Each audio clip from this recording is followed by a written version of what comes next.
PUBG Mobile's long-awaited Rondo map will finally be unveiled in version 3.7.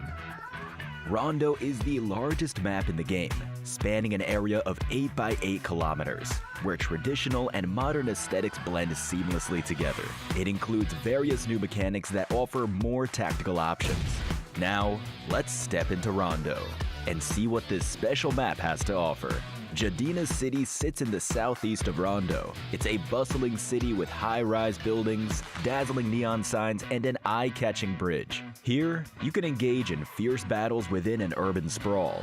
This area also has escalators, a Rondo specialty. Travel between buildings with ease. Stadium is a multi-purpose sports stadium where the atmosphere is as intense as a battleground.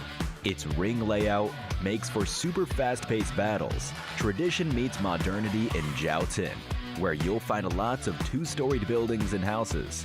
These buildings contain safes filled with gold bars. At the southern end of Rondo is Rinjiang, which features a floating restaurant and luxurious waterfront residences, along with docks for ships to anchor and powerful guards. These guards will attack any player that enters the area, so do be careful. The scenery in Tinalong Garden is straight out of a martial arts fantasy novel. Lush, green trees surround the buildings in Yulin, embodying the essence of Eastern beauty. Here, we have Neox Factory, responsible for manufacturing Rondo's latest vehicles. Head over here if you want to get your hands on a brand new vehicle. Lo Hua Xing is a cliffside fortress guarded by domineering stone statues. They will attack any player that enters the area, so proceed with caution. Next, let's take a look at the new mechanics it features. First, Rondo has 2 flight routes to better cover the vast size of the map. Next, Rondo has an EMP zone. In this zone, electronic reticles on scopes and sights are deactivated, and vehicles with engines cannot be used. Most electrical devices will also be unusable. However, the EMP zone does not deal any physical damage to players, scenery objects, buildings, etc. Also, there are advanced markets at fixed locations patrolled by guards, and basic markets that spawn anywhere, where you can purchase supplies. The guards patrolling the advanced markets deal extremely high damage. Their presence makes things a lot more challenging, so be careful. Safes containing gold bars will spawn randomly on the map. Gold bars and weapon attachments can be sold at markets for tokens. In Rondo, you'll also encounter birds resting in cages. The birds will call out when they sense movement. Cages can be destroyed, after which the birds inside will be set free. The biggest new mechanic is terrain destruction.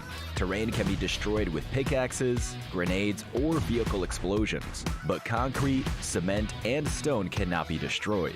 You can take advantage of this mechanic to create more room for new tactical options. Destructible bamboo can be found all over the map and can be destroyed with vehicles or throwables. And lastly, let's go over Rondo's new weapons, items, and vehicles. Rondo introduces a new firearm, the JS9. It's a modern, stockless submachine gun that features stable recoil, delivers solid damage, and is renowned for its balance of speed and power. Next, we have the stun gun, which temporarily blinds and immobilizes its targets, providing you a great advantage in battle. In terms of melee weapons, there's the new pickaxe, which can be used to destroy terrain. Items-wise, we added the emergency cover flare. Use it to summon 2 large triangular cover objects which drop from the sky.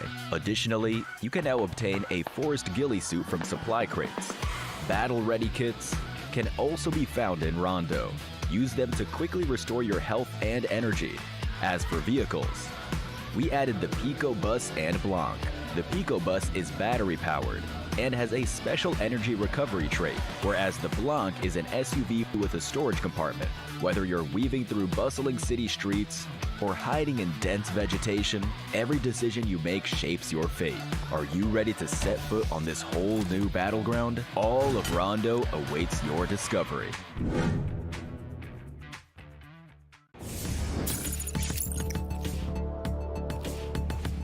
Hello, PUBG Mobile fans around the world. My name is James Yang, the Senior Director of Global Esports Center at Rebel Infinite, Tencent Games. It feels like just yesterday we were watching the thrilling grand finals for the 2024 PMGC champion title in London. And there's only one way to describe the finale. Absolute cinema. Thank you to all of the wonderful players and fans who dedicate their passion and support to making 2024 PUBG Mobile Esports so special. There's plenty to look forward to coming this year for PUBG Mobile Esports, as we commit to introducing even more ways for amateur players to get involved. So let's jump into the action with the ongoing PUBG Mobile Global Open. First off, for 2025, I want to thank nearly 100,000 players registered to take their first step into PUBG Mobile Esports from more than 150 countries around the world.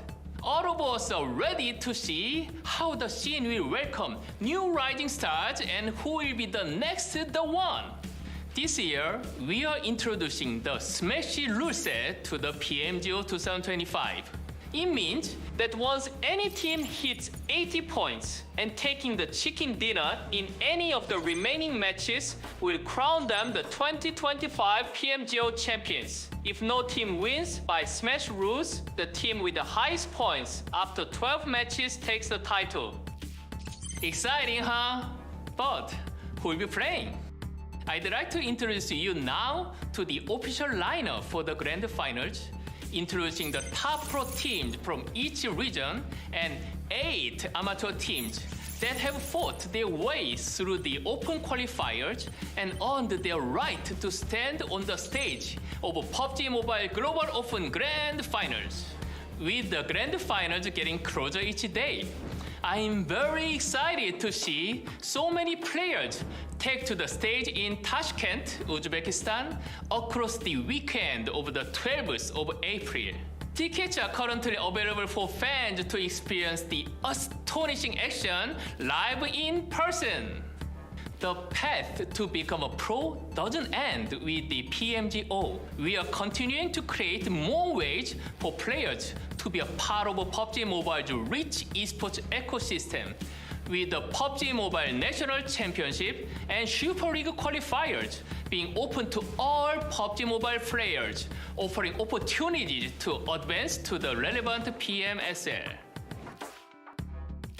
With this, we are widening the PMSL into 5 key regions: Southeast Asia, CSA, Americas, MENA, and EU, making the PMSL more intense and opening more slots for teams to advance to global tournaments. By splitting PMSL EMEA into PMSL Europe and PMSL MENA, we are fostering more opportunities for regional teams to shine on the global stage. To further encourage participation, we'll be holding more PMSL qualifiers, totaling 29 qualifiers for every player globally to access the PMSL. This will create even more direct path for the amateur players to reach the global stage amongst the world's best players and claim glory as a new pro if you want.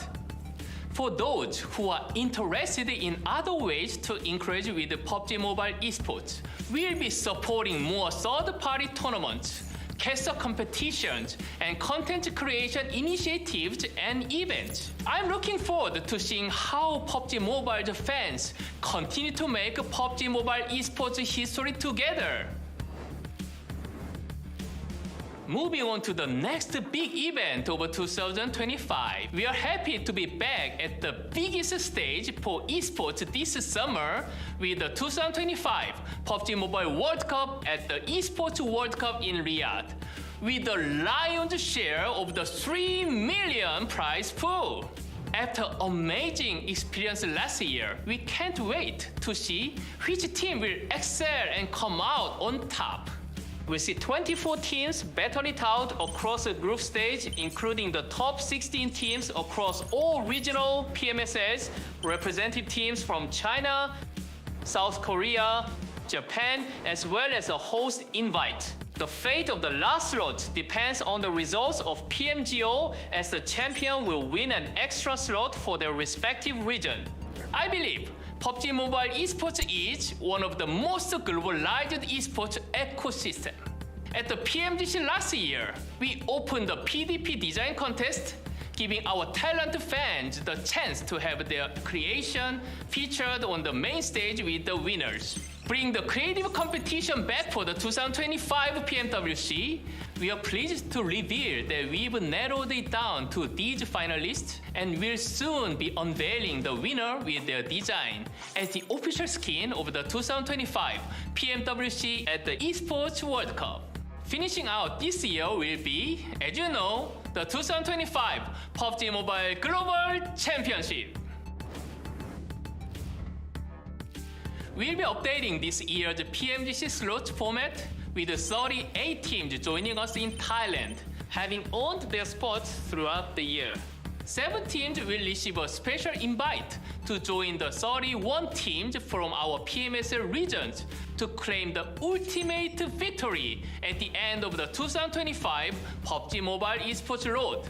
Wraps it up for me today. I hope you will join me in my excitement for 2025, set to push the boundaries of skill, talent, and passion with PUBG Mobile Esports. Thank you all for your time, and let's eat winner winner chicken dinner! Yeah!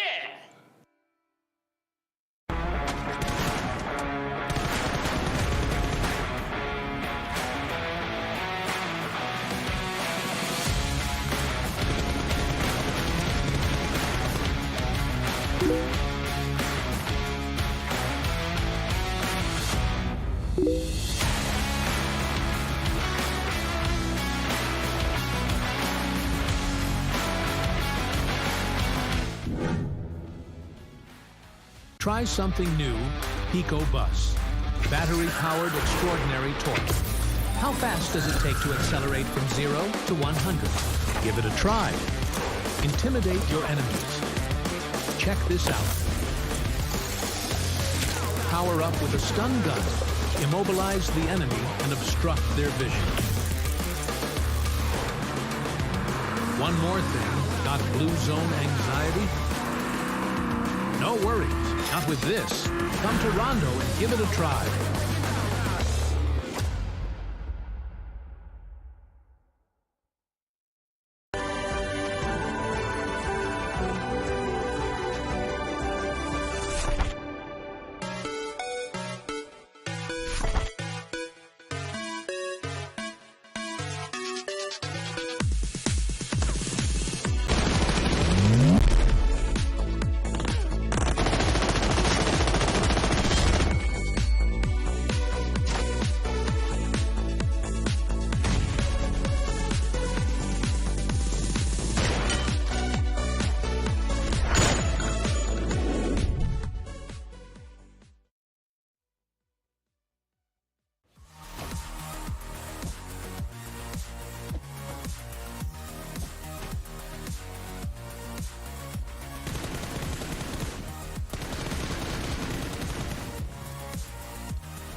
Rondo is officially here in PUBG Mobile version 3.7. It has unique scenery and loads of stores. Let's go over them together. To start off, we have the Basic Store, which can be found all over. At the Basic Store, you can purchase supplies and supply blind boxes and sell attachments. Then there's the Garage Store, which only appears by the side of the road. It's like the Basic Store, except you can purchase vehicles from it as well. If you need to get around, you know where to look. Finally, there's the much rarer Premium Store that only appears in Lo Xing and Rinjiang. The Premium Store has all the features of the Basic Store and Garage Store, with the added option of purchasing airdrop weapons. Gaining access to the Premium Store, however, is easier said than done. It's surrounded by powerful guards. You must defeat them all to get to the store. So if you want to get your hands on advanced equipment, you'll have to challenge the guards. That's all for this introduction to Rondo stores. I hope they bring you more fun and strategic options.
Welcome, ladies and gentlemen, as we're in for a special edition of the 2025 PUBG Mobile Regional Clash, as this is the Rondo Cup.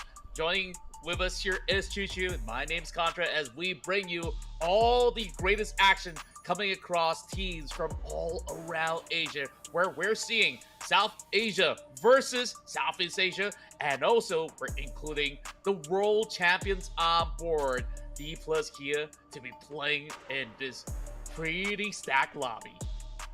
And we talked about also each regional when it comes to the recent PMSL top 16, especially from Southeast Asia, and the previous season's fall split when it comes to South Asia top teams as well.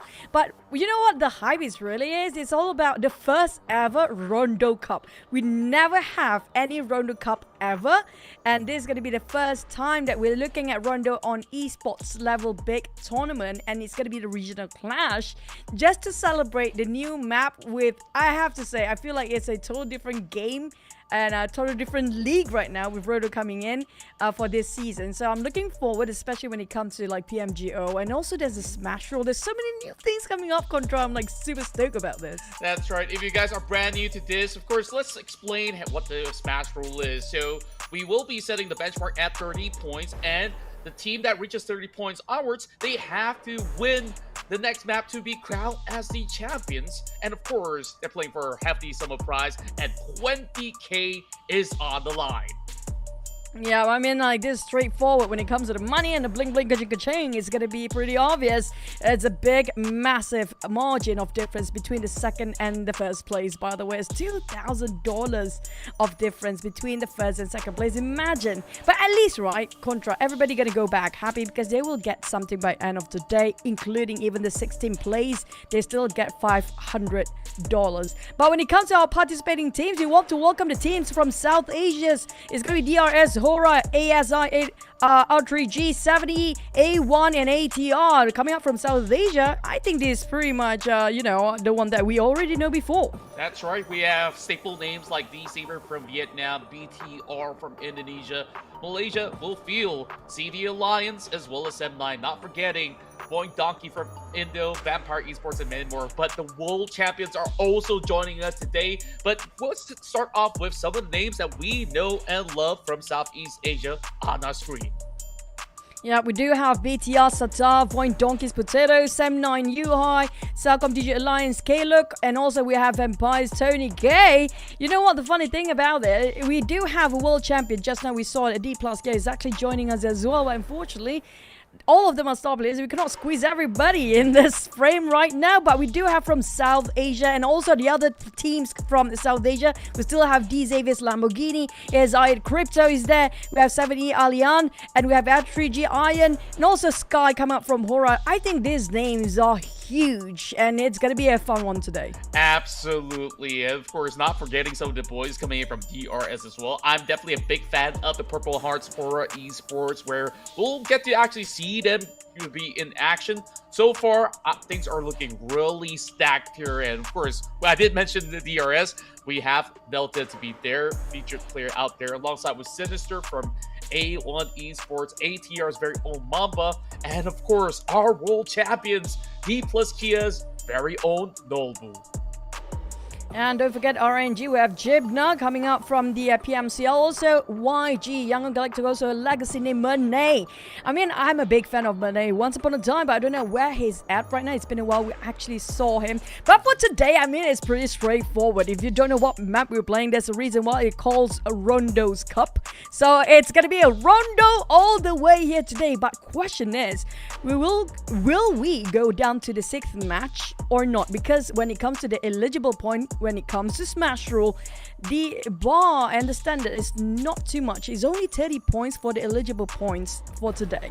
Yeah, you actually bring up a really big factor here. If a team gets 2 chicken dinners back-to-back that scores them higher than 30 points, the match could end just by the end of match 2, or it could go all the way to match 6. So it could be a really short night, or it could be a really long one. But I really do hope that at least we'll get ourselves at least 4 matches for everybody to see how exciting this brand new map of Rondo really is, because there's just so many features. Where do we even start? New vehicles, new style of play, as well as equipment, and not forgetting all these exciting places in the city to explore. Now, if you thought that you know and you knew PUBG Mobile back in the days, it feels like for me, right, you have to approach it on a different perspective entirely when it comes to this new map. And we talked about this before, I mean, like off the screen before, right, Contra, that this will be implemented in the esports in the future, very near future, in fact probably in the next one, global stage even. And we talked about how the teams actually will have clean slate when it comes to their skill wise and their mastery when it comes to this map, particularly Rondo. There's so many things to get unpacked here today.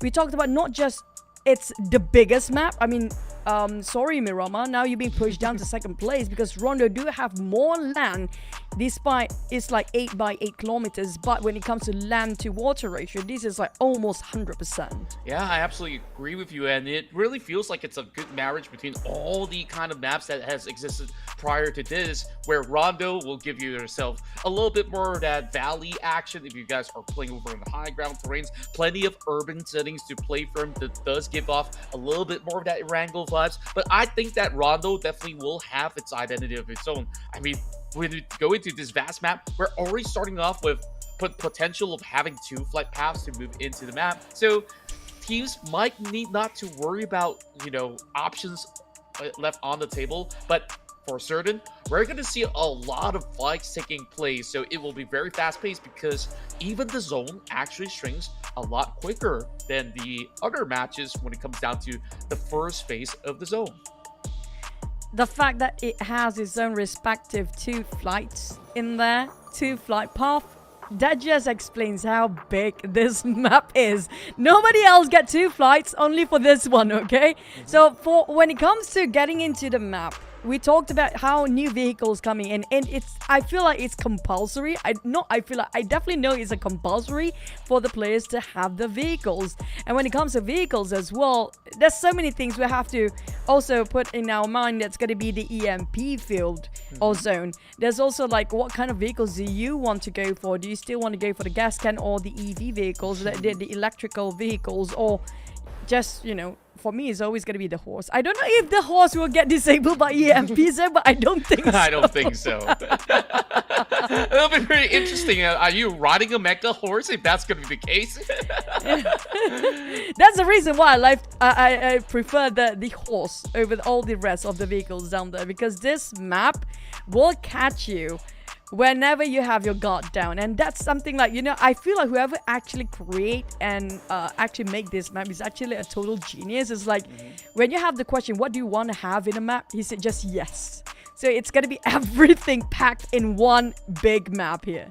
Absolutely, and that is the beauty of it. And speaking of beauty, of course, we got so many beautiful cities for them to loot off from, which also has surprises of their own, depending on where these teams are looking to drop. If they do want to prioritize maybe the areas around the central region, then it's going to be Bamboo, Test Track, Neox Factory, Stadium, where you would expect a lot of teams wanting to fight for those hotspots. Meanwhile, if you were to actually stretch maybe a little bit offskirts from the central terrain, you have big cities like Yulin, where you can also get high tier loot, and they can even challenge guards to even get some of all these exclusive loots and perhaps get some hefty purchases. And also keep in mind that we also do have emergency parachutes that they could also use to reposition in this big map. So that I'm hoping to see, how do these pro players actually put that to good use. Now, if you guys happen to be new in PUBG Mobile, I know we've been spitting a lot of verbal diarrhea out there when it comes to the terms and all the names, and it might be a bit overwhelming for you guys, but hang on to your seats because we will break it down one by one as much as we can, because for me personally, I haven't unpacked every single thing in Rondo just yet, despite it just being released like, what, 2 weeks time, and it's still a lot to discover. And we talked about Rondo as a big map in the future too, so I'm looking for if, you know, if we're gonna have the same supply market or all those revival as well in different maps in the future, because if it's only happening in Rondo, then you have to have that very specialist just to play in Rondo. Not everybody can, jump from Rondo to Miramar to Erangel to switch in between. So I don't know what's gonna be like when it comes to the esports of PUBG Mobile in the future, with Rondo mechanics being so complex and so much fun to watch. But I feel like, especially when it comes to the Smash rule set, I think the Smash rule will be really smashing the entirety of the PUBG Mobile scene, because in case you guys don't know, I feel like every single tournament after this in PUBG Mobile, we're probably gonna have the Smash rule implemented. Now, if you guys happen to be new, this first Smash rule was implemented during the PMSL Southeast Asia last 2 weeks. So Smash rule is basically there's a benchmark of points that you have to reach despite you got yourself a chicken dinner. Example, in this tournament for the Rondo Cup PMRC, the eligible point, the benchmark is going to be 30 points. Now, even though you get the chicken dinner, you already hit the mark 30 points in the same map, it will not count. So you have to score the 30-point benchmark first, separated, and you have to be later. The chicken dinner have to be later, the second map. So you have to reach 30 points first. Despite you got chicken dinner that map, it will not count for your chicken dinner to win that one. After you got the 30 points benchmark, the next map you have to score the chicken. That's where things get really tricky, because there'll be so many teams. My experience, right, Contra, in the arena in the PMSL Southeast Asia prior to this tournament, whenever the team that's eligible to get that chicken dinner just to end the round or the run for the entire day, everybody claps and cheers so hard in the arena when that eligible point team being taken down. Wow. So it means that everybody else will get a chance and have a shot at getting, the trophy by end of that day. Yeah, that's the beauty about this Smash rule, where you think that you're true just because you have just about enough points, but you couldn't secure that win. Then you just gotta try and try again. And anybody at any given point in time could also meet that same mark. Or what we could just basically call it, right? That 30 point right now is just a passport. You need another chicken dinner to end the round, which is not easy to do when you have some of the best teams in the world right now stacked in this specific lobby. And I think that the biggest curveball right now is that how much time of practice do some of all these pro teams even get playing inside Rondo? Apparently it's less than 1 month, right? So I think that it's going to be an absolute free for all. It's anyone's game to take here. You break it down more concise and more precise from my better than I do, because I'm so excited. I jumbled up with words sometimes, but yes, that's exactly as it is. So Smash rule is going to be something that they have to really put in their minds for the players. Plus, this is a new map, so it's sort of an alienated or unknown territory for most of the players when it comes to rotations of the team, how they want to play, how they want to drop it. And also when it comes to the guns, right, we do have this stun gun, like we mentioned before. I want to see if there's any deadly duo that really want to implement using the stun gun by, I'm going to stun, you're going to shoot it from here. Because the stun gun, in just specifically in Rondo, you not just disable your opponent, you will also blind them for quite a number of seconds too. Wow, that is going to be a deadly threat if anybody actually gets stunned in the midst of a battle where you're just rendered unable to even react in that form of an instance. And not only for forgetting about just the stun gun earlier, I'm glad that you pointed out that we also do have new weapons such as the JS9. You did mention that you have tried a couple of rounds using the JS9, and it definitely does feel good, right?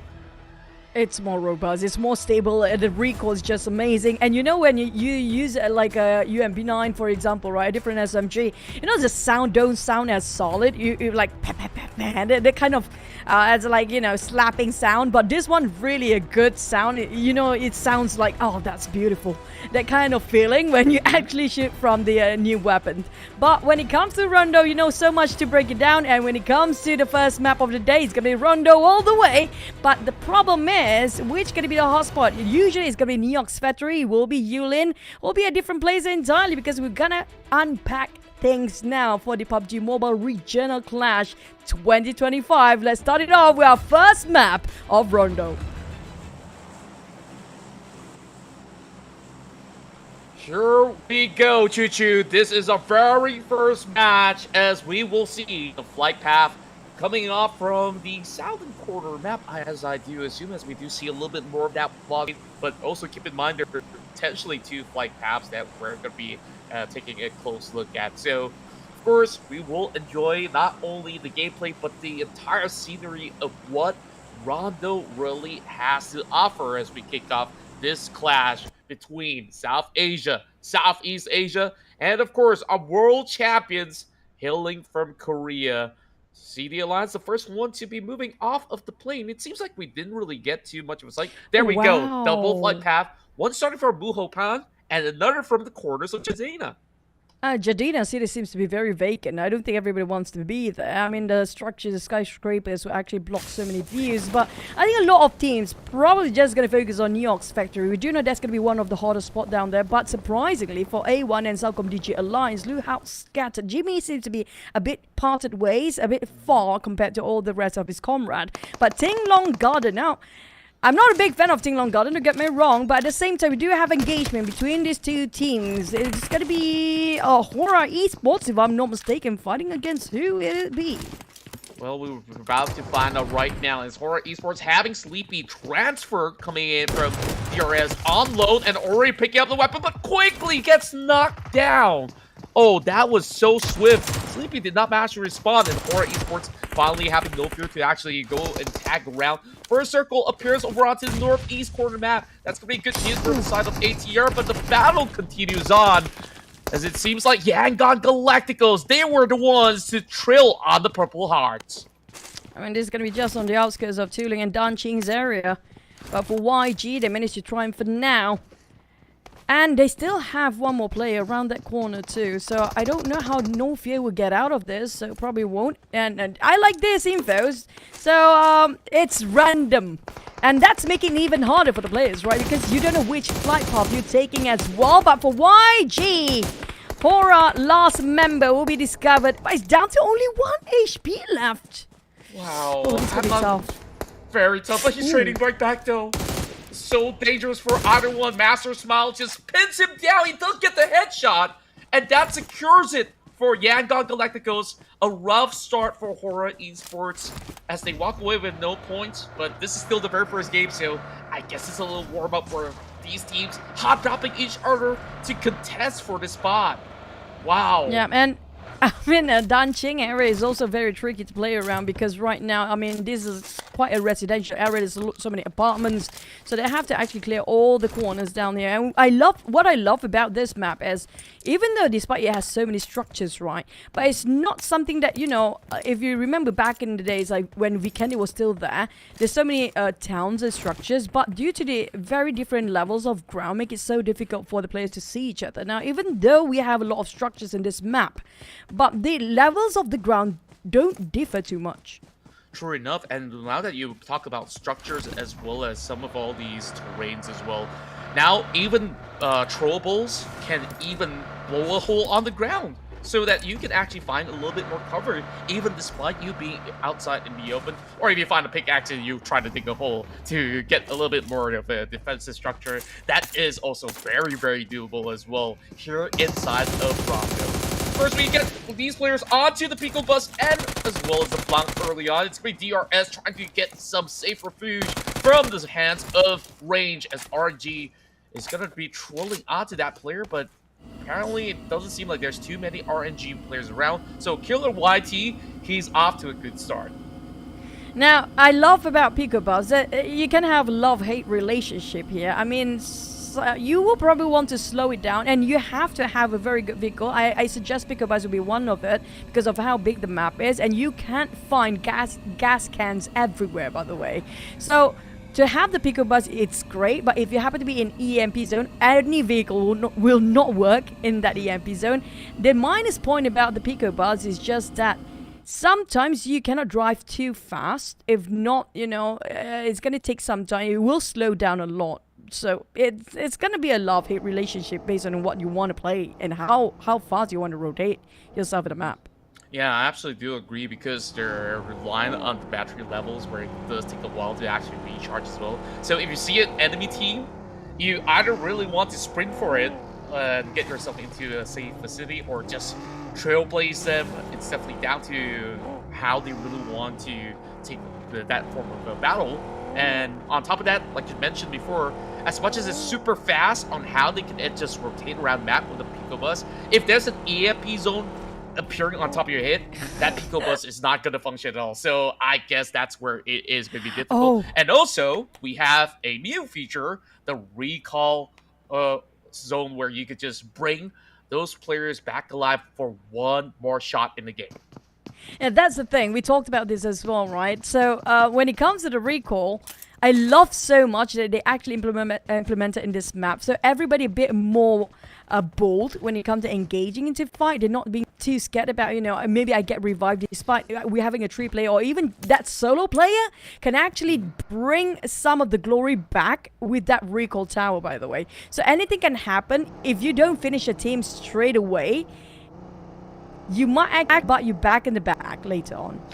True enough. We're already looking at D plus kid to start off in South Stadium, but on the outskirts of Stadium, 7-9 is currently under the EMP zone, so hopefully they just keep some of their vehicles safe. There's some gas vehicles, at least with the SIA, so that's okay, but is there anyone holding either the Blanc or even the Pico Bus? Doesn't seem like it's going to affect them all too much, and for now, it's going to be a-okay. I mean, but EMP zone, even if you're not using those EV, it will still shut down your vehicles. That's why I think the SAM9 players just now, they were driving around the edge of the EMP zone just now, just to avoid their mobility to be put on hold. They're being very aware regarding the position in the map as well. You have to put all your focus out when it comes to Rondo, because there's so many things happening at the same time. But when it comes to SAM9, they just passed the bamboo forest, where last time we saw it, that's where the EMP zone was, so everybody tried to avoid it. But for DRS, I think they're just taking their own time to loot. I mean, it's a big map, right? It's super massive map. It definitely is, and not only do we have some stores available, this is going to be a pyramid store where you can open blind boxes, discounted item, and I heard that certain stores you can even make purchases of the emergency pickup for you to rotate around the map much easily. So definitely it's going to be a high value location. You can just spot some of these stores to just equip yourself maybe with even level 3 gear. So I really want to see all these players utilize all these new features in the map. Starting off with BTR, I think that they're just going to have a decent rotation, starting things a little bit more smoothly. I think the only altercation that we just saw early on, unfortunate for Horror Esports, right? If they did have at least Sky to survive, maybe they could just go in for the recall, but since the whole team is out, no chance to even get the recall done. I think that was the plan for Sky at first, but I still found it out by the players of YG just now early on. Now, speaking back about the premium stores, by the way, I love the fact that you touch about you can actually get some even airdrop weapons if you buy at the premium market or stores or supply. There's only 2 places that actually do have those premium market, by the way. That's going to be in Rinjiang and also in Luohuaxing. And it's not going to be easy. I mean, like, you have to fight so many guards. Last time I saw some people actually fought against 15 guards and 2 commanders. 50? Yeah, Wow. just to get to be at the area where you can actually buy those supplies. But it's going to be worth it. But at the same time, the damage is super high coming up from those bandits, also the commanders that's guarding over that site. So it's not going to be easy. And I would suggest, and you're probably going to be advising, if you want to drop that straight away as your first drop, that's not going to be the best place ever, because you probably don't have enough supply just to fight against those guards. Yeah, unless if your squad is confident enough that you can secure like all the M4s, all the AKM to really fend everybody else and have just about enough utilities, then by all means do so, or else it's better as a checkpoint for them to just keep themselves pretty much healthy throughout the course of the run. Now, another EMP zone did hit over onto the members of the Savior, and interesting enough, there's also destructible bamboos. Now, this is definitely so tricky where there's barely enough cover coming into bamboo already, and you can just destroy these bamboos. Definitely not an easy task, but speaking of a task, Noble already on the hunt, getting the first pin down onto one of the members on the outskirts, and it's going to be a big trade that we're looking at as they take on the rest of RNG.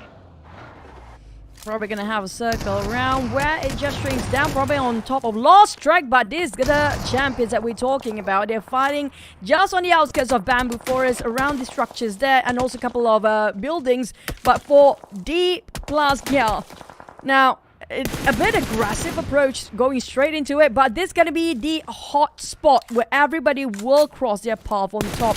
And we talked about this. Lost Track, Neox Factory is gonna be one of the most battle crossfire that we're gonna have throughout the entirety of Rondo, probably the entire day. Absolutely, and we're already looking at EMP zones around the vicinity. There's D+ Kia still on the hunt, trying to push towards the hillside to cut across Bamboo, and it is definitely a daunting task when we're looking at D+ Kia with such a big range of coverage. Sure, they might actually see some movements, but it doesn't seem like they could actually get some firm pickoffs. So R3G, they cut their losses, but of course, if they do find themselves a recall spot, then they should be able to bring their teammates back. But right now, teams are keeping themselves busy. Void Donkey has now emerged to also appear right across the Savior. So Nate's got to be absolutely careful in this scenario. They're just nearby the rim of the circle. Last time we saw it was around just on the northern side of the Task Track. Now about Task Track and Neox Factory, I love to play around Neox Factory a lot. There's so many big factories and warehouses around there, but you have to check every corners because there's so many factories in there. The moment you step out from that factory, it's going to be somebody shooting around the corner as well. But I know what Levi's doing. Now, in case you guys don't know, we do have pickaxe in there that can actually alter the terrain. Only the ground, not the water, or nothing about the concrete. Or I don't think a rock can actually work as well, but the ground can actually dig by the pickaxe. And also you mentioned before with the hand grenades, that will create a crate for the player if they need to barricade themselves in case of emergency. Yeah, Levi's is just trying his luck. It's like, oh, I'm trying to mine for gold or something by the rocks, and seems like he's not really getting too much out of it for now. But just take a look at RNG. They were looking for this recall spot. But it's going to be Egypta having his vehicle already on the verge of destruction. D+ Kia really not letting them off the hook at all. Yeah, I mean, these guys, we know how aggressive they can get. That's why they're #1 in the last year PMGC, by the way. But for Chipna, I think he's waiting for the help to just arrive. But he got himself caught in a trap 2 ways, being hammed down on the side of D+ Kia players. I don't know how he can get out of this. He does have only 1 smoke though, but how to get out without vehicle? Well, you can wish for one more thing. The thing I like about horses is that they don't stay in one place too long sometimes. They do walk. So hopefully there's a horse coming over to Gymno's side. Well, we're looking at Mormon. He's climbing up the highest ground. So Mormon, he's treating this map like a Miramar map.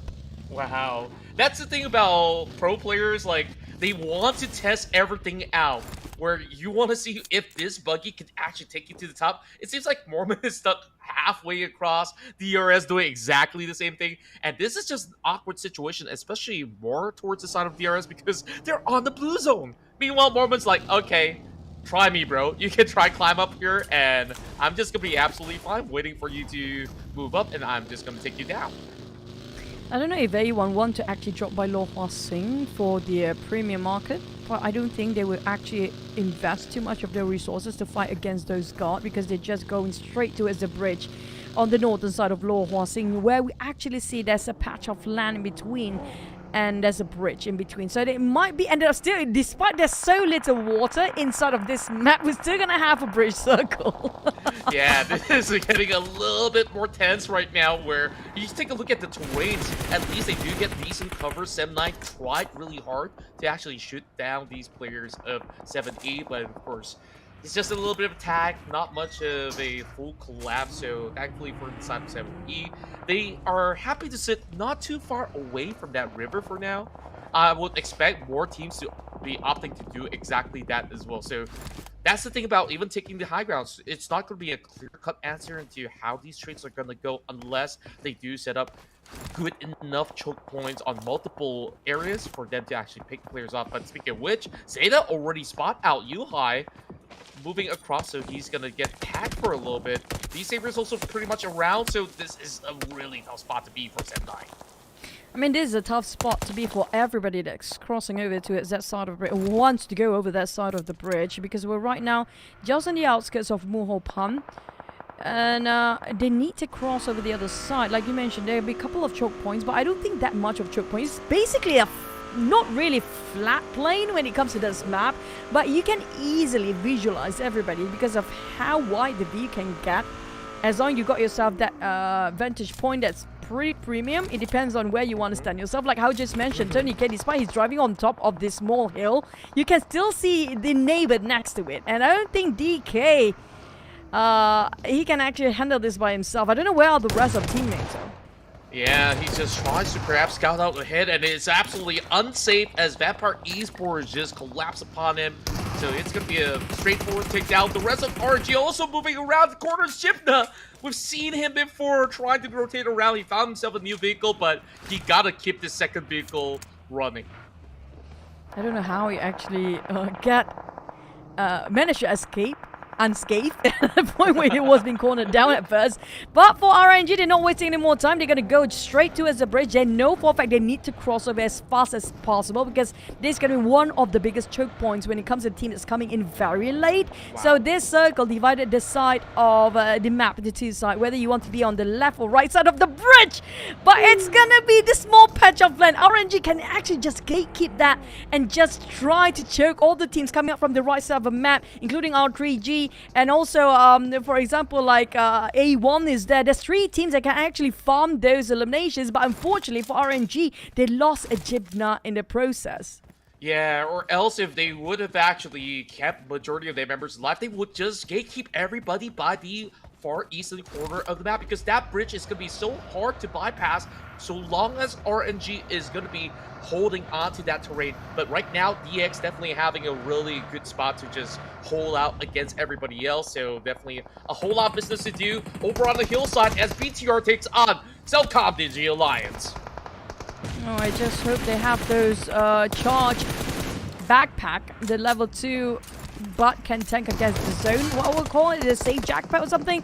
But I think 7-9 is very, very interested to go where Cellcom Digi Alliance and BTR is going at. So they might actually thinking about trying to be a third party if they want to. And these two teams right now, they are in high pressure mode. The blue zone start to close in, and BTR is start to losing members like flies one by one, being plucked out by these Xaviers as well from afar. I mean, we're looking at Cellcom Digi Alliance versus BTR, but these Xaviers, we thought it's going to be a different team coming over. It's going to be 7-9, but despite they are fighting against 7-9, these Xaviers also seem to be very busy and nosy when it comes to stealing those eliminations. Unfortunately, they will also bowing out quite early this time if they cannot keep up with this fight.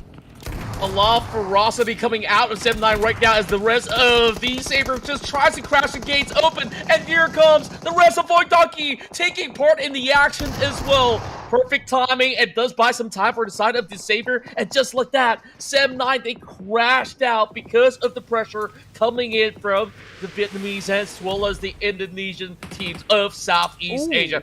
Look at the calls. Zeta, he spawned up perfectly with another barricade, and now he is going to get a lot more cover. And with the rest of Vampire Esports arriving as well, the coast is not clear. That's going to be emergency barricade that they actually have the flare over just now. And they actually got 2 of them for Void Donkey. I mean, if you're not being careful, you just stand right beneath where the spawn or the emergency barricade happen to land, you're going to instantly die as well. So that's going to be a bit tricky for you to actually play with the emergency flare or barricade just now, because you might actually block your own teammate if you're not being careful about it. If it spawns on top of you, you might even get knocked as well, but thankfully that did not happen. Meanwhile, Paragin trying to defend. There's barely enough space left for the side of the Saber, but they trade back. Lucy goes down. Holy Levi trying to find a way out, zigzag himself away. It feels like they play like in a maze. It's a three-way war right now. Vampires, I don't know which one to just focus on first. Parajin and Levi, they are focusing on Void Donkey, Zeta and Razak. Razak cooking up the nade while Vampires try to just push down D-Save. It's been caught up two ways here, but Parajin and Levi calmly try to calculate which one to take action first. They will choosing Vampires over the other side. And right now Levi taking his own risk and hopefully can breach through this barricade of vehicles. But they did not make it happen. But Vampires, I mean, they have to thank to Void Donkey because the Void Donkey just saved them just now. They saved him, but this time Void Donkey says, I'm not going to save you for far too long because I got to win this battle myself. They will eventually take out the rest of the Vampires, but over on the outskirts, that D plus Kia as well as BTR, they're fighting tooth and nail for that high ground terrain, while the rest of Void Donkey has opened up a lot more room for them to play things out. The circle goes by the edge of the bridge as well, so this is going to go directly to the center where there's barely enough cover for everybody on board. This is a great circle for RNG, but unfortunately, they don't have enough members unless there's a recall tower somewhere nearby. So it's probably going to be a big time saving for the side of RNG if they can just respawn their teammates down there. But for the side of 7th Element, they're still in the game. We're down to only like, what, 8 teams in such a short time. This is Rondo, guys. It has been super rowdy. We see even some of all the top teams across whichever region, Southeast Asia, South Asia, they take on each other. So far, a lot of the Southeast Asian teams have already collapsed where they were taking battles after battles. And that also includes our global champions, D plus Kia. They have 6 points, though. So that's a really decent margin for them to start with. Meanwhile, I believe that 7th Element are already on the hunt to take over that position where RNG is currently at under the bridge. Don't forget about the smash roll as well, because whoever gets the chicken with high kill volume, this one will actually take the lead and probably just going to win the PMRC straight away, if that's going to be the case for the third game. But for A1 Esports, they spotted out BTR player.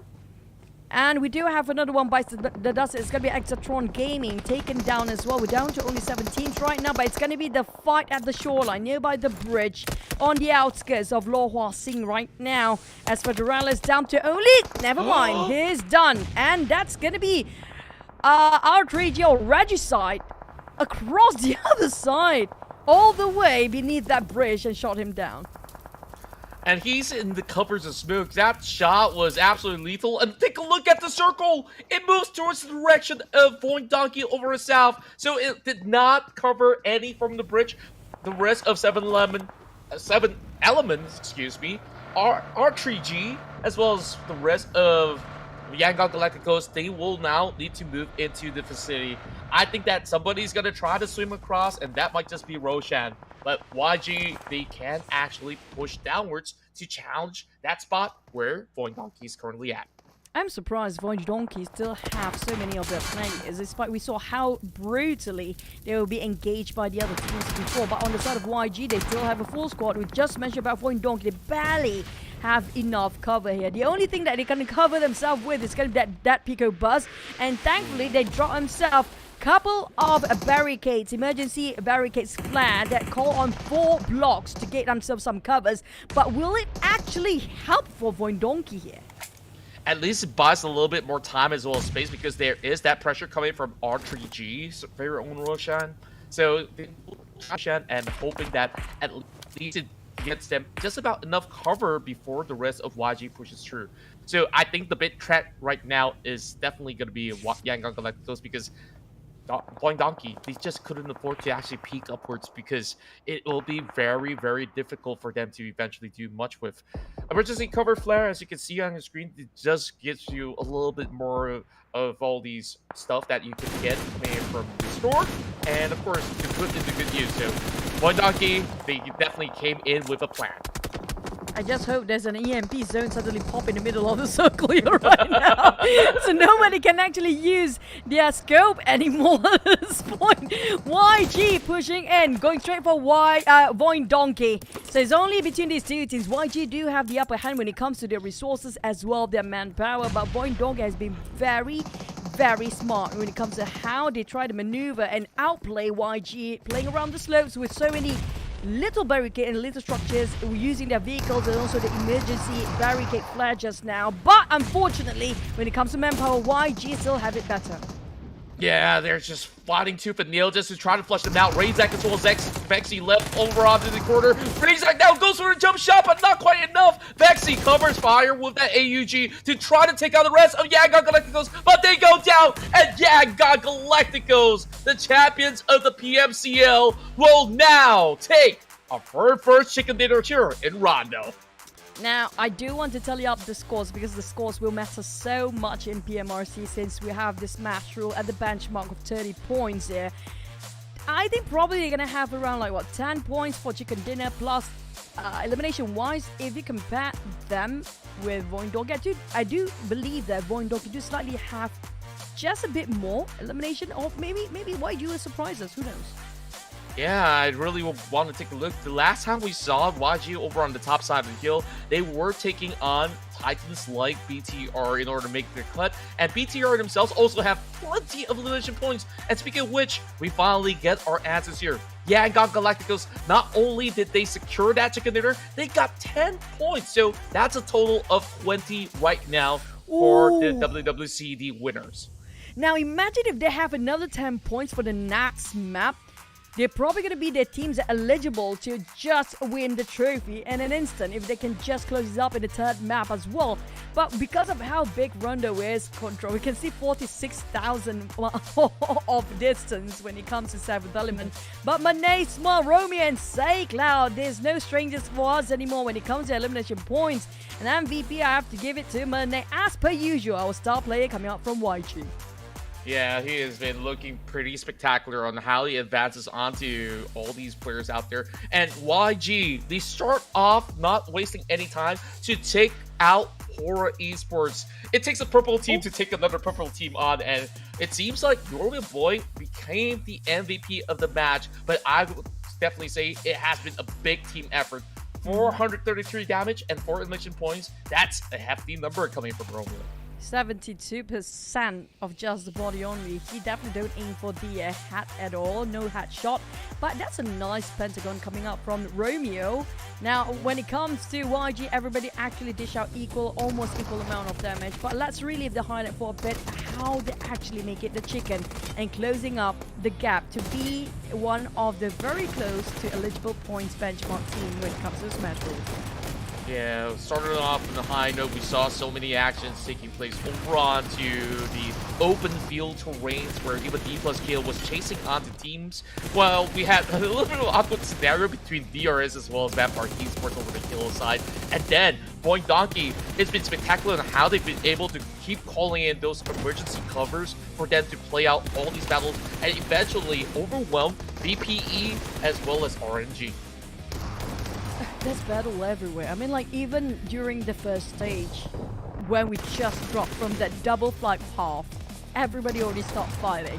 But we don't see anybody being respawned yet, right? There's nobody actually call on the recall tower. But this is where things get really messy. So we can assume that no matter where the circle will be, Tastrack, Neox Factory, I put one more name in there, Yulin. These 3 spots is going to be one of the hottest spots, and they are very close to each other as well. Yeah, I definitely want to see that happening later on. It's going to be a circle that directs them into some of all these hot spots. But this altercation that we've gotten inside of match 1, it was so technical. We saw how difficult the terrain was, where YG really had to seek out all the members of Void Donkey. It was a very close call on how that battle actually went, and YG came up on top and secures himself that 20-pointer, and falling closely definitely has to be Void Donkey with that 12 point. Now, this is a bit of a scary perspective. If you look at now, we all see it. YG is going to be one of the closest one to get that Smash Rule benchmark point. But don't forget about Void Donkey and 7th Element, including BTR as well. If any of this team manage to score like how YG scores, they might actually take over the lead. And I don't feel like the margin will be that big when it comes to having only 30 points as the Smash Rule benchmark point. I certainly do agree. If there's going to be any form of bounce back performance, we will definitely have to take a look at how match 2 plays out, because even despite names like Cellcom DG Alliance, ASI8, or even for Esports that didn't really garner points, all they really have to do is to come up with another round with a margin just like how Yangon Galacticos did, then they can somehow claw themselves back into a spot where they can challenge for the Rondo Cup trophy. So that's match 1. It's been super exhilarating. I can't wait to see what match 2 has to offer now. For me, it's not just about the circle anymore when it comes to Rondo, right? You have to know which flight path you're in, because there's 2 of them. True. You don't know where you have to drop yourself, and then are you lucky enough to get the flight path that actually might get into the circle, or will be the other side that seems to be a bit unfortunate and a bit too far? Because we do know this is a huge map. So if you have to run all the way, you don't find yourself vehicle or even a horse or even a bicycle, whatever you can find, you need to use it as much as you can. But when it comes to the next map, I'm looking for teams like at the second place right now, not just YG. I mean, YG, they have the bullseye behind their back right now. Everybody will mark them to make sure they won't be eligible for the next map here. Absolutely, and overall, of course, a big target over the backs of these members of Yangon Galacticos. But despite all of that, you saw how convincing some of all these teams have been, chasing points of elimination any step of the way that they can get. D plus Kia, they were just literally hunting out for those members of RG from the get-go, and that tells you that is the spirit of a champion, and I'm still looking forward for a whole lot more. DRS, maybe not really off to the hottest start so far, but I'm pretty sure, some of the big names of South Asia will also bounce back up, where we saw a glimpse of hope coming in from even R3G over on the corner map. So I think that there's definitely a whole lot to unpack, but we're at least setting the benchmark really, really strong here for our first game. Game 2, I want to focus onto a few more spots yet again. You did talk about Yulin. Another spot that I think that this is going to be very, very popular is going to be Danqing, because this is somewhat central, which is cornered over onto the southeastern portion of the map. It allows you a lot of that space of control, and since that it has a little bit more of a elevation around that area, you can be safe. So long as you actually secure that city, you can see a lot of teams rotating around, which is why it is so sought after by all these names mentioned. You did mention about recall. We didn't really see too many teams going for that recall, but perhaps there might just be 1 or 2 off the map where, okay, they sneakily have done so, and they don't want to tell anyone about it. Now, the thing is, how do we know if the player got recall or not? I'm super stoked about that, because do we get any kill feed or animation suddenly somebody just spawn again or something like that? But I like the fact that you actually mentioned about Danqing, because that's where Cellcom DG Alliance. I think there's also a couple of Southeast Asia teams that seems to be dropping themselves there. And when it comes to the central South Asia CSA side, the closest one to get into the benchmark is also going to be 7th Element. So a 7th Element will also be in the hot spot the hot seat where a lot of teams will try to stop their progress when it comes to getting those points. So the teams in the top 5, I assume, even though the margins is like very small and it's just the first map, but with only 30 points as the eligible points for the Smash Rule, now that's going to be, everybody's game still. I absolutely do agree, where there's just so many factors at play, and with such strong teams over onto the course of these matches, it is so tough, even now with a target on the backs of YG. What makes it so certain that they could actually go for a back-to-back chicken dinner? If they do secure another chicken dinner right here, it could be over, Choo-Choo. It could just be over. Question is, I never question whether they can do it, but I question more, will the others allow it to do so? Will the others allow them to actually score the chicken? Because I don't see that happen anytime soon, because my experience with the PMSL Southeast Asia Smash Rule when it comes to the second Super Weekend, nobody will allow you to touch it at all. Because I remember it was D Xavier's. I feel like D Xavier's right now, Vampires Esports and D Xavier living their PTSD moment once more, their nightmare during the smash throw in the PMSL South Asia week number 2, where they actually have like what? We had 8 maps that day, okay? We have 8 maps, and Dingo Savior already got that eligible points since the first map. 7 tries. Not once they can finish the chicken in. That's just how difficult, how tough it can get when they want to just get that chicken in. And the others will not even let you just smell the chicken. No, there's no way. Yeah, now that you mentioned it as well, right? Surely now with a little bit of experience of that smash rule, like, I guess like certain teams, they have this mentality like, okay, we go big or go home. We want to get all these points in the first early rounds, and then who cares about that momentum? You just want to hit it really hard and fast to end all these rounds. But you gotta also think about it. The moment you have one player knocked in the field and they know it's you, all these teams will come after you. It's gonna be pretty crazy. And I'm pretty certain that nobody wants the game to end because they are willing to throw their bodies on the line. It's like, okay, this is what Yangon Galacticos. It's go time. Go time. There's no stopping. If it's either they get taken out, so we have a shot at this championship. So this is why it's just so interesting to me, because this is one of my first few times jumping into a smash rule format, and I already can smell what shenanigans can happen in the future. Oh my god, it's super fun, I promise you that. But also when it comes to, one thing that really popped in my mind right now is going to be the EMP zone, right? I don't know at what stage the EMP zone will stop spawning, because if there's no stopping into that, imagine when it comes to the last 4 teams, they battled it out in the very small circle, like stage 6 or 7 circle, and suddenly the EMP zone happened to be spawning right on top of them. You cannot use any of your reticles when it comes to the scopes. It will not work anymore. You can't use the vehicles when things are really critical during that time. Imagine if that happens. Yeah, it's a really scary afterthought. Like, what do they do then? Like, do you just throw punches at each other, or you just pop grenades? And you see awkward scenarios where 2 players are just cooking grenades and it's just like trying to lob at each other. These kind of altercations can actually happen. But of course, like, some players, sometimes they might not even need those scopes. They just go for the whole downside and just, okay, spray. I don't care if I have to do a 360 turn to land those shots. I will do it without that scope if that EMP is going to be on top of my head. Now, what's really interesting, I guess, like, even from yesterday's run where we were doing slight rehearsals, we have perhaps even the teams going for a little bit more of a trial run. And then we had, like, this scenario where Neox Factory, there was plenty of battles taking place. And then the EMP zone came, and some of these teams, they were holding back. It's like, okay, I can't use my scope now. I gotta maybe rely on these covers for now because I don't have a DBS. I can't just spray somebody down with a shotgun. So what do I do?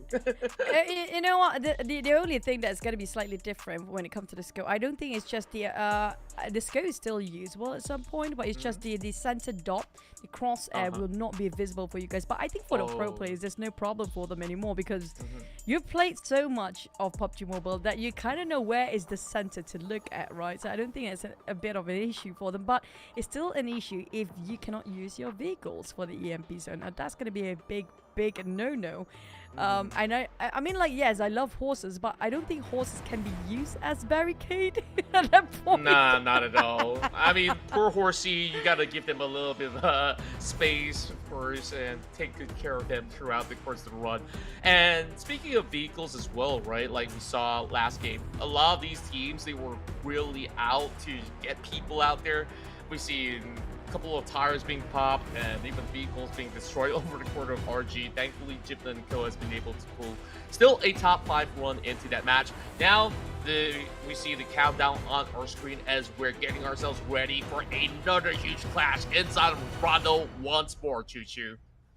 I can't wait to see where the circle and the flight path will be because it's going to be super fun to see 2 flight paths and we don't see it every day. But let's go into map number 2 of Rondo in the PMRC.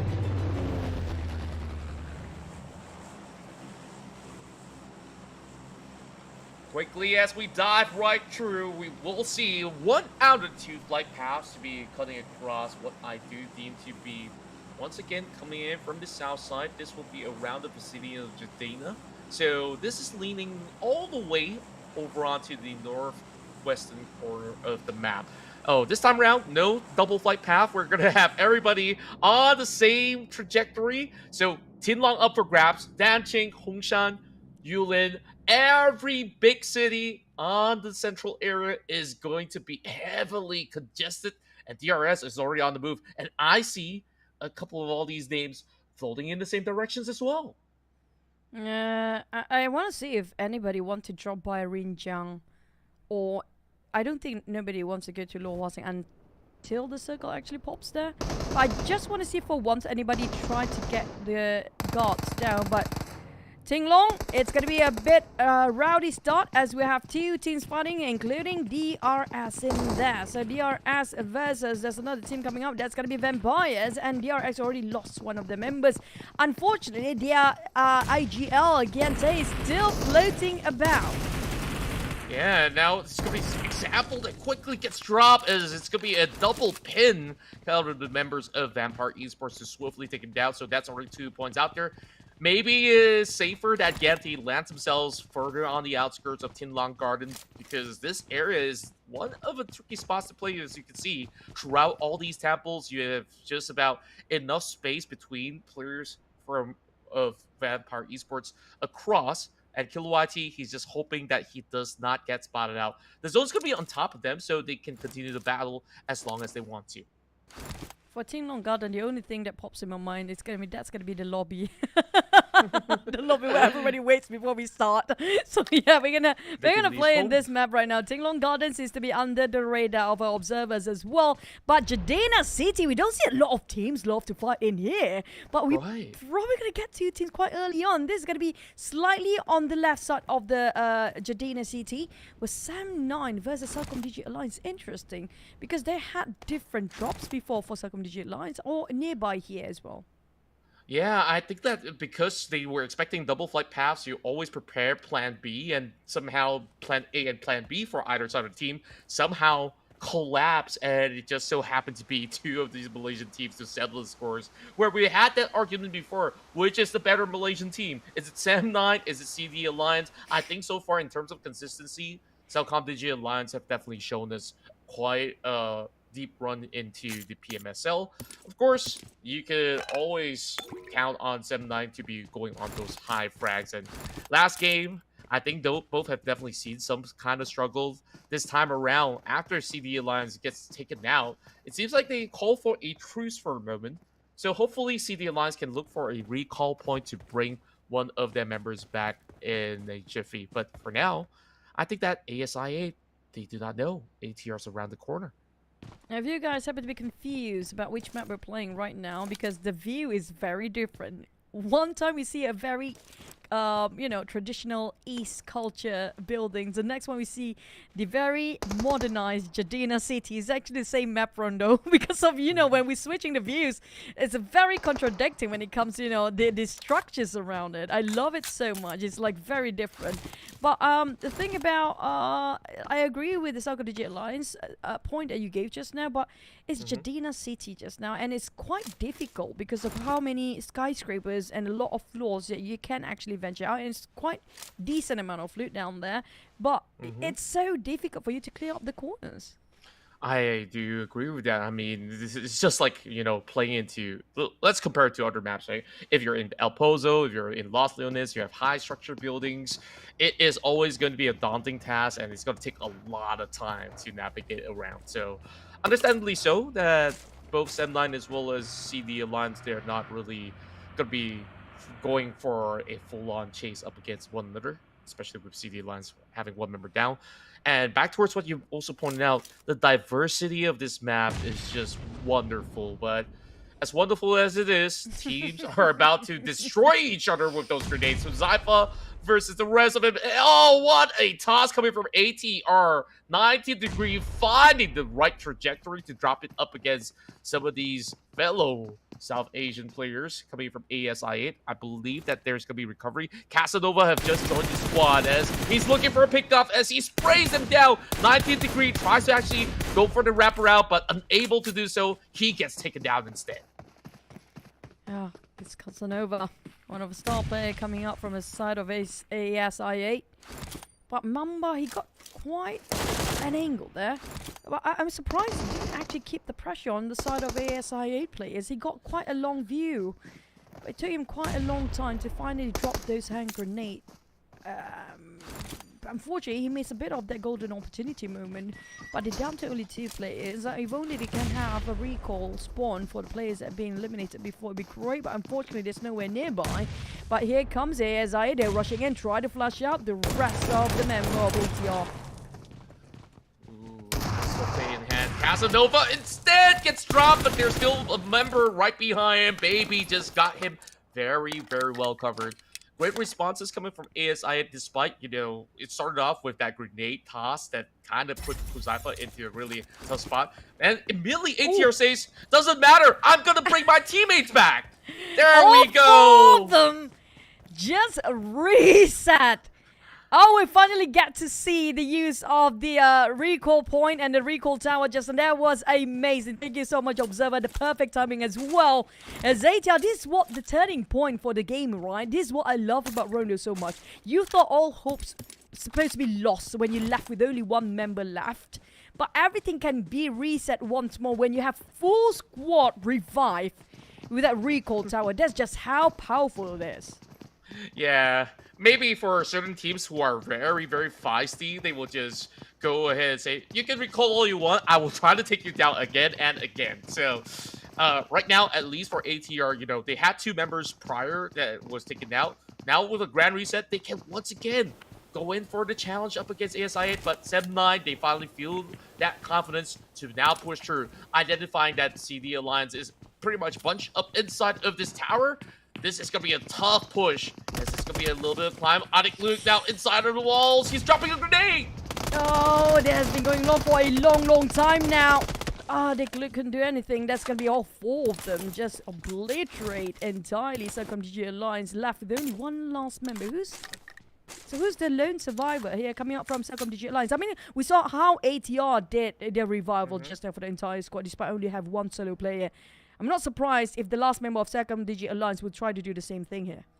Yeah, I do expect him to try to be on the lookout for any form of a recall point at this very moment. For Esports this time, traversing very safely without challenging Yangon Galacticos. Speaking of which, we talked about that big bounty on the heads of Yangon Galacticos. It's been pretty quiet for them. I think that they might have actually dropped further up the north, where a lot of the action is actually happening over on the south side. But for Esports, looking for a spot, and now they're going for the chase up against Boy Donkey.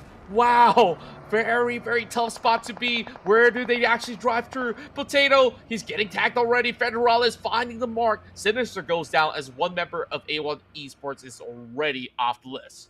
You mentioned about Danqing, and this might be Danqing's map, because right now we saw like what 3-4 teams happen to be just have their crossfire and battlefield right on top of the intermediate town of Danqing, which is not that big, but not too small either. But no, they're coming in to flush out the rest of Donkey. Now they retaliate at the same time. But how? Wait, why did he just burn himself? Why did he willingly let himself barbecue them? Oh no, a little bit of a collateral right there. I think that they were just tossing all these Molotovs, hoping to squeeze through a window. And now Potato tries to actually go in for an exchange. They all go down. But I believe there might just be 1-2 members left from side Boy Donkey that was not part of this compound. Now they're going to get busy looking for that recall as well. But Aura Esports, despite a little bit of a oopsie, I think that they have definitely sorted the fight well enough. I mean, they can use a recall tower if they want to just revive Sky, but they can damage themselves a bit more before they actually revive everybody else.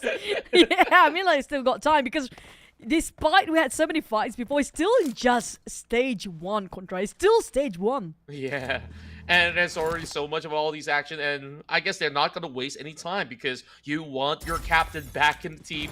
He needs to also reloot once again to find all these weapons, so better early than never. I mean, better early than late, I guess. Jiggle. Early than ever? What do you mean? I corrected myself on the spot because I just realized, what am I even saying at that point?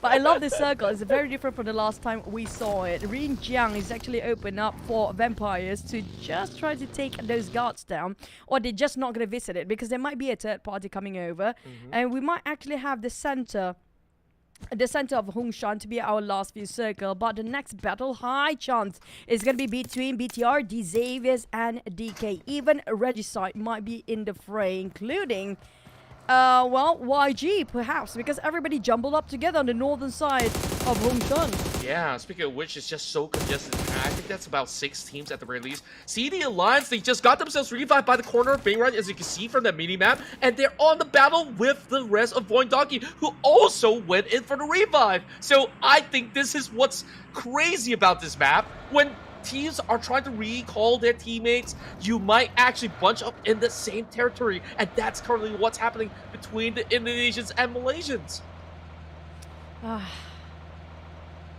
It's gonna be tough, especially in the blue zone, but at least still station number 2. But we talked about this map. Yeah, it seems like there's a lot of towns, but there's also a lot of big, massive open space that's nothing in there. It's so difficult for you to find a loot when you're migrating and try to transport yourself to go into one compound to the other. And it's too far, you know. And if you're way too deep in the blue zone, I don't think you can actually survive that long unless if you actually got that jetpack. Yeah, that Is it jetpack? What you called it? Jammer pack. I forgot. Close enough, close enough. So it's a jammer pack that allows you to tank some damage over on the blue zone, and if it depletes, it will start damaging onto your body as well. So it can buy you a little bit more time. So this is the reason why certain teams, they are actually planning to rotate maybe slightly later as compared to the rest. Say Cloud now spots out Donkey as well. So those guys on the outskirts did not only interfere, while BTR still on the hunt as well. This time having the markers onto the rest of R3G. BTR. Quite splitted about between themselves. They do see Horror now finally start to engage as well. But elimination-wise, BTR is actually taking a very good lead. They might actually have a run for the eligible point. I do hope we have the same animation where we actually see the teams that's eligible for the chicken dinner for the next one, probably for the smash rule, right? See some sort of markings on top of their the board on the right side. But I love this resort, by the way. This resort, there's so many residential areas, but unfortunately it's not inside of the circle. It's quite far. So Circle BG Alliance, lucky enough, they do have a couple of vehicles. And yes, this is like my favorite weapon in here, JS9. You guys have to try it out. It's so good when it comes to like mid-range to CQC. Yeah, I could certainly agree that this weapon so far has been one of the most lethal out of the whole SMG category. Back then, you know, players love the vectors. They love their melee weapons coming into all the altercations. But when it comes down to JS9, the rapid fire response rate is absolutely going to just blow whatever vest that they're holding. Doesn't matter if it's going to be a level 3. So I want to see more players on that JS9, as we are now centered into the open territories of Hongshan instead of being directly throughout the hillside. RNG is holding it within the city, so you can see that RNG has got a lot of business to do, and they are on that 2-2 split. So Range, Jappy, they got to regroup before it's too late. Just look at all these vehicles moving into the territory. It's looking super scary at the moment. Twice in a row now, RNG got inside the circle, but can they defend? Can they hold? That's the thing. And Hongshan, like I mentioned, is a lot of flat planes there. Yes, there's some covers, but it's not deep enough for them to just completely hide themselves from the vision of their enemies. And BTR see the floor and is straight away going for D Xaviers, who being knocked down on one player before. I don't know, is it their go time or not for BTR yet, because they try to circle around just in case if there's any third party come up from behind, because we saw how concentrated Hongshan area just now. Yeah, and they waste no time to zone away the rest of these members of D Savior. So it's forcing D Savior to cut their way out of their way around. But here comes the champions of the world, D plus Kia, arriving, taking down high on Bush. And I believe that's going to be Razy down. Follow up next, it's going to be also getting exchanged by the side of Snape. A little bit confusing on the names because BTR have alternate names, but Chips gets blown out. Great work from Federalis to hold down the line. That's a big nade drop by the side of Federales just now. Can turn things around, but Noble, the star player of DK, he will try to make sure he put Federales grounded down there. It's going to be one more player of BT he has to deal with right now. He needs to eliminate and execute the entire member. If not, they might actually call themselves back as the entire group. So Noble, he's trying. No, you can't climb out of that. It's not going to be wide enough. Ah! That's a little bit wasted opportunity, but he does have the help coming in from the Savior. BTR, despite getting that 7th elimination, they got taken down a little too early, and now the nades are falling in. Noble, it's not done just yet. Oh, he might get flushed out by the rest of these Avies. It's 3v1, but if Noble clutches one, he got one already. Wait a minute! He can actually do it! It's a 3v1!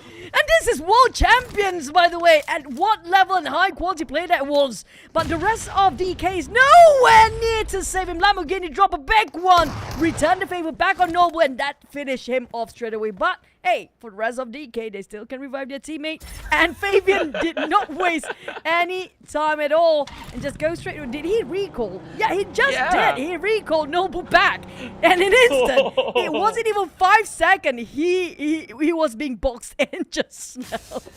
Everybody, you gotta treat Fabian a big dinner right after the whole show ends because he just saved the team completely. That was a really timely manner as well. He's like, okay, Nobu, you can buy as much time as you want. If you can take more points, even better, because I'm just going to bring you back. The only problem is they are now over onto the outskirts, but that knock point is going to be absolutely opened up because there's just too many of all these teams around Fengshan. But over in the corner, ASI8 is going to take on CB Alliance. There's going to be a lot of thinning of ground when it comes to the south of Fengshan. Look at how concentrated it is. But on the northern side, we have ASI8 if Cycle Media Alliance fighting as well. Next, it's going to be RNG. Now, RNG being offered second opportunity here with this circle. But unfortunately, they have to deal with so many teams. But at least Regicide is a bit busy against Vampires. He's wiping the floor clean by Mormon, taking the lead charge alongside with Omzons. They lost one player before, and Tony K still bleeding on the ground.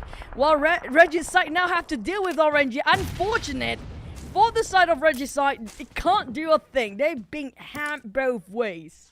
Yeah, it's just a late rotation coming from VPE to just cut into the corners where R3G was trying to hold over onto these warehouses, but it seemed like they were absolutely overwhelmed. There were pressure coming out of these members of RNG, as well as, so far, RNG looking really solid on how they've been able to hold out. YG around the corner, which, of course, I was expecting more players to mark onto them. They are just so elusive right now, and they're about to pose a threat onto everybody else.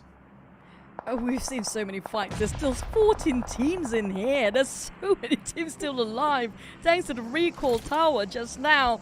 But on the side of RNG, they're doing so much work just to defend their grounds here. But YG, like you mentioned, they're still alive. They're the closest one to actually score that benchmark smash rule point.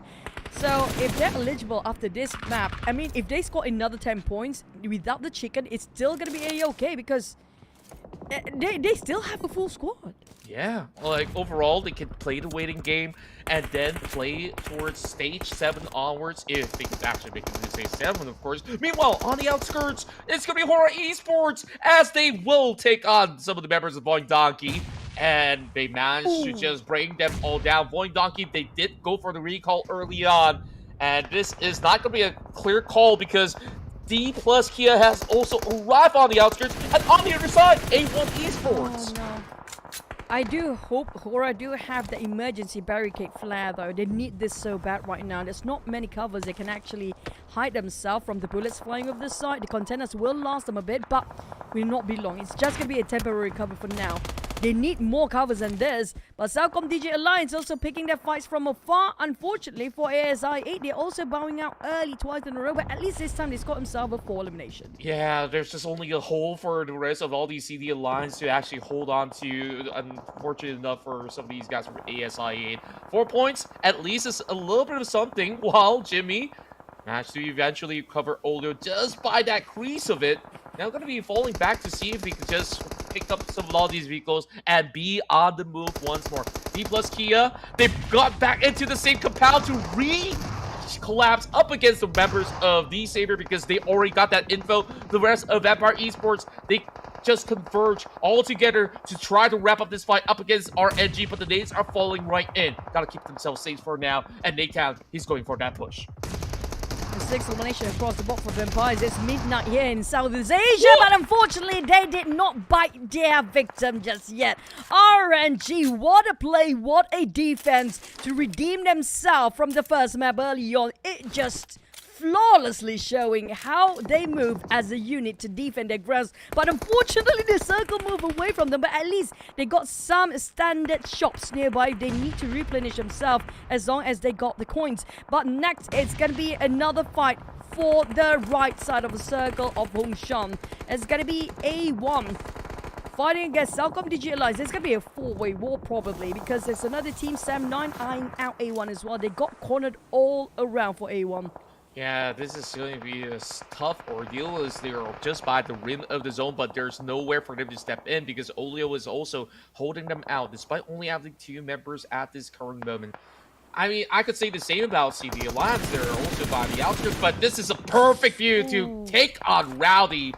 Now there's only going to be 1 member left. Hitman just tried to actually hold him down. And once again, Zenline has arrived towards this vicinity to go against the rest of CD Alliance once more. But quickly as they arrived, they also got taken down. They won that spot where A1's currently hiding. 2 members being knocked. And CD Alliance, how do they get away without getting harmed at all? Because they're getting those free sprays on top of 7-9. And here comes the nades.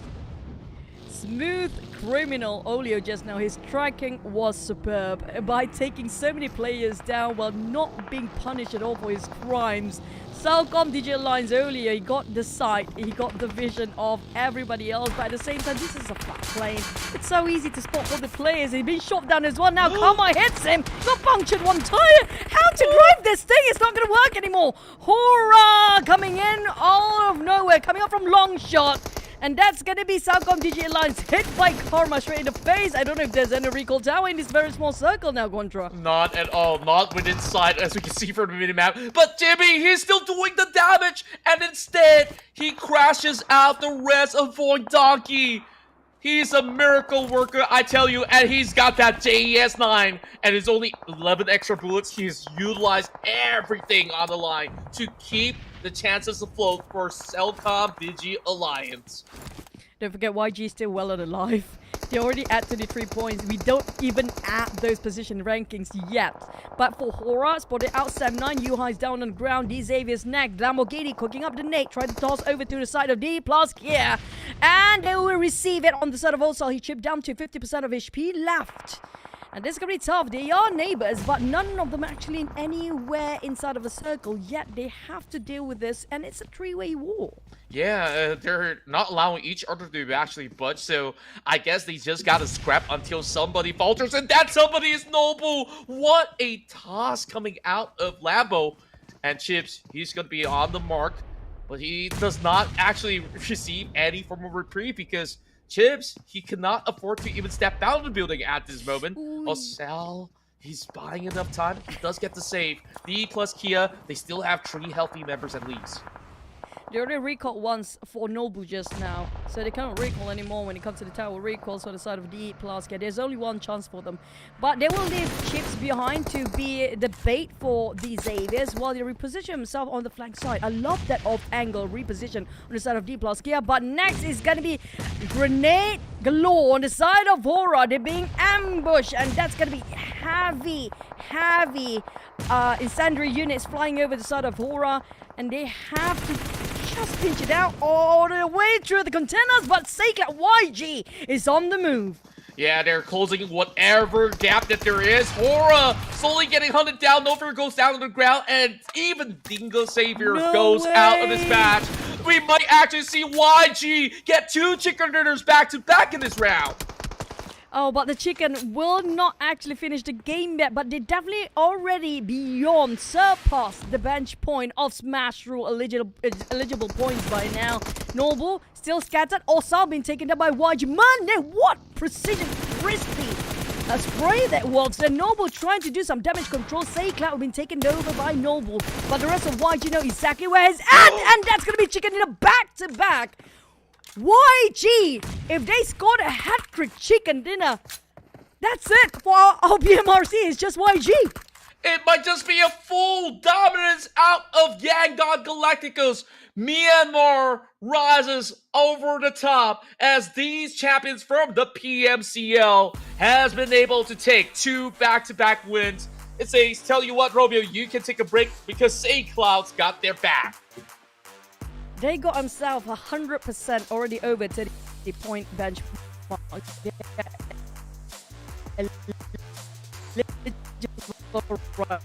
For the next chicken, there's still a shot for any team if they actually set themselves for the benchmark. Example, if the second place got 30 points already as well, we're telling up the scores by end of this map. If they scored the chicken, it's done for YG too. They can't do it. And if in the case that YG does not score the chicken dinner, they still have to maintain the highest amount of points, which is so hard to do. You saw how ferocious all these teams are battling up each other. I thought for a moment D plus Kiev could have actually gotten a really good opportunity to actually close out this matchup, but despite those 9 elimination points, they did not have enough firepower because the rest of the Savior was holding them down.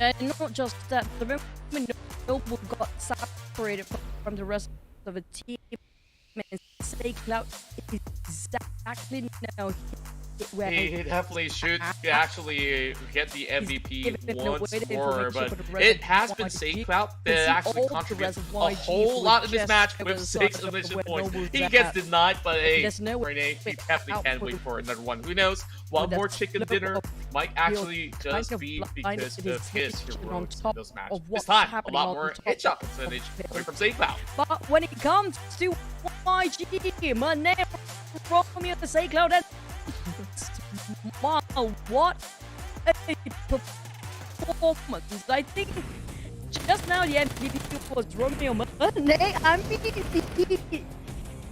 he should get this MVP, right?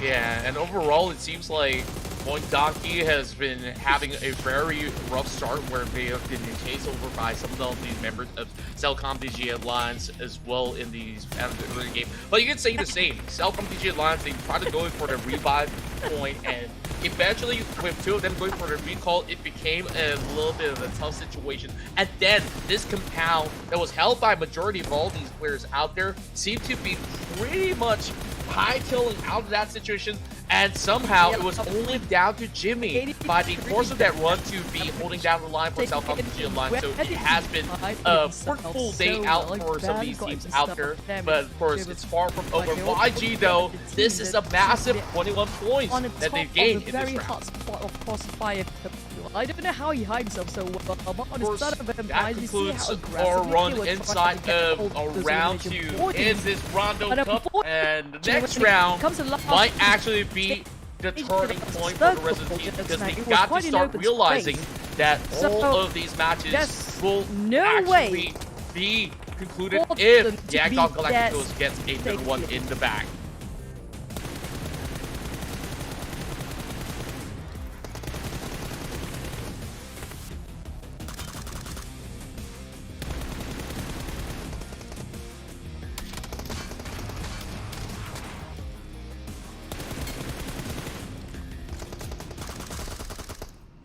Super difficult for them to secure that one last chicken dinner that will mean the entirety of the PMRC. But we cannot oversee that the fact that D plus Kia is actually might catching up when it comes to the overall points later on. So we're gonna have to wait and see for the overall rankings. True enough, and take a look at that. Cellcom DJ Alliance, 14 points. 14 for Horror Esports. 15 for D plus Kia. They can also catch up to the margins out of Yangon Galacticos. All they need is those chicken dinners out there, and there's only 4 more matches to go. So is there going to be enough time for the rest of the pack to do so? Yangon Galacticos now 41 points. 2 chicken dinners. They look almost unstoppable, but I think they definitely will need to defend their very dear lives because everyone else in the lobby don't want the night to end this way. I assure you, YG wants to end it that way. For sure.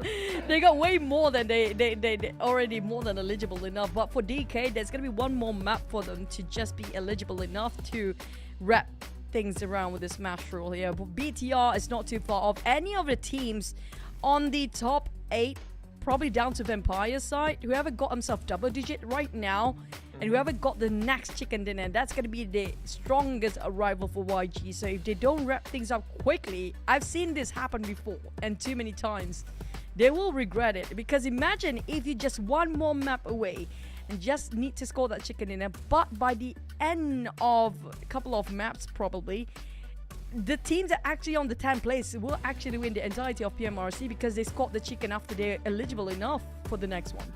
That's right, and of course, that being said, match 3, this is going to be the clutch point if YG could just take it all the way with the triple chicken dinner. And, you know, they've already hit that benchmark. They've already got everything sorted. Now it's rinse and repeat time, but I think it just gets harder and harder to do. The teams will now need to also focus where exactly does YG drop. If you take them first and foremost, then they actually get another shot to just have a deeper run throughout the night. So it's just so much pressure now surmounting onto these members of YG, despite really showing us a pure dominant display for 2 rounds back to back. If YG can actually score the next chicken dinner, I think it's pretty safe to we just declare them as the kings of Rondo right now. I mean, they scored double chicken back to back in the first 2 maps. I mean, it shows that how much they just already studied and revised over Rondo's map as an esport map in PUBG Mobile esports scene. So if YG really can score this one, I mean, like, that's huge. And I think it's a reality slap for the teams out there to know the fact that, hey, teams like YG already kind of finished their studies with this map right now. Yeah, and if we think about it, this is under Smash rule as well. Even if you implement pretty much every element of Rondo into a typical, usual super format, right, where everyone's just collecting maximum points, you can see how this map is going to be such a big booster where, you know, if you want to farm elimination points, this is the place to do so. All these teams are going for recalls, you know, like, yeah, the more the better. You can just keep going on and on and on. And it's been so fun where we finally get to see all these pro players realize, oh, I can now buy back my teammates. Okay, let's actually get that done. I can now call in the cavalry. I can bring in all these barricades and fights. I can even last longer outside the blue zone. There's just so much more to do. And Rondo, if you guys have not tried it, make sure, go ahead, download that map right now. Play it. You're gonna have a long, fun night just hanging out with your friends in this crazy terrain. I personally want to thank ATR for that really great use of the recall tower, because, you know, I at first I thought, hey, can you only revive one player or can you actually revive the entire lineup? And it just shows that he was a solo player and he managed to recall the entire crew just now. That was big, and it was a turnaround or a turning point for the team as well.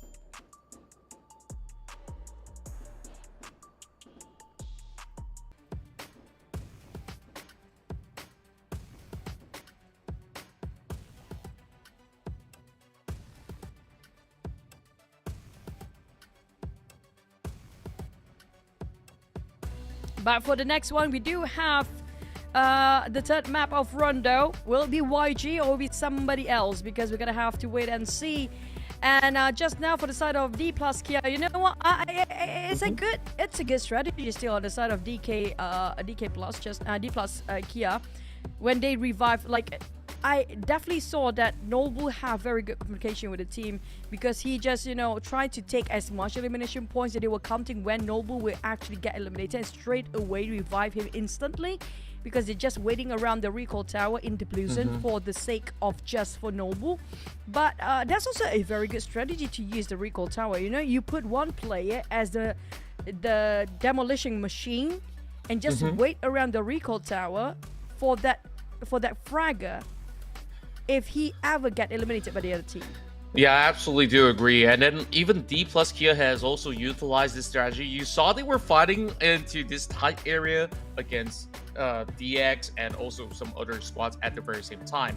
And down to Nobu, we thought that the entire team is gone, but we missed that there was one player not joining them at all. And their captain was just saying, just commit to that fight because we can bring you back. Sure, they're playing outside the play zone just to get those teammates back, but once they're back on track, you saw that was a top 2 finish. A master class coming out of D plus Kia, despite falling so close to the line to take on the rest of Yangon Galacticos. So we could see that there's just plenty of all these big ideas coming out of our teams all around South Asia and Southeast Asia. So far, Southeast Asia having pretty much a dominant run coming in from Yangon Galacticos, and we even saw BTR catching up. They have plenty of elimination points despite bowing out early. CD Alliance are also within that radar with this 14 points gathered in this round itself. So it's been pretty hefty,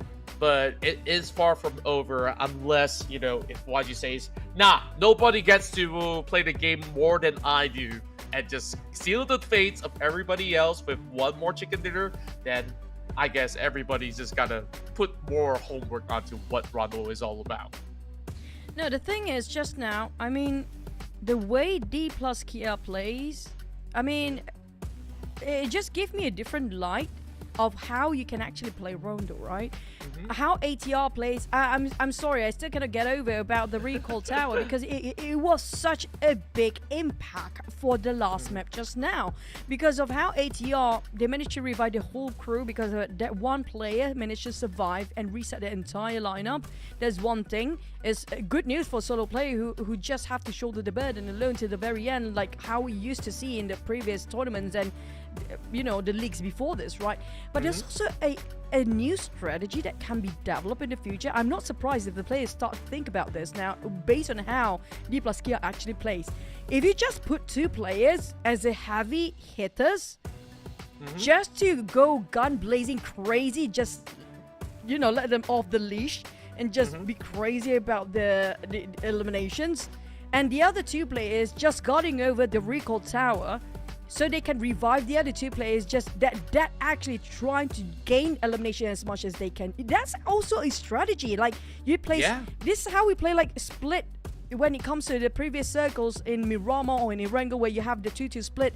The other 2 players already be in the center of the circle. The other 2 is just trying to wipe people from the back and bulldoze people from behind.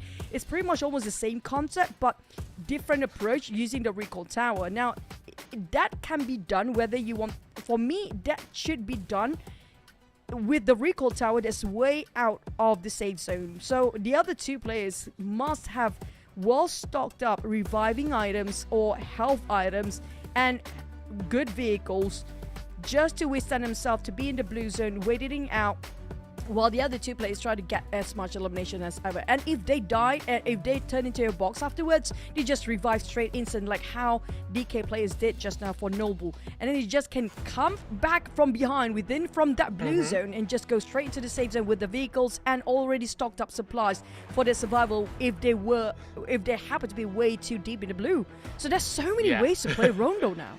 There's just a lot of alternatives out there, and I love how you have all these grand schemes all mapped out on how these pro players will ideally play. Now, I want to see who's going to be that bad guy to camp on those recall towers. Like, oh, you want to save your teammates? No can do, buddy. You gotta pay those taxes because I'm guarding this place with my dear life. You guys don't get your revives. I'm gonna take you down, and you will not with this matchup. So that could also happen. And who they gotta stop right now? YG. 2 chicken dinners in a row. The rest are starving. So this clash, it has to continue. If YG takes this one, this might just be our very last match. We'll have to see here in the PMRC.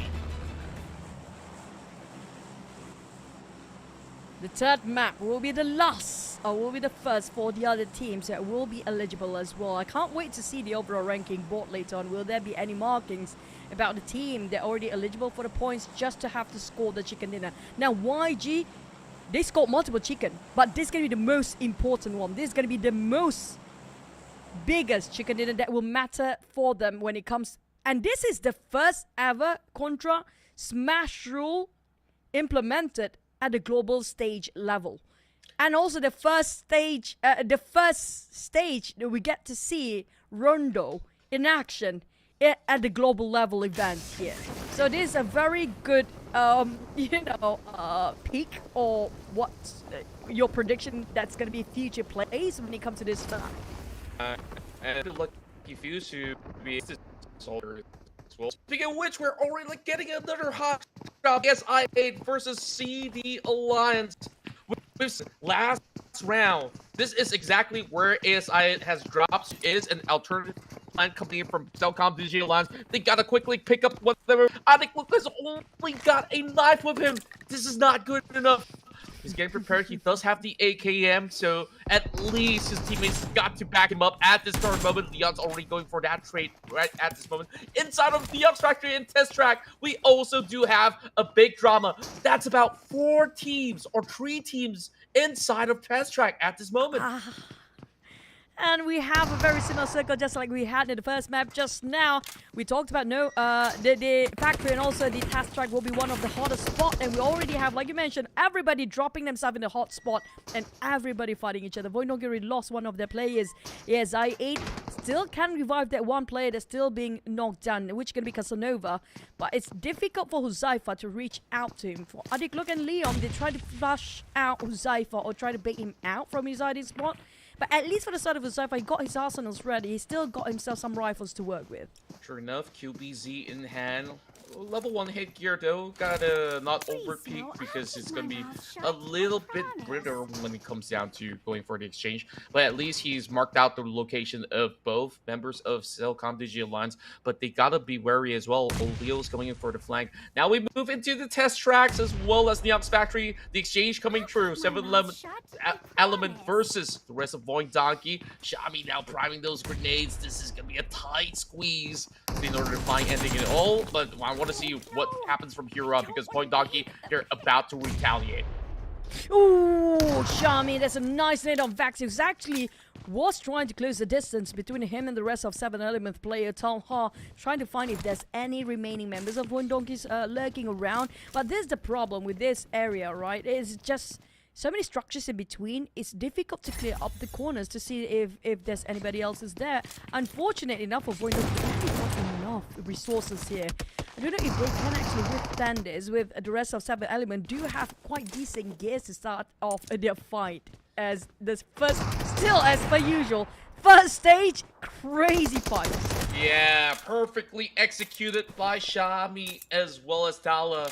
Though it has been a little bit of a close call. Meanwhile, we go back into the fight where we started things off over on the northwestern corner map. CD Alliance now trying to zone them off. Zideon's finally getting taken down. So Huzaifa, he is feeling a little bit more confident with this push. Still seeking out that member of Cellcom Digital Alliance. Also spotting out Olio running around these corners. Holding on to that QBZ once more. Olio now closes up the distance. And that nade connects! Oh my goodness! Now it's down to a 1v1.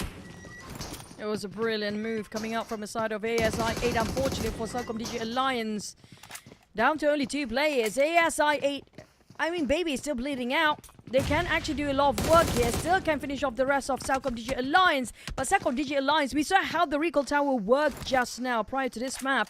So they can actually try to disengage if they need to and just go for an exit out, because right now it's going to be a 4v2. Not a great odds for Celcom Digi Alliance, but for ASI 8, you cannot leave anybody survive on the side of Celcom Digi Alliance. We saw how that happened before. It's just going to be reset for that solo survivor. Yeah, speaking of a reset right now, it's going to be Baby to be picked off.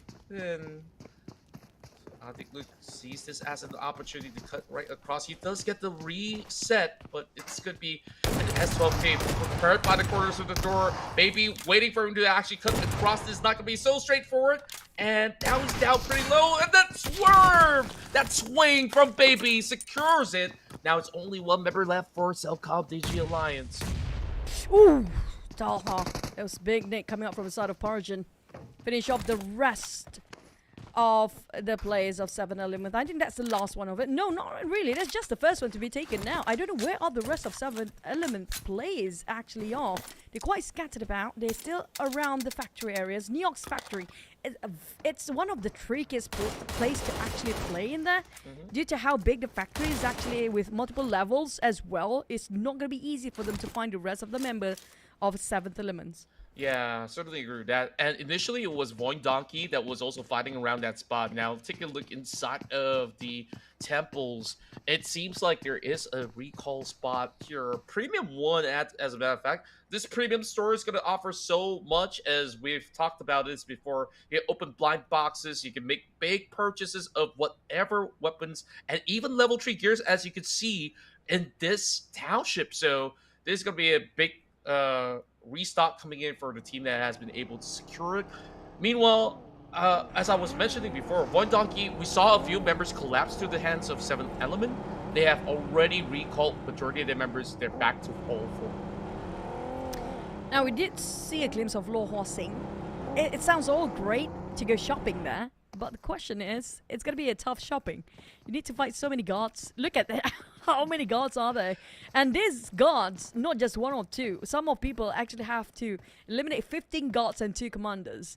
And these guards' damage is crazy painful. I don't know if you can actually go solo-handedly in there by yourself. You're going to have abundance of resources to deal with the rest of the guards by yourself. I don't know if a YG player can actually do that. But also, when you're fighting around the guards, you're going to attract so many teams to just come over to that site and steal all those goodies from you too. So it's high risk, high reward, but is it really worth it? I think it should be worth it. If you're going to be YG, you need all these resources, right? Like, you got to fight things off by having the better weaponry, the better kind of stocks. But as long as BTR is around that vicinity, I don't think that YG should actually attempt to do so just yet. Hitman now challenges San. It's going to be a quick exchange as Baz goes in for that quick drop with the JS9. That's how we like it. New weaponry, heavy firepower, and R3G. They get that perfect pickoff.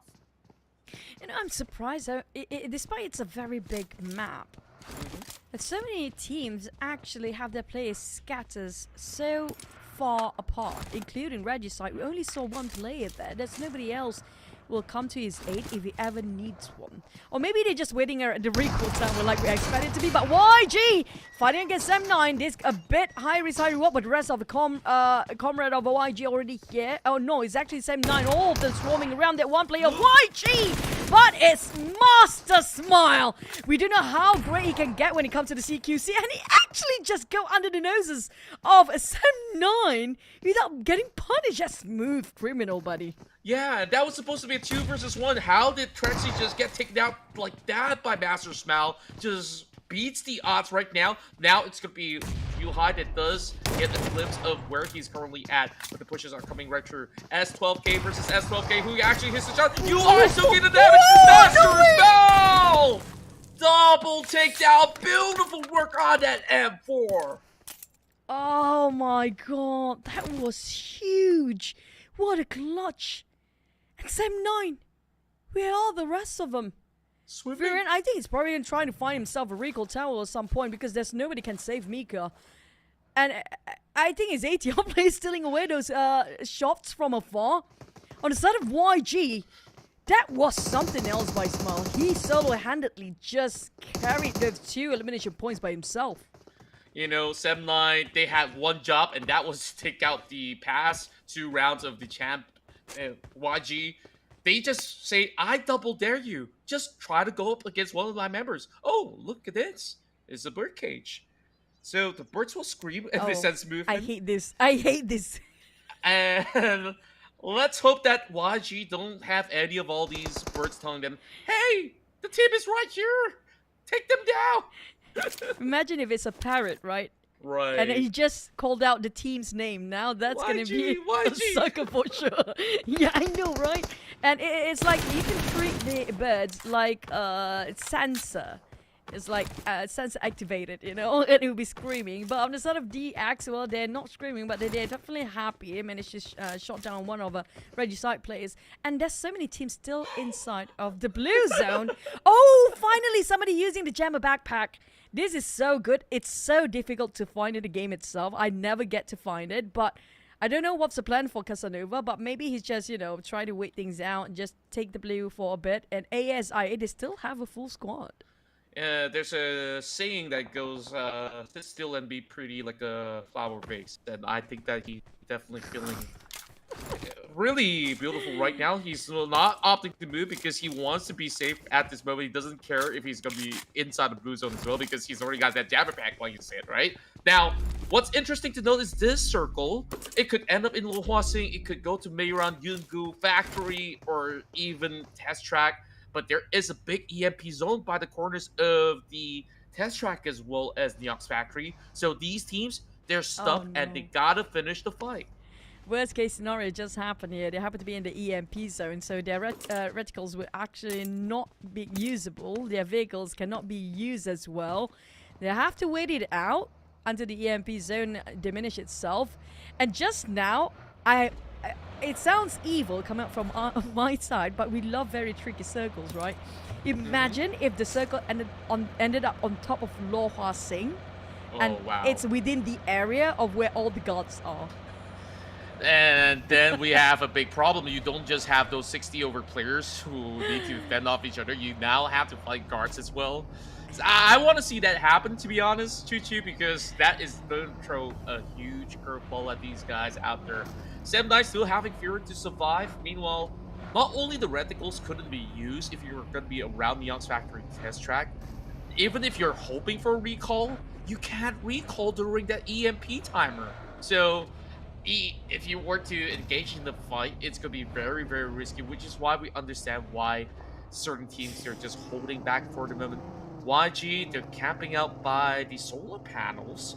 Interesting to note as they are definitely getting themselves a field of region to work out with, but not too far off. I believe that is going to be Hora Esports that is just right across.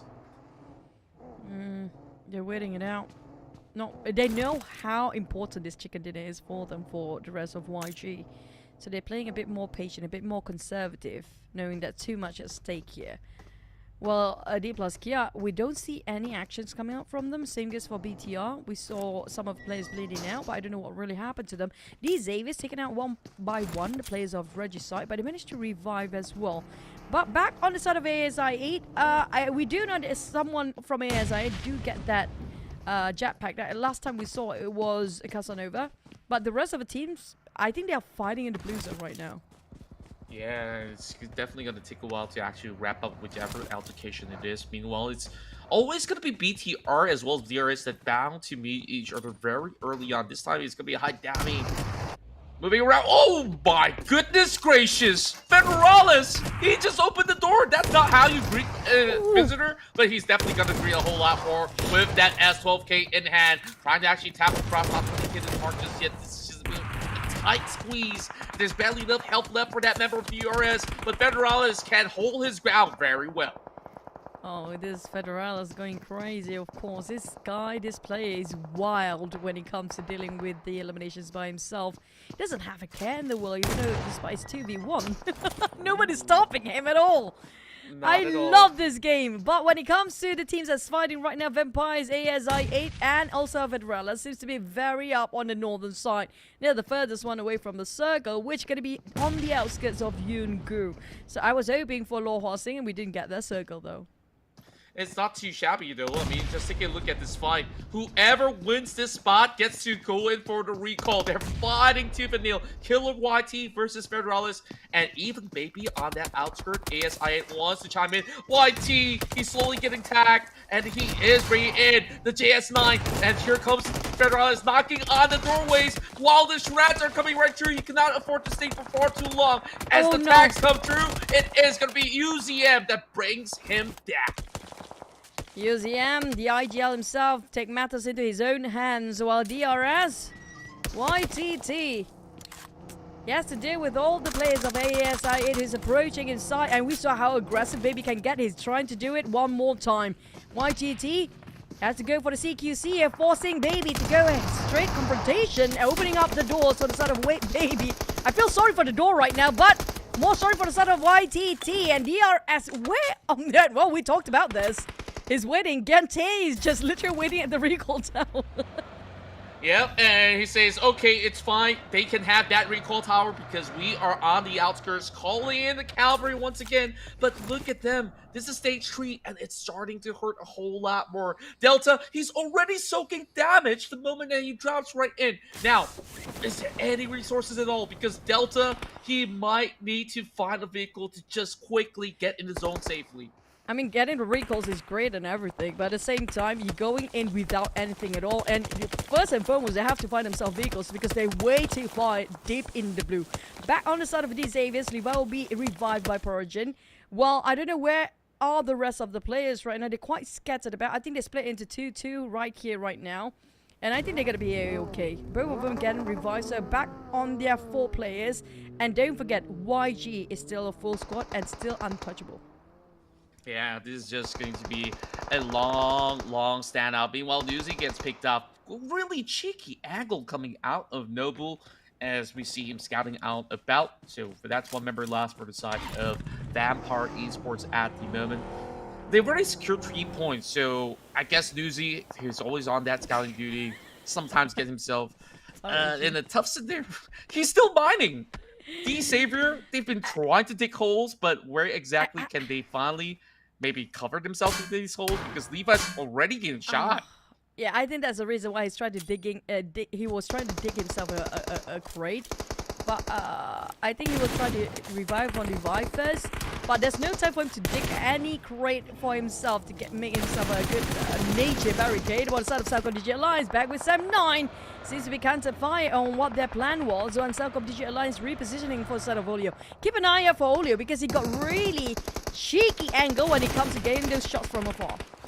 Well, it's going to be 2 members being collapsed by Mika. Quick takedowns as it's also being replied by these members on the outskirts. Farron does get the tackle onto Adiklu, and it is down to only Yuhai. It's pretty daunting as he has to go for Olio right now. He's on the wheels, and the taps are coming from another outward angle. Now Olio looks for that grenade. It might just be enough to take out the entirety of Zem. Now he's on the open, and here we go, the toss, and he does not survive. Olio secures it to take down the Tigers. Now, it's mission time for the side of Olio to find that recall tower and also a vehicle for himself to run away in this mass. Hopefully can find himself or bomb into any recall tower nearby, but the time is not really his best friend right now. Pretty much his worst enemy, because a few seconds to go and it's going to be a painful stage number 5, Blue Zone, hunting him down. On the side of YG, they still get themselves eliminations. I don't know, nobody actually touching YG yet.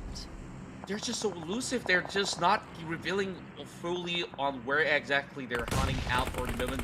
We are already getting exchanged. Vampire Esports versus DK because they want blood. They want to advance their fallen ally where they've managed to take down Newsy, excuse me, where Fabian is now trying to at least go for the exchange. Mormon does have a little bit of that high ground and a couple of all these vehicles and the bodies to restock whatever's necessary as well. But Mormon, he's going over Blue Zone to try to wrap things around because he knows this is not going to be a safe space to be. There are other teams on board, and that's going to be PTR just by the corner back.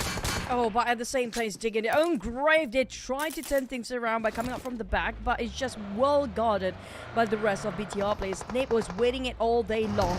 But next, BTR is no rest time for them, no downtime at all, because they have to deal with B+. And next is going to be ATR fighting against Void Donkey. My Void Donkey now having a big collateral to deal with. The rest of these members of ATR tries to surf right past and might actually get themselves a little bit more of a fighting chance. They're trying to salvage Potato as he's still limping over on the quarters of that shack, while the rest of the field, ATR slowly closes right through. It's a circle ping-pongs all the way back towards the far west, but the battle continues on. ATR soaking up that grenade as Vexy manages to turn the tides around. Mad Cat tries to go for the exchange as well. The bullets coming from the outside, and it might just be another team on board. Federalis takes down Gante. Oh, Void Donkey Razak try to save his mate or try to deal with the ATR player first. You need to pick and choose now. Things are not really great for the side of both teams. There are heavy casualties on both sides. BTR eliminated, but still, nonetheless, we saw a great clutch coming out from Federalis before. But Maccat, ATR, cooking up the net, hoping it will land on any of the players of Void Donkey. Now, Void Donkey have to deal with two different angles there.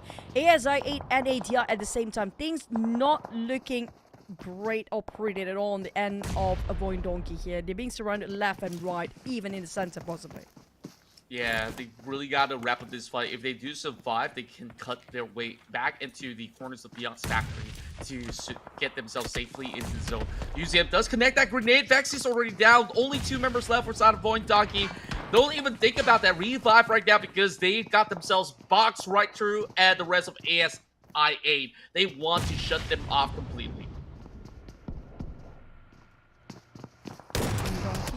ASI-8 coming in, Vaxi, they might get flushed out. Void Donkey, they are in trouble! A bit late for their reaction. Casanova didn't waste any time at all. No hesitance when it comes to taking a shot out on the side of player of Void Donkey. But YG, they were struggling inside of the blue zone just now, lost their players who was ASI-8. And last time I saw, one Horror player was tracking the rest of YG players from the back. Back to the fight between ASI-8 and ATR. Huzaifa will be the bait, and I don't know how UZM, the IGL himself, how to deal this by himself. It's 2v1, and the nades might flying over very soon. Seems like a perfect trajectory. It was a perfect nail on the side of Mamba. That was absolutely brutal. They're all pretty much bunched up at ATR. They just dropped the big bag onto them. SI8, they did secure 10 elimination points in this round. A hefty bonus to actually put themselves closer to the passport mark, as that's a big 14-point round for them. But you know, it's been taking so long in stage 5. We still have 9 more teams as it slowly depletes. We have Telecom DG Alliance getting taken out outside of the play zone. This time only 4 points for them on board.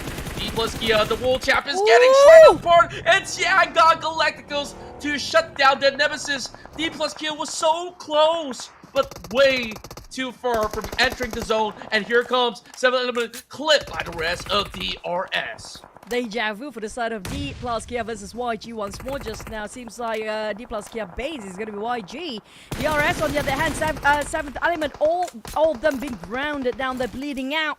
And Delta needs to save his mate first, because it's the moment he tried to go and finish off the rest of 7th Element players are still knocked down the ground, he will get shot down by a different team across the other side of the hill. And YG just put matters into their hands here, taking advantage of being attacked by just arriving. But the problem is, the circle will shrink even further, and time is not on their side. With only 40 seconds on the clock, they need to wrap things up. We definitely need to do so. Shami is just by the outskirts right now, and that zone is closing towards the side of Horror Esports speaking, which is going to be Levi's and the rest of the Saber. That does take over a lot of room. Open up for YG. YG might actually go in for another chicken there. Somebody's got to stop them right now. If there's anyone at all, it might just be 7th Element, because they're moving into the direction of Yangon Galacticos, and this is what we want to see. Can 7th Element do it this time around? It's 2v4 or 2v3. 7th element, despite they were almost all being knocked down before they managed to reset themselves as a full squad. And the other team with a full squad is going to be A1 Esports as well. Now, A1 approaching these Xaviers aggressively, just going to take this matter and just finish off the rest of these Xaviers while they try to revive. Well, YG, like we mentioned before, it's going to be a tough one as it's Wolves a 2v4, and the Blues are also not helping at this point. But Romeo from the sidelines, trying to finish things off and trying to gatekeep them from the inner side of the circle. But the problem is, can you win this chicken so handily? I don't see any recall towers nearby.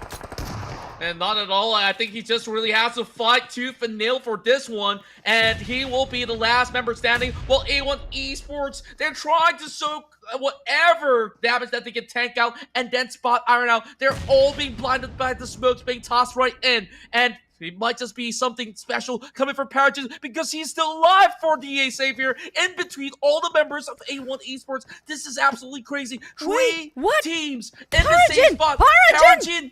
He's got to do something about this. He's just looting. Paragon, what are you doing? What are you doing, my friend? Paragon! He got to do something about this.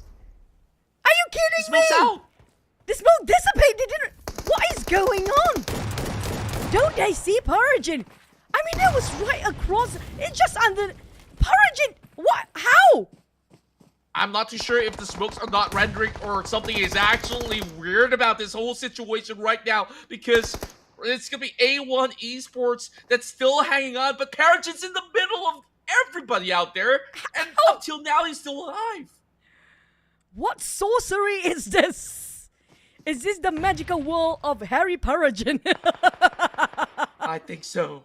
It might just He managed to get himself an invisibility cloak. He cloaked himself way too much. But Romeo cannot die, or Romeo must die here. It's the question whether they can finally finish off with a smash throw in play. But Romeo got bombarded. And that's going to be YG have to play for another game for the next one. But DX... Unbelievable. What did we just watch right there, Choo Choo? I don't know. Don't ask. I don't know. What sorcery is this? A1 Esports, regardless, they were the big winners to deny that victory from the hands of Yangon Galacticos. Romeo must fall, and I just love your reference right there. Finally, we get ourselves that South Asia dominance right now, showing by the end of this match. But what did Paragon just pull off? He's in the middle of all these members. Did he just say, hey, don't shoot me, I'm your friend? He's like, okay, buddy, we'll let you hold on. He's just saying, I'm not YG, don't take me down, I'm not YG. It was floating. floating. I don't know, he was mid-air floating, but nobody shot him down. We saw the smoke the moment it dissipates.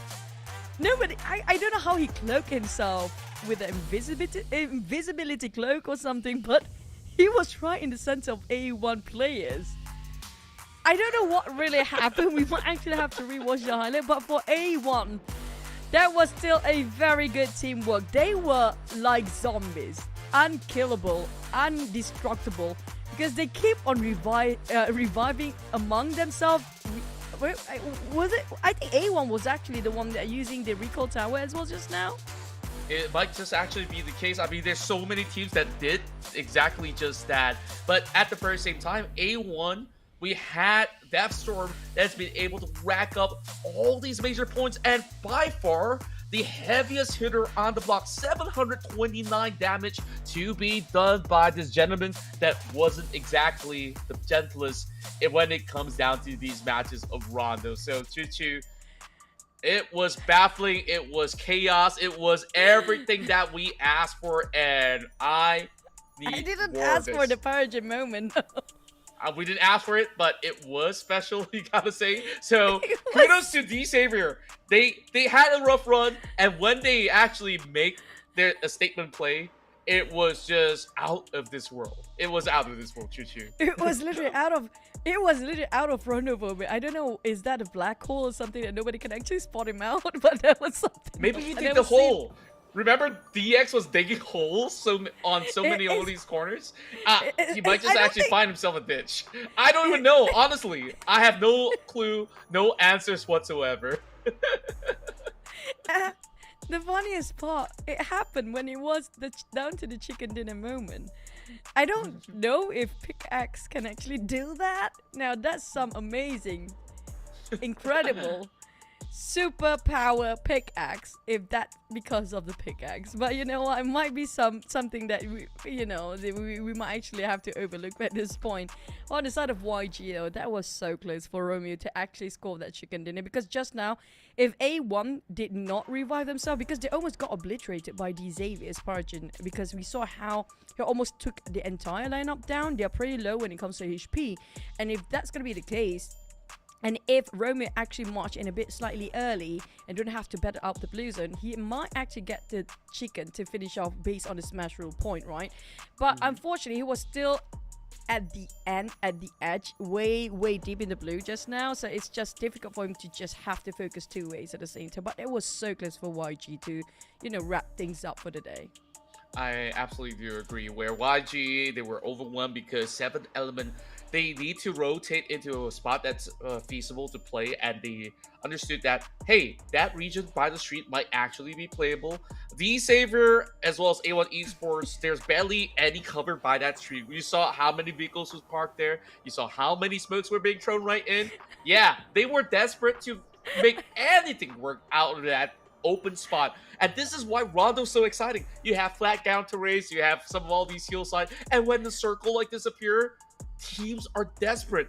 And I guess when the desperation attempt, Paragin was just like, okay, I'm not gonna move a muscle, I'm just gonna pray. There's a lot of temples here inside Rondo. He prayed, right? Yeah, he prayed that he's not spotted out, and somehow, God willingly, A1 Esports was just funneling their attentions like, okay, there's somebody over the south, let's clear that guy on the south, and find themselves their chicken dinner. This is their golden ticket. It's 19 hefty points for A1 Esports. And for YG, I mean, like, they will want to go for plan B in case there's nobody can actually implement a smash rule to finish off the entirety of this tournament. Might as well just gain as much point as they can. They got 14 points. Now, on top of that 14 plus that 40 points before, that's definitely over 50 points right now. I don't know how big of a gap between them and the second place, but for the teams on the second place, downwards, second, third, and fourth, they need to focus on the smash rule right now, because to chase the points of YG seems to be a huge gap. The margin is quite wide between them, so the best bet for them is just to use but the thing is, nobody nowhere near the smash rule benchmark yet. YG can still win this because these Xaviers, they're only 2 points away to be eligible for the smash rule. Yeah, anywhere from second place to sixth place, they're about to chop their tickets for the smash effect to take place, and then they still need to look for that one chicken dinner. A1 Esports, they got one chicken dinner. Not quite there on that margin just yet. If it was a 30-pointer, then all they really have to do is just fight YG for it. We even saw White Donkey see the Alliance to try to go in for those late attempts. It wasn't quite enough. This was a really big round for them as well. If they have another 16-pointer run, they could also get themselves into that smash ticket at the very least. But all hopes is not lost just yet for the Savior and everybody else on board, because YG, they did manage to secure a top 3, but that was the closest attempt for Yangon if they could just finish off that fight up against A1 as well as 7th element. So I guess we're in for more Choo-Choo. I think they were quite the only flaw that YG kind of shows us just now, they were overthinking way too much, because we saw how different they approach when they already know the fact that they're more than eligible enough to get that chicken dinner, right?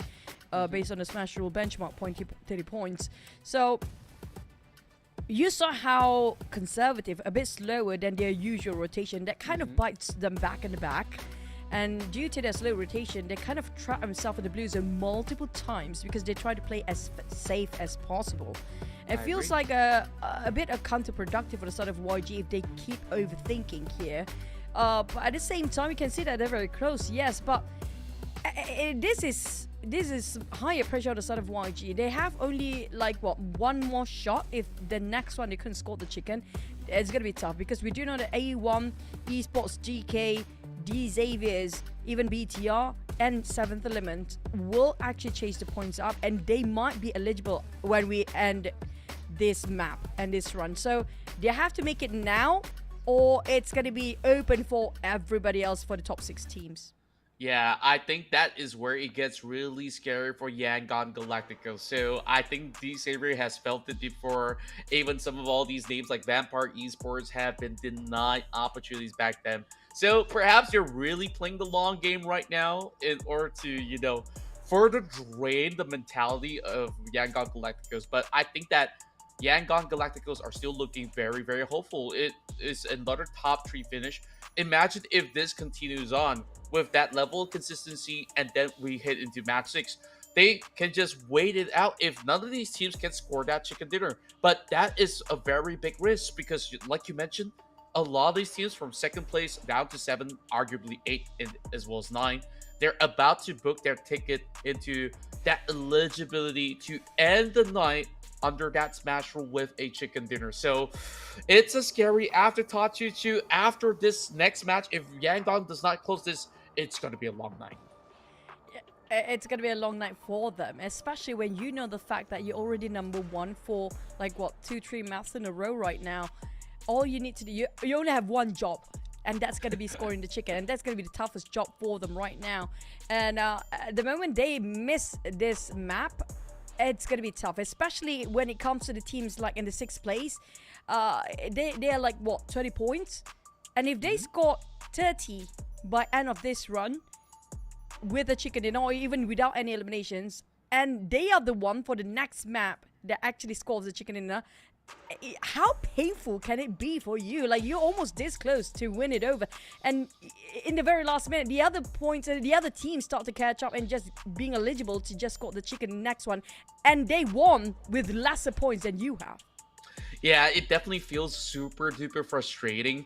As much as, in essence, everybody's already winning a little something in return. But imagine $5,000 to be guaranteed and it just slips away from you. And then oh, you're going to lose sleep for sure. I mean, it's been a crazy night of action so far. Rondo has been action-packed from start all the way to finish. And the beauty of this recall feature in this map just goes to show you that, hey, now we have a lot more action. We can take fights. We can do a little bit more dramatic fashion of fights to occur for a very, very long time until teams get super exhausted. So I think that this map so far keeps everybody on our toes. And up till now, I'm still looking forward for even more crazy stuff to be shown to us, because we've seen maybe certain maps where Disable was thinking, okay, where can I dig a hole? And then you have Vampire Esports as well as the RS. Where can I climb to the tallest peak in this map? Next, do we get teams to be on the gliders, to be floating around, receiving information? Do we actually see teams challenging those guards? Because we get ourselves a little bit of that view into the city of all these high premium loot areas, and we have yet to actually see contests for areas like Lo Huaxing. I want that to happen in these upcoming maps.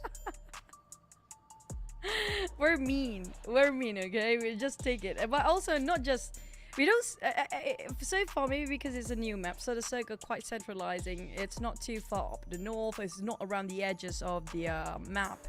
So, I mean, another premier place for us to see the guts in action is going to be Rinjiang. So, if the circle did end it up there, I would be satisfied as well. But it's so far, it's more towards the side of Nyok's factory, around most of it just on the outskirts of Lo Huaxing. I think twice right now, because the first map we also have somewhere close on the south of Lo Huaxing. But probably that's going to happen again in the next one, who knows. But at the same time, I want to see a fight where the players are being forced to get to engage with the gods and deal with the players at the same time. Now that's gonna be tough. At the same time, it's so difficult for them to track the movement of the gods, because it's different from players. They're not players, so the way they move is gonna be absolutely erratic or different, like how you used to track players as human.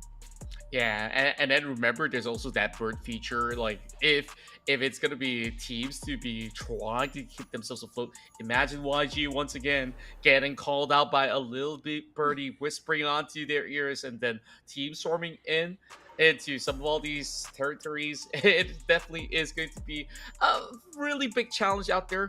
First of all, some of these guards can also act as a certain decoy where you get baited to shoot at them because they're moving targets out there, and then it's like you realize, oh no, now I'm also attracting attention because I released a couple of shots out there, and then you gotta be wary of your surrounding. But if worst come to worst, I guess that there's always gonna be some of all these recall points.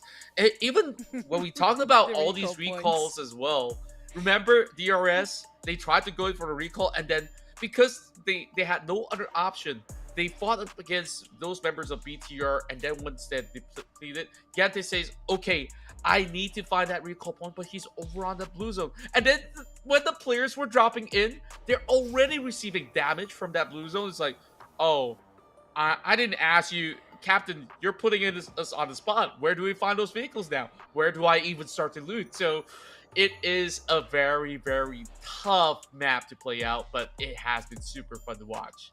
But I mean, like, it's like pretty much like, you know, worth the risk to revive the entire lineup. But it's like the chances are there, so might as well take the chances, right, for the teams that actually do find themselves the recall tower. But that's the thing. I mean, to find a recall tower, I feel like it kind of gave a different role. A different role when it comes to Rondo, when it comes to players' role. But you know what? Before we get more in depth regarding that, we're gonna hit the brakes for a bit because my head couldn't wrap around what really happened, how Parajin praised to the point that, you know, he's being invisible for some bit. So I think we're gonna head into the break for a bit, so you guys don't go anywhere because we still have 3 more maps to go of Rondo, who will actually be the kings of Rondo this time.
Hello, PUBG Mobile fans around the world. My name is James Yang, the Senior Director of Global Esports Center at Rebel Infinite, Tencent Games. It feels like just yesterday we were watching the thrilling grand finals for the 2024 PMGC champion title in London. And there's only one way to describe the finale. Absolute cinema. Thank you to all of the wonderful players and fans who dedicate their passion and support to making 2024 PUBG Mobile Esports so special. there's plenty to look forward to coming this year for PUBG Mobile Esports, as we commit to introducing even more ways for amateur players to get involved. So let's jump into the action with the ongoing PUBG Mobile Global Open. First off, for 2025, I want to thank nearly 100,000 players registered to take their first step into PUBG Mobile Esports from more than 150 countries around the world. All of us are ready to see how the scene will welcome new rising stars and who will be the next the one. This year, we are introducing the Smashy rule set to the PMGO 2025. It means that once any team hits 80 points and taking the chicken dinner in any of the remaining matches will crown them the 2025 PMGO champions. If no team wins by smash rules, the team with the highest points after 12 matches takes the title. Exciting, huh? But who will be playing?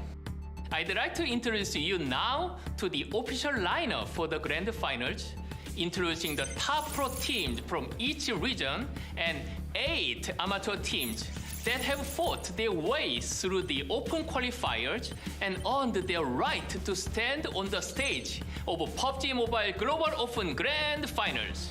With the Grand Finals getting closer each day, I am very excited to see so many players take to the stage in Tashkent, Uzbekistan, across the weekend of the 12th of April.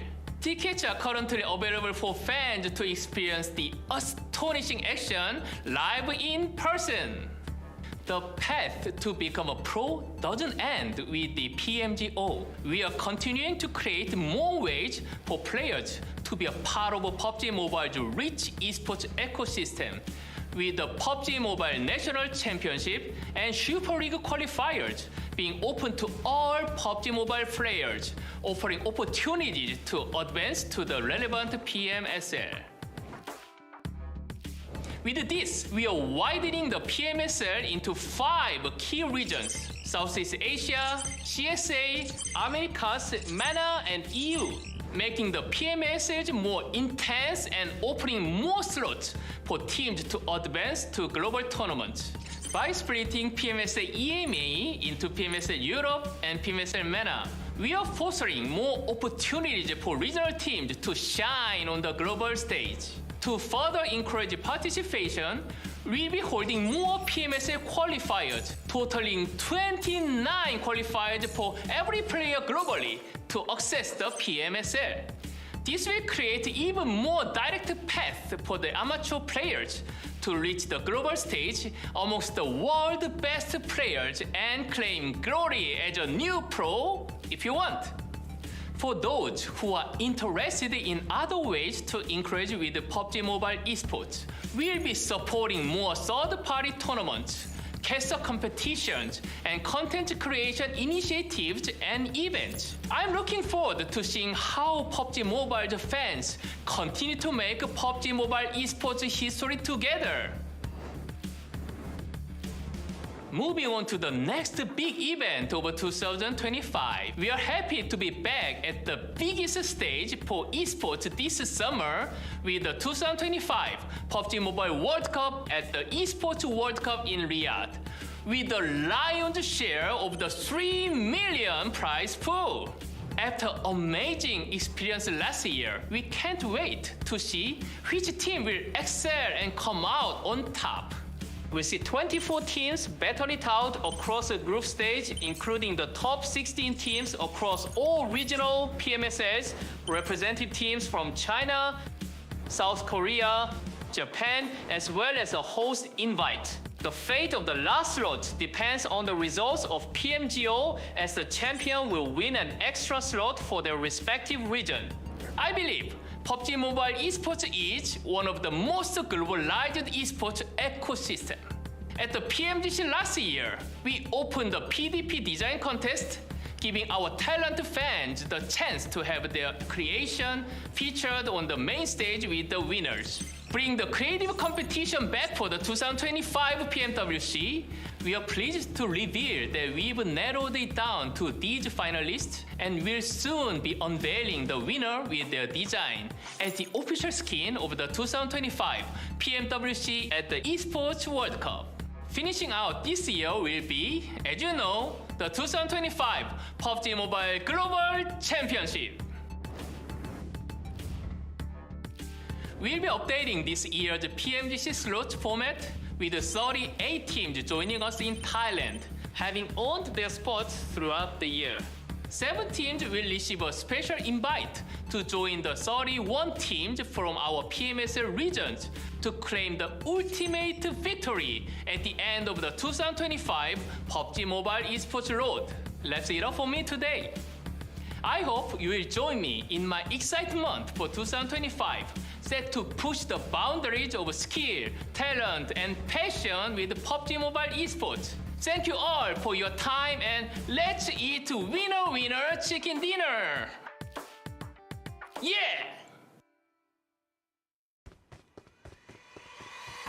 PUBG Mobile's long-awaited Rondo map will finally be unveiled in version 3.7. Rondo is the largest map in the game, spanning an area of 8 by 8 kilometers, where traditional and modern aesthetics blend seamlessly together. It includes various new mechanics that offer more tactical options. Now, let's step into Rondo and see what this special map has to offer.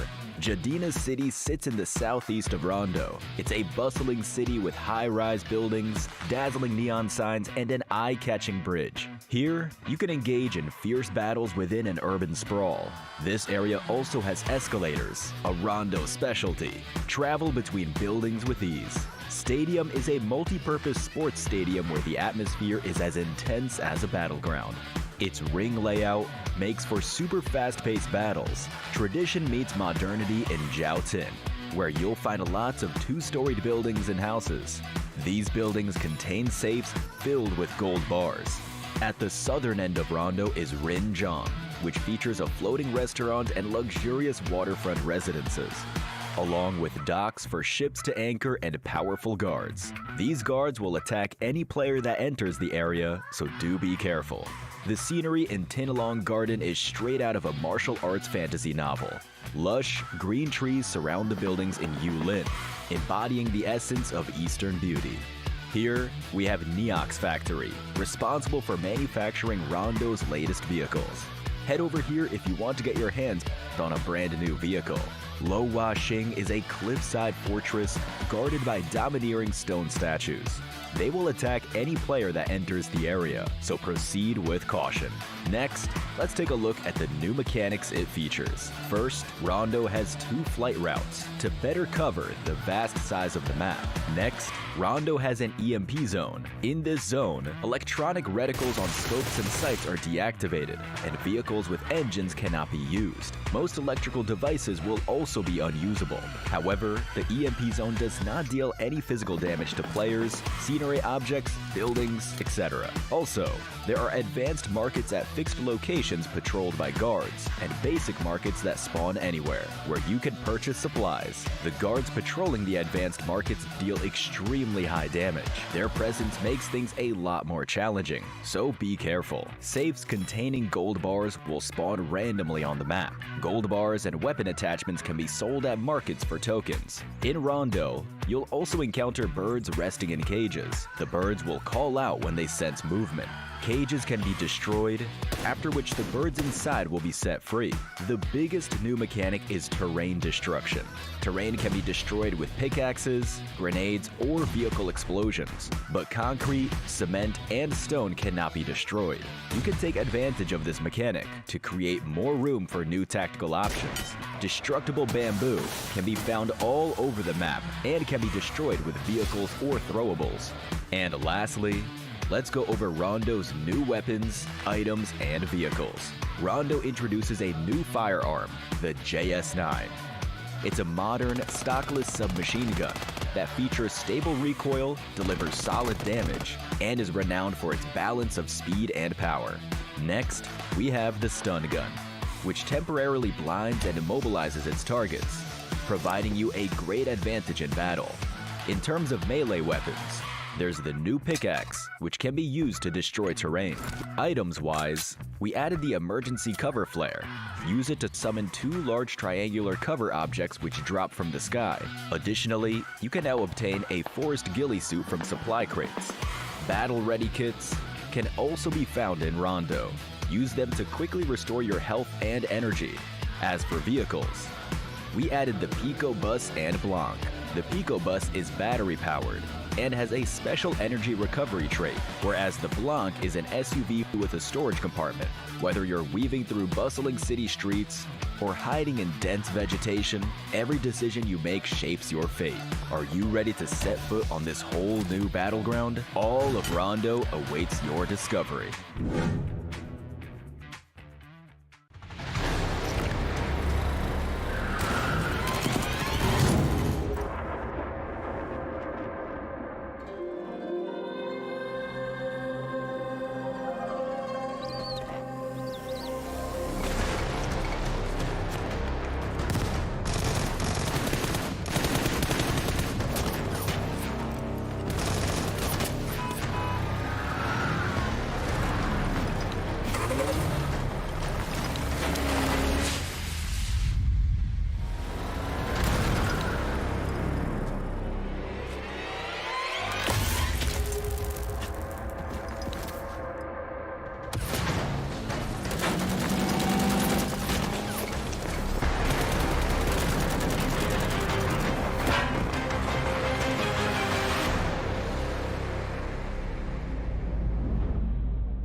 Ladies and gents, welcome back once again for the PUBG Mobile Regional Clash. It's South Asia versus Southeast Asia versus our world champions from Korea.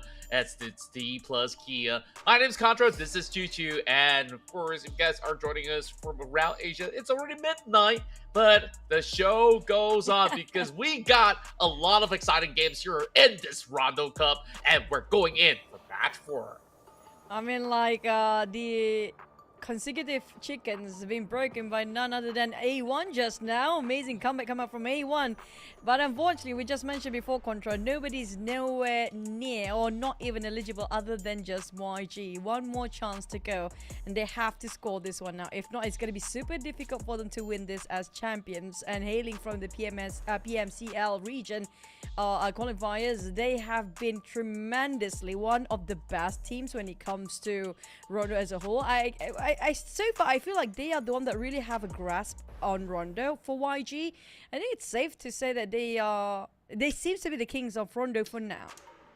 Yeah, and overall, well, don't mind me if I just flicker some light because, you know, it's getting a little dark in some areas, and some teams, you know, has been getting themselves glimpse of opportunity. It could all go dark right now if YG just secures another chicken dinner, like you said. And then this map is going to be so important for YG. If they don't close it out here, a lot of other teams will suddenly get that eligibility. That Smash Rule passport, I call it, is going to be activated in this round. And then the floodgates are open. Now you don't just worry about YG. You worry about everybody, where you just got to start focusing. Okay, I need that chicken dinner for myself, and I gotta ensure nobody with that passport's gonna end it after this matchup. So match 4, of course, all eyes are still on Yangon Galacticos, but closing in, even A1 got that win on that pass round.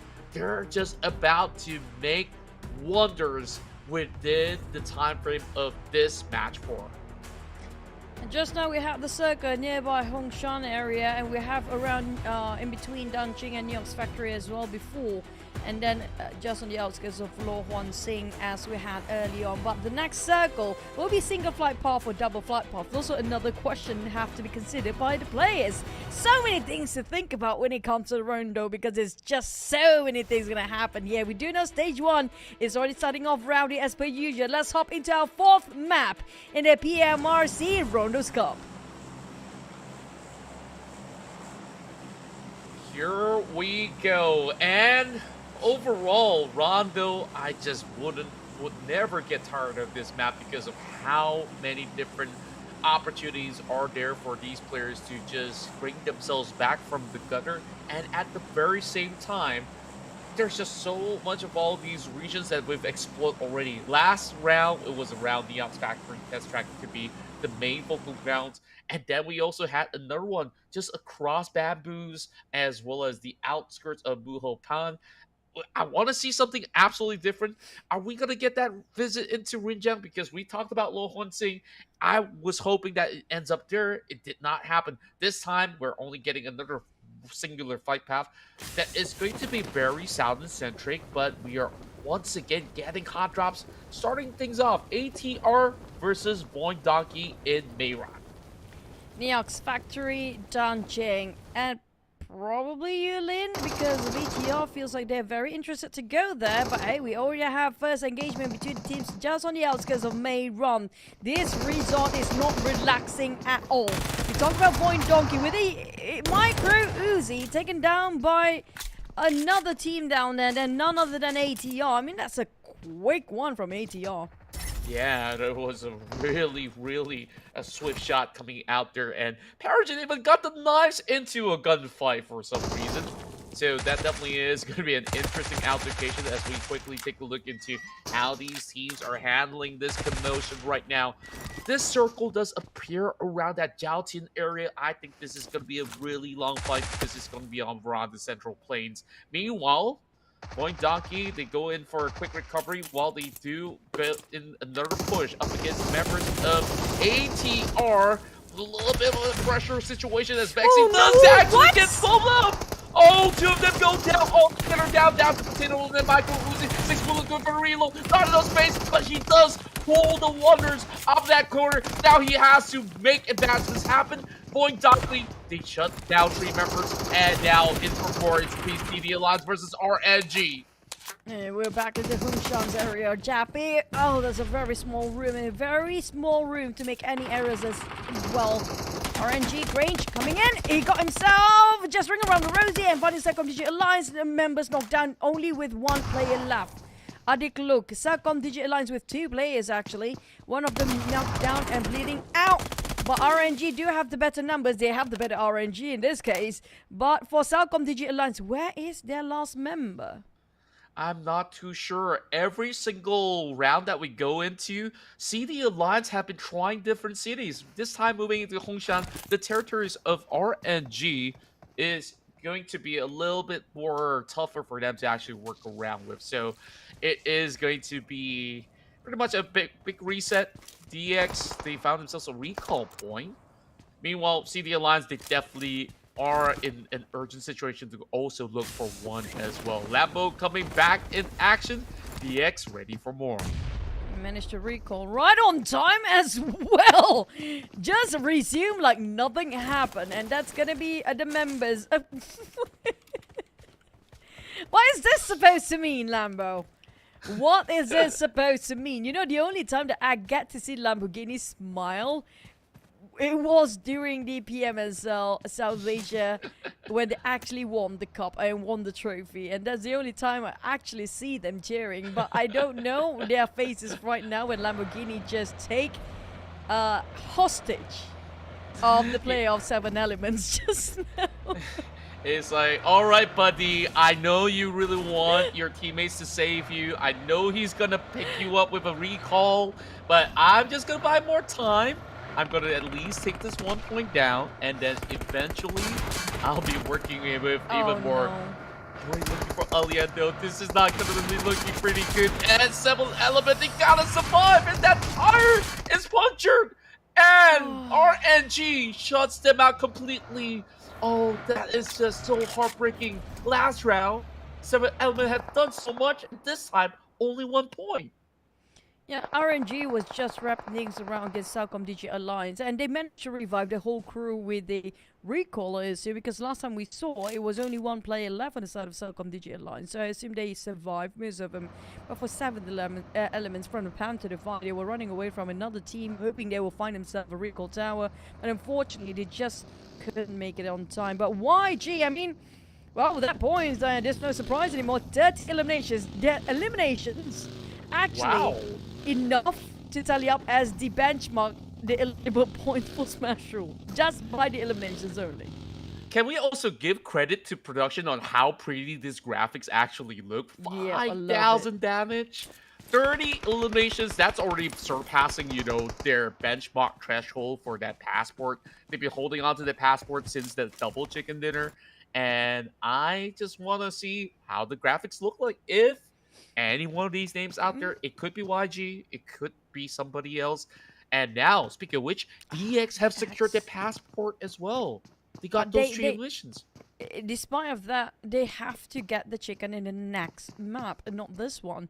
But for YG, I mean, they have every opportunity twice now for the second map here for them to score that chicken in. And by the way, yeah, I want to give so much credit on the side of production as well. I love the map interaction to predict what's going to happen for the next one. But the one that's not predictable is going to be A1 here. It's 2v1. Huzaifa just giving so much pressure on A1 player. This one player of ASI, it really seems to be a big troublemaker. They're only left with only 2 players, right? I don't think they revived any of their members yet. No, it's 3 of them. So there's just 2 of them right where we have our cameras on. Yeah, true enough. And all this is definitely going to be a little bit of a tough wiggle room for some of these guys out there. As Huzaifa, he's all by himself as the rest of A1 Esports getting bombarded already. Despite him by the corner of that room, he has been able to at least trade right back. So A1 Esports, as much as they won that past round, there's still much more to do. But Casanova, he's been knocked already. And that's going to be Deathstorm as well. No way. No shot. That ASI just cleared it out thanks to Casanova. I mean, A1 just got himself the chicken. I'm surprised the momentum suddenly dropped tremendously here just now because it was just one Huzaifa to deal with at first. I mean, yeah, they have the second player at the back, but they're nowhere near when it was A1. They thought the entire crew was dead. I think they got a different... They don't have the bird's eye view like we do, but at the same time, I don't blame them for it because that grenade tossed by Huzaifa before was massive, giving them so much of a scare just now to pull all the way back instead of engaging, but different story. Hora saw Novia, spotted out spotted out RNG players, Jappy in problem, so I don't think they will revive him anytime soon. He was immediately finished off by Novia and the rest of Hora. But back towards the side of A1, DRX next. Is it just me, or all these South Asian teams are going up against each other at this very moment? DRX next on the block, and Kill YT, 1 HP and a dream. And it seems like Rowdy Master for the Moment Delta now getting caught out as well. 3 members out. Oh, it's been such a rough run for DRS. They are at the bottom of the barrel right now. I think they really have to rely on what I believe to be Giante to go in for a really early recall as well. So that's going to be 1 live bird out. And speaking of which, yes, they do get revived. Not enough coins to perhaps get the full revive done. Oh, just about enough. Okay, so DRS, they're back on track. And they definitely don't want to challenge A1 for now. But for YG... seems to be in shambles for their plan here right now. I was hoping for them to, when they have a break, they can actually just regroup and revise their plans when it comes to just secure that chicken. Like I mentioned before, Contra, when the chicken don't really contribute as you winning the trophy, it feels slightly how is it possible for you to have a grasp on it, but when it comes to really taking the last chicken here, things just seem to be overthinking, or maybe just a bit too much for the side of YG with you know, that massive tension and pressure on their side. But I love that graphic. Also, the Xavier's dishing out quite a number of damage. Now, if YG can secure this one, and they seem to be spotting out their biggest rival for the next run as well, because these Xaviers and YG seem to be going against each other.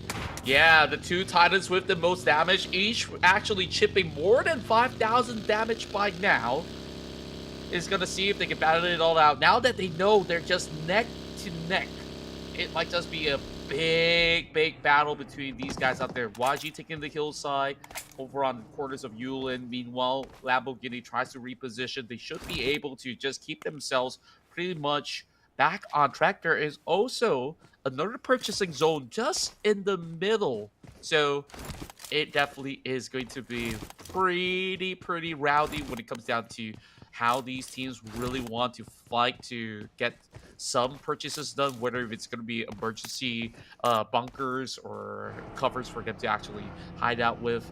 Hozaifa, we've seen him, of course, dish out plenty of damage, and now he's getting charged by the rest of R3G.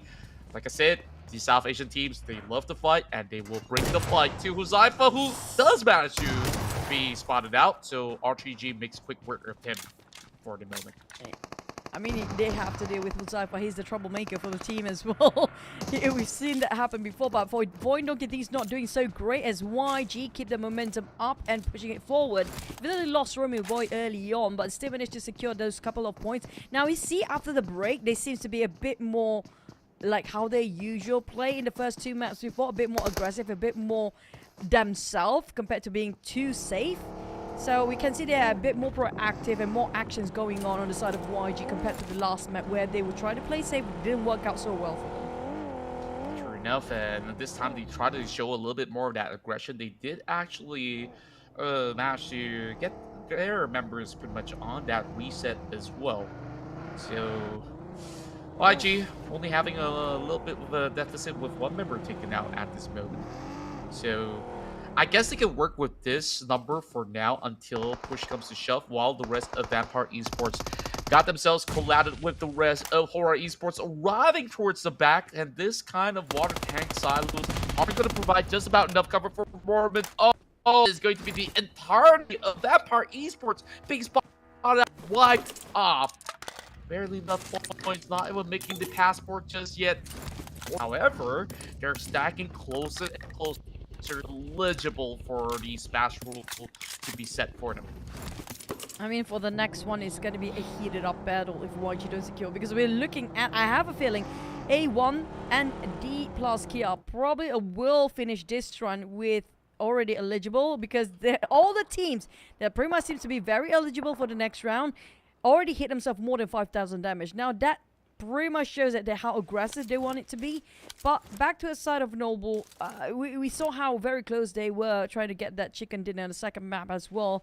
And YG, I think they don't want to use that recall tower yet, because you only get to use once, and might as well wait until, you know, only 2 players left or 1 player left if the worst case scenario. But we also have to be mindful, a lot of teams seems to be struggling with the blue zone when it comes to this map. It's so difficult for us to see, like, only one team seems to be taking the blue or soak in the blue in the first few stages. It's always a lot of teams like in between, including even stage 4 or 5. There's still some of them still tanking out the blue.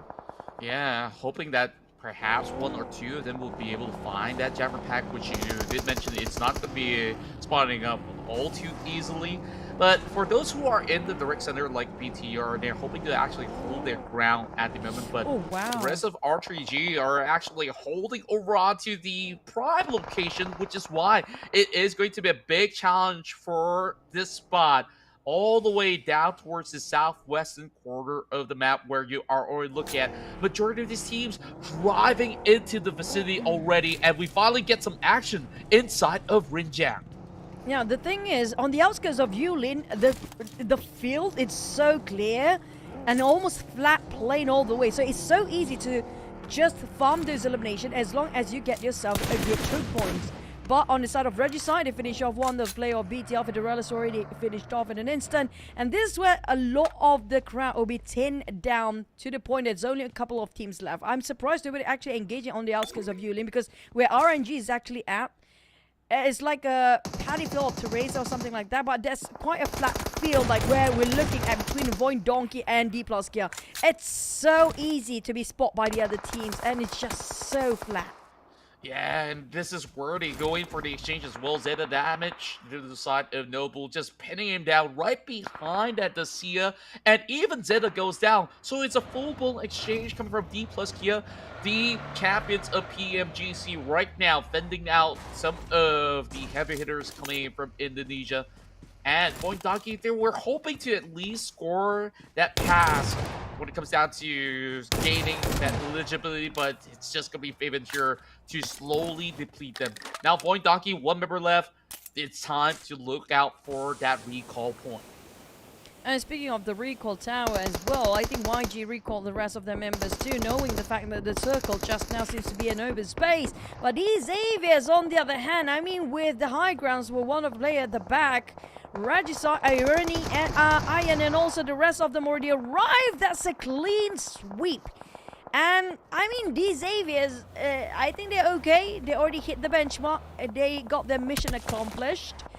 But point-wise, they will not gain any more after this for this round of map for now. But for Regicide, I think, is it doable for them to reach to the bench point mark by end of this run? Because they're still in the teens. Very, very possible. If it's going to be a chicken dinner, that is actually 10 points. If it's not the chicken dinner, then we're looking at maybe at least a top 4 finish with even more elimination points to be booked by the rest of Regicide of R3G. Definitely looking very, very good on how they've been able to position themselves, and they are directly in the center zone. So depending on how well they can actually hold out, then we'll definitely see better results coming from them. CD Alliance over on the blue zone, you can say the same about YG coming in from Yulin this time around. So they are going to find a wide wraparound while they're just by the outskirts. Look at that. Noble over on the corner as well. RNG being blockaded. Vine Donkey have just managed to go in for the recall. Potato now booking the top spot over the hillside. So this is going to be a big game for Vine Donkey. Yeah, it's a prime spot as well. Well, ASIA, I think they were trying to revive their teammates just now with a recall tower, so that's why they were so deep in the blue zone. Well, my eyes onto a side of RNG and these areas where, thank you so much, Observer, they highlighted for us that it's going to be a big clash between the teams. And YG, they might actually just bump into BTR and as well as ATR at the same time. That's going to be a lot of team to go through and pass by for YG. I don't know if they can actually survive to get into the circle. I mean, seems like they know their way in. Yeah, probably there is going to be a lot of fights to be eventually looking for opening some of all these entrants of the field. Yangon Galacticos, they have finally cut through from the blue zone into the vicinity as they did manage to get a little bit more of the participation, but it's still rather risky. R3G tries to actually hold down onto that compound, which is still within the rim of the zone right at this very moment. YG, their spot getting into the middle of the street to try to form a bunker. This is a very risky call. Is this gonna work out though? Because right now there might not be that many people just yet, but the more teams to join in for North, there might just be some problems for the side of Yangon Galacticos by a couple more minutes to pass. But for now, I think the coast is clear. While RG, they spot movement and immediately gunning down for the members of BTR. We're heading over to stage 4 and the momentum still up and heated when it comes to the players in the fight for Donkey. They get on Aura. RNG, I mean, it's going to be ambitious when it comes to the sprays, but they pretty much tracked down the rest of VTR players closely well. But the problem is they got their back exposed to a side of DK. Now, that's not going to be great. But I think RNG decided, hey, we have to deal with D plus Kia first, because if we want to aim for what's in front, it seems to be difficult. But it's a bit too late the moment they realize somebody's coming up from behind and stab them at the back. But the side of BTR, I love the fact BTR is one of the most, one of the team that used the most when it comes to the emergency barricade, the flare. We don't see a lot of the other teams actually using it that much. Yeah, the other team that has been able to put that into use has been Point Donkey back in the first 2 matches as well. Now, speaking of which, Horror Esports, they found themselves that peak in order to just slowly pepper down the rest of the squads. BTR, as we speak of them, they tried to get some safe refuge inside of these compounds, but it doesn't seem like it's been too clear cut. Where Iron, they're tracking them down, and they're making it a world of hurt. And BTR, they are crashed out of this match because of the ferocity of R3G. And has been a perfect solid defense for the rest of this squad, and we see them rise. And now I'm convinced they should be able to be getting that eligibility by the end of this match. But for Regicide, they're not out of the woods yet because DK or D plus Kia just arrived. It might gatekeeping the rest of Regicide players. Well, YG, they will gatekeep ASI8. I'm surprised D plus cannot be spotted out, maybe due to the heals in between. Like I told you before, like if you know the terrain as well, you can navigate it without a problem. But D plus Kia, they have some issues by themselves here. They need to wrap things up, but things are not going well for them. A1 suddenly climbing back up, and this is what we talk about A1 and how they scored themselves a chicken. But the problem is they're down to only one player left. That's true, and it is so tough at this very moment. D plus Kia, they got themselves that 7-pointer already. That's good enough, but of course YG is still pretty much well and alive. And here comes the rest of R3G crashing through, hitting over on the mark of Hitman, and Rowdy, he's got to find a way to slow them down on their tracks. Also goes down, and now Rowdy, he's in danger with all these teams swarming right into this corner of the map. Now, here comes cooking the nade. Regicide Iron tossing over to A1. There was a perfect toss by YTT, actually. Coming up from all across the other side. DRS stole it away from Regicide's hand. But D plus Kia, that one player with very little health, very tiny HP left. What can he do? They got himself 13 elimination by Regicide. That's one of the highest in this tournament. It definitely is, and my R3G, they're feeling so confident right now. They can't wait to eventually see more players moving into that quarter, because right now, playing over in Northern Center, they definitely have a lot of all these barricades dropping over on the corner as well for them to actually hold out for a little longer. Also, he's not attracting that attention, so it's going to be that full focus coming from R2G to drop bombshells over the corners of DRS, but now hunkering down. Haidami going on to push as well. All these definitely not really hitting the mark just yet, so R3G starting to feel a little bit of concern, and it could just be that one big rupture to see this fight break loose. Delta, DRS trying to make it a bit of a hindrance to the side of Sam 9. We're down to only 6 teams here. While Delta trying to just gatekeep them from afar with the scopes intact. But the problem is, everyone seems to be very concentrated about the fight, where nobody's in the center of the circle right now. Sam 9 cornered down. There's no way out for them except for that one barricade coming out from a disguise to help them a bit. But Pink Man, can he actually do the pinky stuff here when the DRS coming in to defend? Iron and also Pink Man. Here comes when push come to shove. Will DRS fight back, or Regicide take advantage of their high ground? And all this has been denied from Ganti, but he does actually hit the mark with another beautiful grenade. DRS, they have finally been activated. Now it's only down to Roshan. What more can Roshan do? These nades are dropping right in. He does connect it towards the side of Haidami. And Roshan, he's still hanging on. He should be able to still go in for and pick up Pinkman. Should still be able to contribute a whole lot more. D plus Kia, they're just trying to keep themselves afloat at this current moment. ASI8, they got that circle right upon them over on the north. Regicide still holding on this rock kind of hill. With also, it will be their next contender. But Firen also seems to be the solo player. Yeah, unfortunately, Firen spotted out by Dami on the side of DRX. Yante, the IGL himself, trying to dictate what to do next and trying to do some damage control, slowly advancing from the back. But the Blue Zone will not be very merciful at this point. They need to wrap things up. Regicide trying to finish them off, but the Blue Zone did not help these players too. All the teams at the very south, they are in trouble. None of them are winning at this point. And speaking of which, this is just going too close for comfort, but Roshan clutches it out. 17 eliminations for R3G, and still hanging on. They managed to eventually deplete the rest of DRS, but there's still more vicious to front because Rondo has been looking around from the back. D plus Kia is still at it once again. And then the rest of ASI, they have extended. Now it's going to be a 1 versus 2 scenario, and ASI closes the match with a big bang.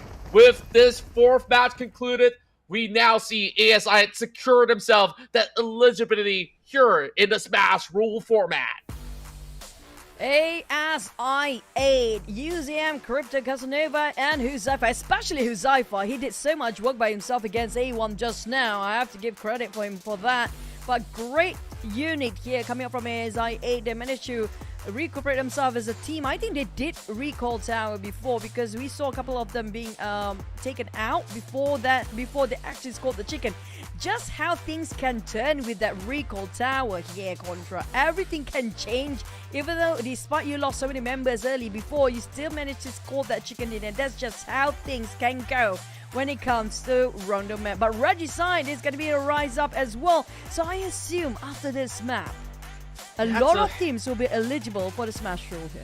Absolutely, 17 points. That is a hefty amount. ASI8, this is a big resurgence for themselves as well, where they've been fighting tooth and nail for the past couple of rounds and finally sees that chicken dinner. So I think that this is definitely going to get so much more problematic. We can now forget about Gagon Galacticos being the only one, because there's more of these names now being eligible. Even D+ Kill, we saw they managed to still clutch out that fight. That means they have more than 30 points right now. But of course, we gotta fix our eyes.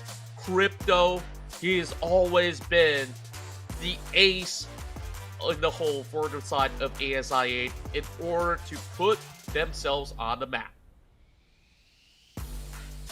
Crypto, well, we're not surprised at all when it comes to the MVP of the map, but I have to say ASI8, they were moving as a unit. It was a well-oiled machine when it comes to moving in together and really dictate what to see and who to focus on first. I mean, it was really tough for them to be in an open space. It was literally everybody can shoot any angle at that point. They were in the center of attention, but they still managed to defend so well. That just shows how great of communication between the players there. But despite ASI scored the chicken, but that 17th elimination coming up from Regicide, that's something else. That's you know, it's like a monster just woken up. You literally just poke the dragon and they start to wake up. Yeah, I definitely can't agree even more to that statement, because if Crypto has been taken out before and he does triple the damage, can you imagine what the stats actually look like for some of the guys from the Ridgeside?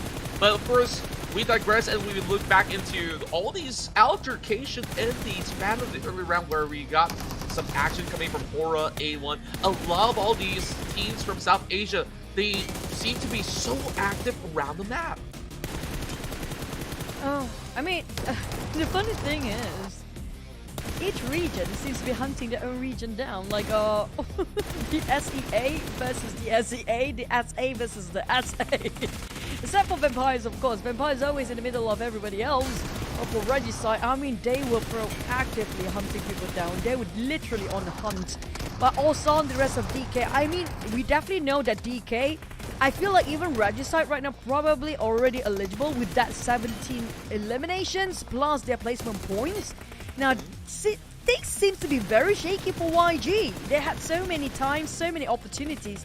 It's just so difficult for them to close that one chicken. This is what I talked about, Contra. When it matters to score that chicken, everybody will try to stop you from taking it away.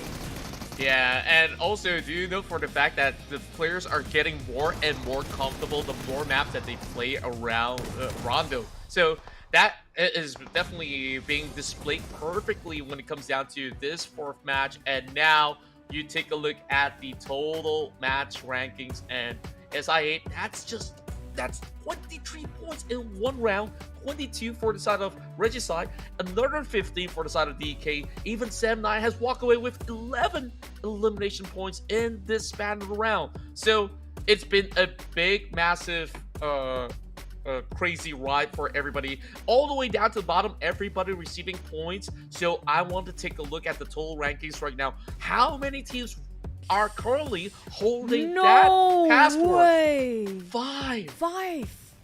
And DX just barely made it through when they got eliminated as well.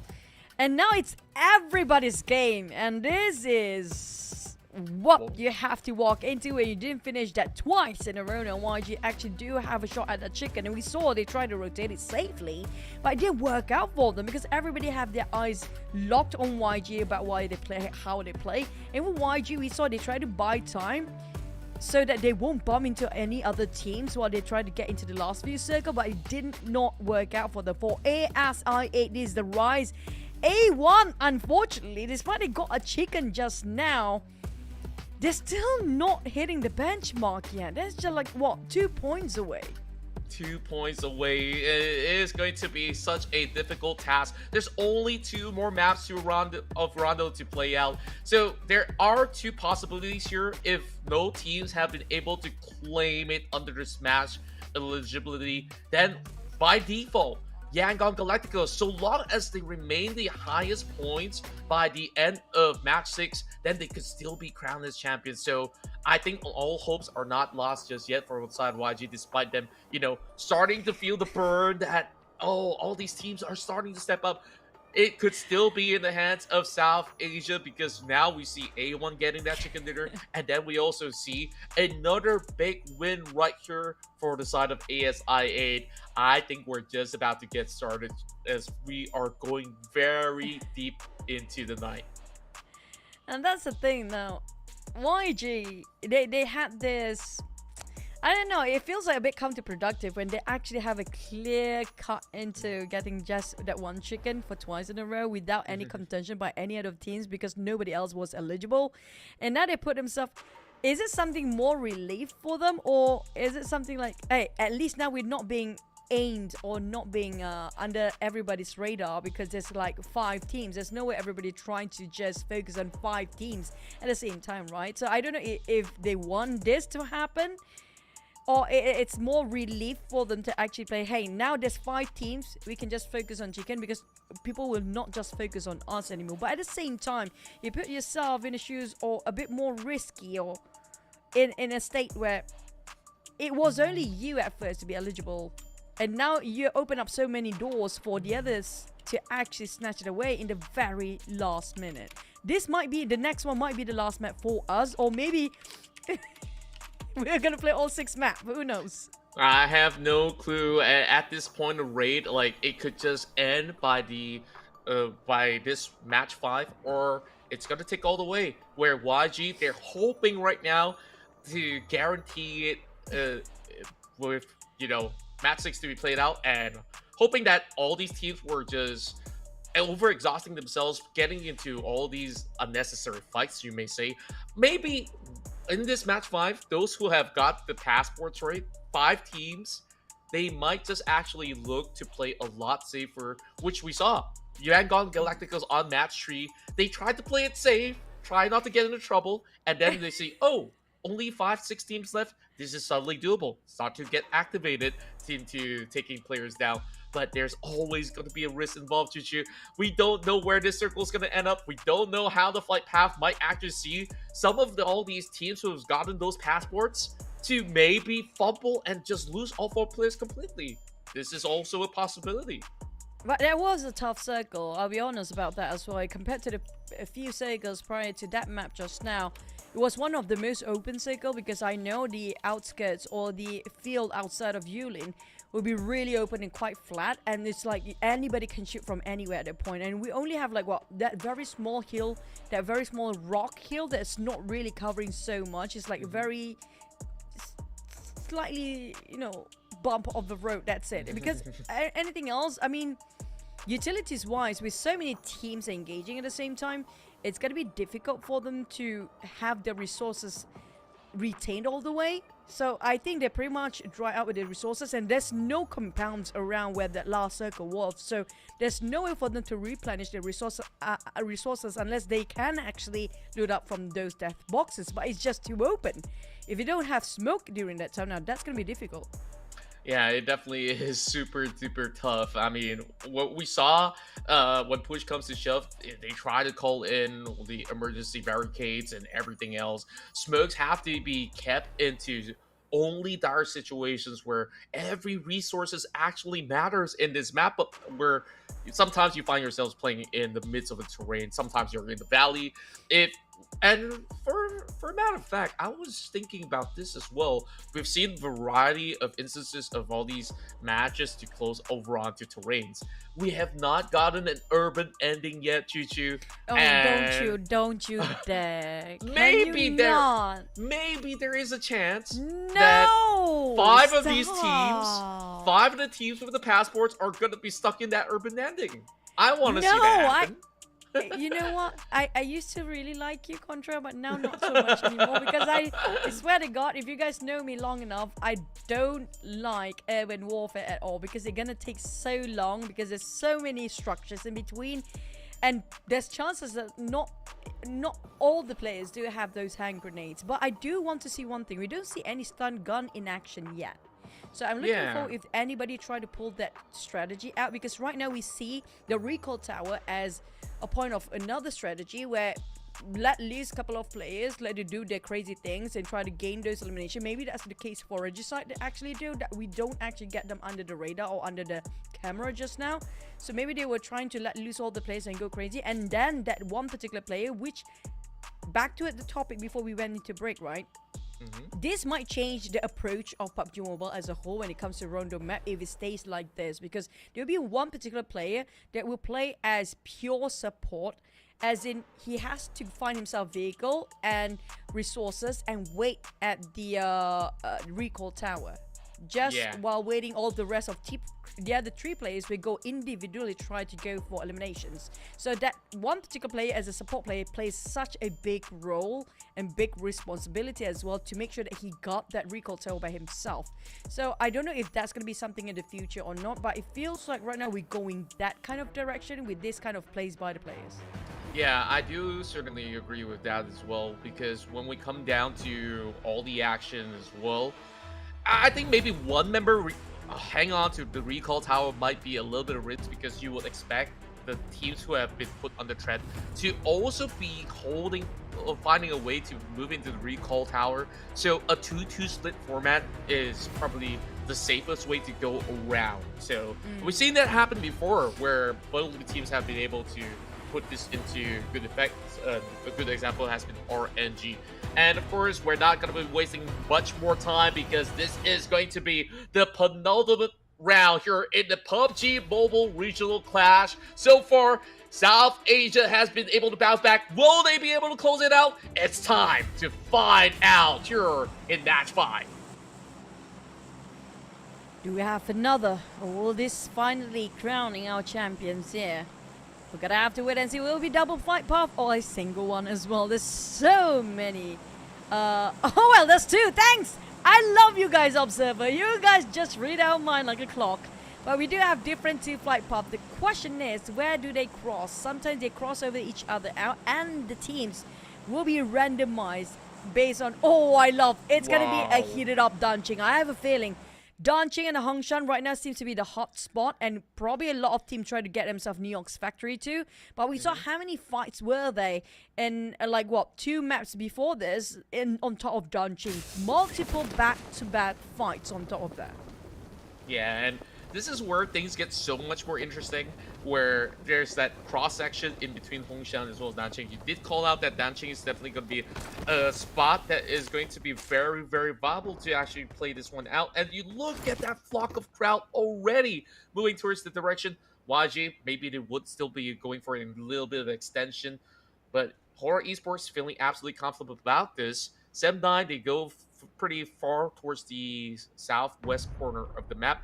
But BTR, look at that stretch. They have ZMJJKK, Kang in short, but this is not Valo, where he's on a different game.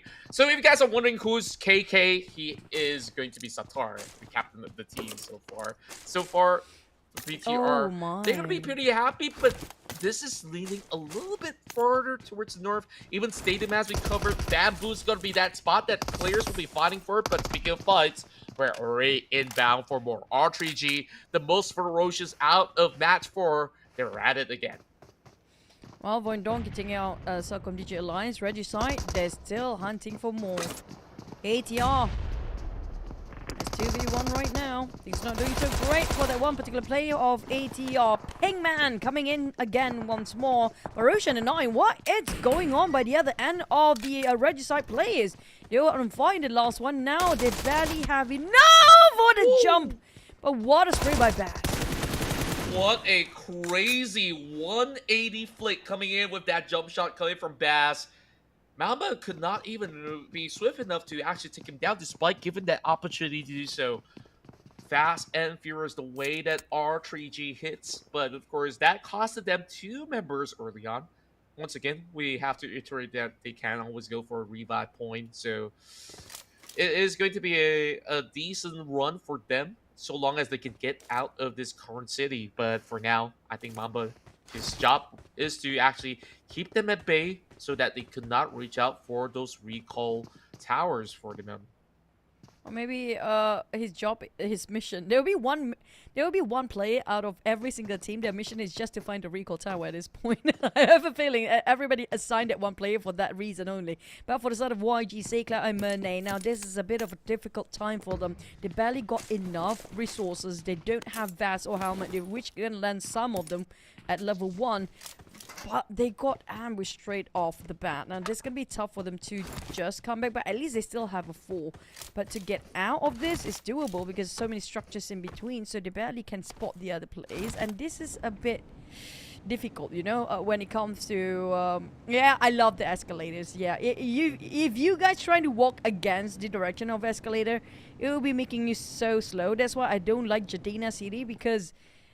there's so many escalators down there, guys, and there's so many levels of buildings with, you know, multiple high-rise buildings too. So if we ended up in Jadina City ever, and I'm casting with Contra, I'm not going to be your friend anymore. Well, it's going to be a long ride for sure. Good news for you, the circle goes up towards the north point, so Jadina City is not really covered. Goku soaking that damage from that grenade, and it seems like the exchange is never ending. Or not soaking a little bit for himself as well. We've been pretty much getting ourselves a little bit more of a feisty side coming out of this YG members as Say Cloud. He's also trying to rally up to provide enough coverage coming from Mernat, but it is a little daunting of a task right now for Goku, with 3 members just covering his grounds, but there is multiple layers to this area of play where this school is just gonna see a little bit of an action as Goku is pretty much locked tight into this corner, but he's holding on to the S12K. Not gonna be all too easy. Master Spell says, you got that shotgun, I got that shotgun too. I thought Goku was going to turn into Super Saiyan or something, because that was bold. 3v1 is going against the YG boys here. But Xiaomi, he can do a lot of things by himself here. He definitely got a lot of information regarding YG's position. But how will they respond to this after he relayed the information back towards his teammate? Do they approach? Do they re-engage? Or do they just let it by and just make sure they survive? Because right now, 7 elements, they need more points.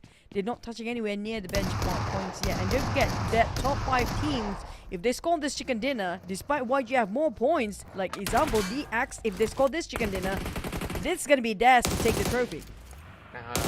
That's true, and overall, if you guys are wondering which team is eligible, they are highlighted in bright orange. Well, the top 5, just to put it simply, is that.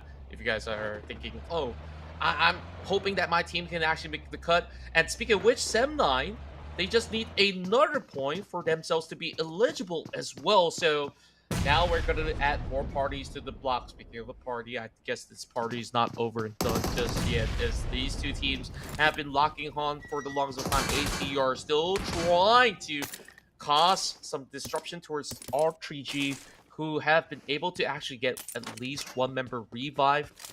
So 1 member is still being taken down, but I'll see whether if they are going to be able to make the cut, because they have been kept very, very busy by ATR, while Razak, he's going to be able to find a member of CD Alliance and not include holding him down through the staircase. Drop shot comes right in, and Jimmy OP is already out. I love that replay. That was really, really clean from Razak. A lot of clutch by himself within that very small window, using only Micro Uzi at mid-range distance from one building to the other. And does take a lot of skills to actually be able to execute that. But back towards the teams that are really close of getting that chicken in there. Regicide, they lost 1 player already. Now, despite Sam9 close to be eligible, but any of the top 5 teams here score a chicken, that's no more eligibility for the side of Sam9. So on the side of the top 5 teams, they try to play it safe, but not so safe as Regicide Pigman being discovered as well. But at least the other 2, they still can recall the rest of their members. But at the same time, where are the others of Regicide? We don't see them anywhere near Pigman. Yeah, I think they've been able to actually skirt out of the city already, perhaps. Now, that's going to be the 30th points for Sem9, finally getting themselves eligible, but we definitely have to see the rest of the pack because now we have Hora involved up against the rest of Voink Donkey. And speaking of which, Jingle, the latest addition to the squad, has been able to spot one. And Jingle, he's got to now dance with that happy feed.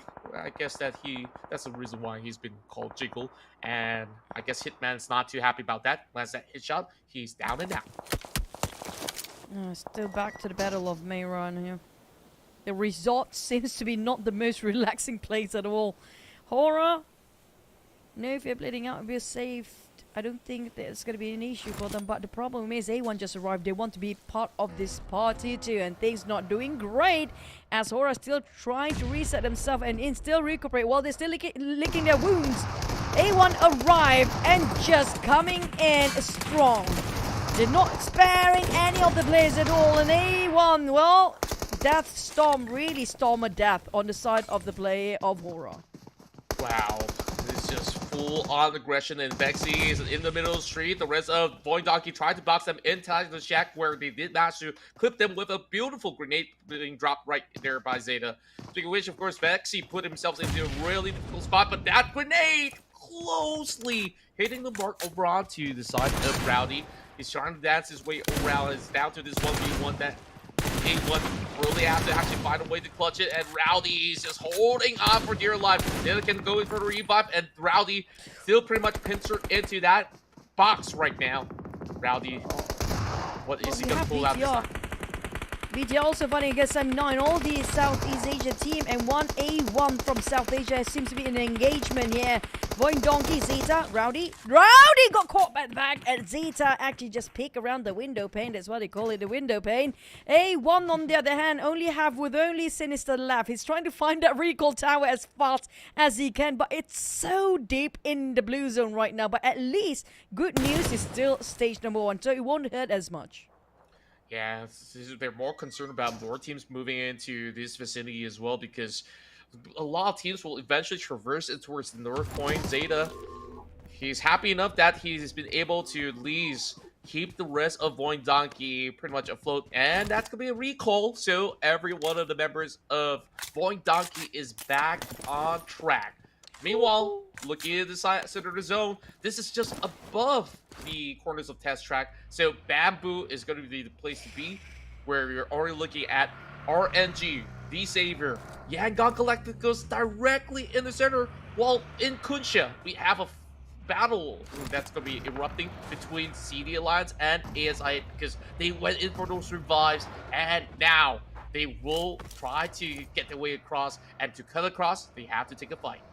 Casanova got finished off in an instant by Celcom Digi Alliance. He was actually the only player down there where ASI they tried to regroup nearby. Casanova is a bit too late now. While we're looking at the EMP zone in the middle of the circle where there's 3 teams in the center. Can we go to that area right now? Well, Bamboo area will be one of the best places to actually take covers and wait it out for the circle, what DX is actually doing. But in the meantime, when it comes to the EMP zone, speaking of worst timing possible, you can use vehicle in there when there's EMP in there. And the reticle of your scope will not be working as well, so I don't know what's happened in the center. That's why these Avians try to stay away from the EMP zone and wait it out. Same goes for Voink Donkey. They're getting out of the EMP zone as fast as possible because they don't want to be in the middle of not able to use anything. But lucky enough for the side of Voink Donkey, the EMP zone just dissipated over. But from the pan to the fire, now they're walking straight into another team's crosshair. Yeah, Potato does get a little bit of cover towards the Temple Heals, and this is where you have a purchasing point as well. Potato, he might be able to at least retrieve a few things like the emergency barricades if they really want to actually put it to good use. So a quick checkpoint for themselves, as they are also getting maybe a little bit more vision up against the rest of the Savior at this current moment. A1 Esports is spending a little too much time over onto the blue zone. You can see their health bars are already dropping really low. Meanwhile, Jingle gets picked off this time around. 7 Element, they're back at it once more, but only 2 members left. There's going to be a purchasing zone coming into the corner of Danching, and I believe Shami, if he hasn't revived Alian as well as Goku just yet, he should be able to at least get that done. He needs to get it done fast now. In less than a minute, stage 3 will hit, and it's going to be painful for them. And there's going to be gold bars in here, so they can actually exchange with the stores and supply token, especially with the premium one. And in this case, the closest one is going to be Lo Hua Sing, as like we mentioned before, but there's so many guts for them to actually go against that. And the premium ones, trust me, it's going to be worth it for them to actually invest and their time in there. But next, we're back to a side of Regicide. Now, at this point, we saw so many fights happening before. We still have 16 teams intact. That's because a lot of teams have been recalling their teammate, fallen teammate, and they reset as a full squad. Which means the top 5 teams, all the eligible teams, including DX, have been pushed down to 7th place. Right now, still alive. But Roshan, I mean, this is because of the last map just now. They went crazy for Regicide. I mean, this is the player that they should watch out for. This man is a hunter. He definitely is a very, very efficient hunter overall, where he was the last member standing for the side of Regicide when it comes down to how they've been able to brawl efficiently on that last map. And they gotta do it again. But look at how far they are. Around them, BTR, they still have to squeeze past the members of D-Savior in order to do so. So it is going to be a little scary for the side of R3G. And only 2 members left at this moment, hoping to actually get the recalls done before they move into the zone. There's still plenty of time to do so, while D plus Kia, they're not wasting more time. They really want a good spot into the zone. Now they have to challenge 7-9 for it. Yuhai, prepared for the grenade. Noble grabs around. He did not notice the arrival of Noble at all. No way, no hesitance. He knows exactly what Yuhai was thinking here. He's going straight for the cord, straight to the problem. He knows, he heard the pins when the hand grenade were prepped on the side of Yuhai. He just goes straight, and there's no way that guy have time to swap over to his weapons, or his primary weapons. It was fast thinking coming up from the side of Noble, and a bold one as well. But the side of D plus Kia, they're quite in the middle of attention here if they start to open fire, because left, right, center, we can see a different groups of teams seems to be just hovering around. But on top of that, ATR, I mean, ATR has been one of the most aggressive teams, to be honest. I mean, we see them in a lot of fights, but every single time they've been fighting, it's always another third team happen to be passing by at the same time. But back to a side of Regicide, they're down with only 1 play. We don't see them calling out for the recall tower so far. I don't know if they already recalled, because you can only do it once in the tournament or in this map. So is he gonna use it soon, or he don't have it anymore? Well, that's what I also really want to figure out, because it definitely was taking a really long time for Regicide to even get their members back up. Perhaps the reason why they're still on the blue zone is because they really wanted to pull off that revive, but at the same time, this is rather risky. Even if you were to revive, they might not actually be able to make the cut because they are so far away. Meanwhile, we focus back onto D plus Kia versus D-Savior. These 2 teams, they have the passports ready. It's all about surviving, and now we might need to say goodbye to either one of these parties. DRS, they move rather late at the very same time, all the way towards the south quarter of the map, as they're hoping that this might actually pay off once they do arrive over onto a safe spot. But to move into Bamboo right now, this is going to be rough. And speaking of which, R3G this time does not make the cut. They did add 4 points, however, to still keep up the pace of Yangon Galacticos.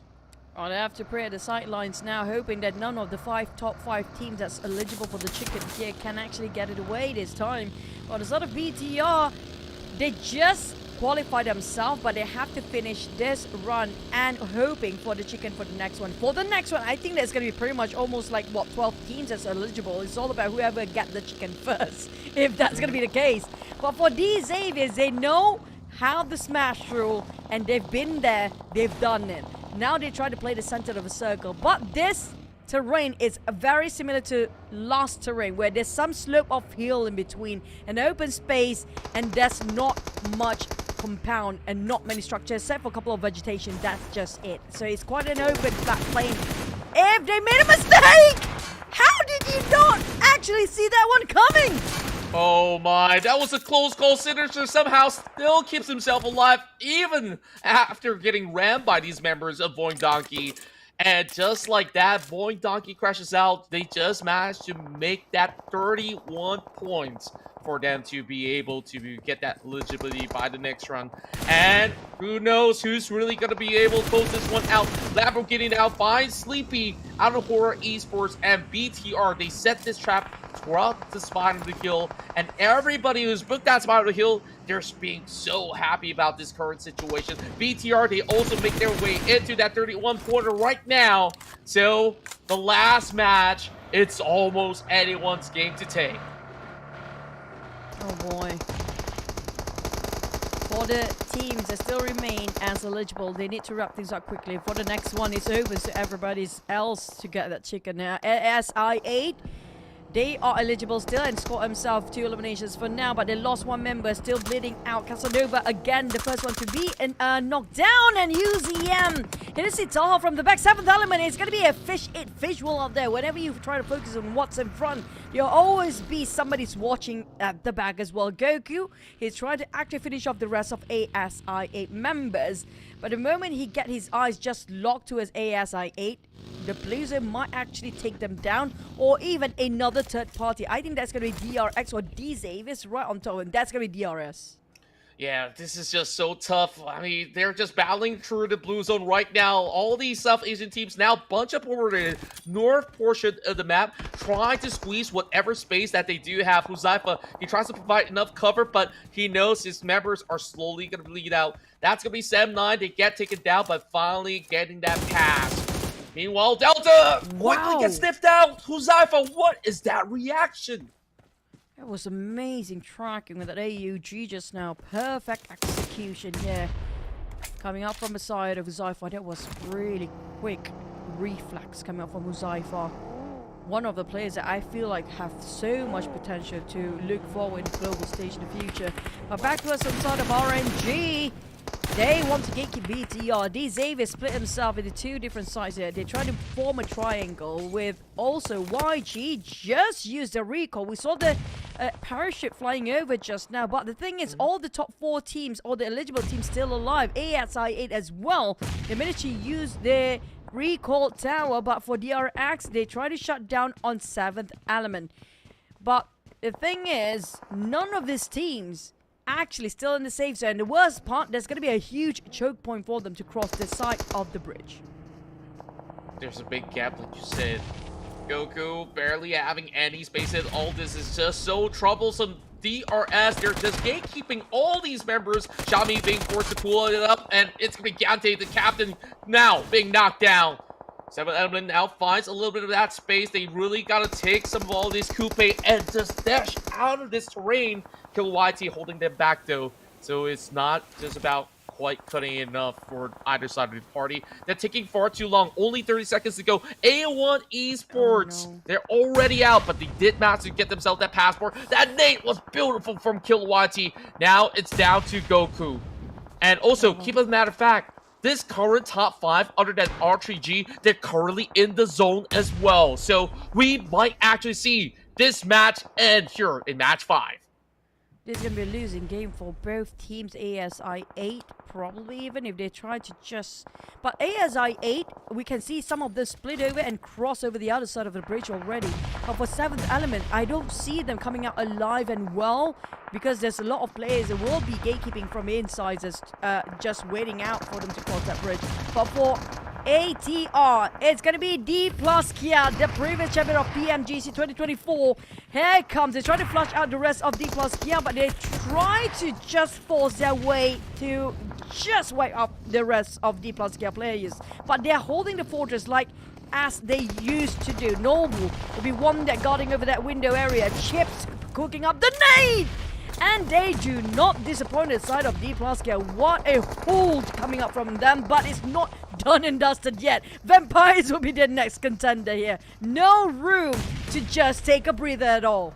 Yeah, they're looking for that reset. Also now being brought down as well. Not looking all too good. Only 2 members left for the side of D plus Kia. Over the spinal kill, it's going to be Lamborghini. Vampire Esports are hoping to stop the global champions from getting it done. Look at that zone. This is just by the edge of it. Vampire Esports fighting 2-man because they really want to get all of these members pretty much sorted out. Mormon now taking charge, but it's only two members left for the side of Vampire Esports as this battle still ongoing. And here comes CD Alliance as well. Oh my. It's a lot of attractions, yeah. Everybody trying to fight on the southern side. And the only teams, there's only two teams coming up from the northern side. There's going to be RNG. And I think that's going to be BTR as well. BTR is on the losing side with only one player left. But the one that we have heated up, will this be YG's game? Because right now, it's a clear path for them to cut straight across into the center of the zone.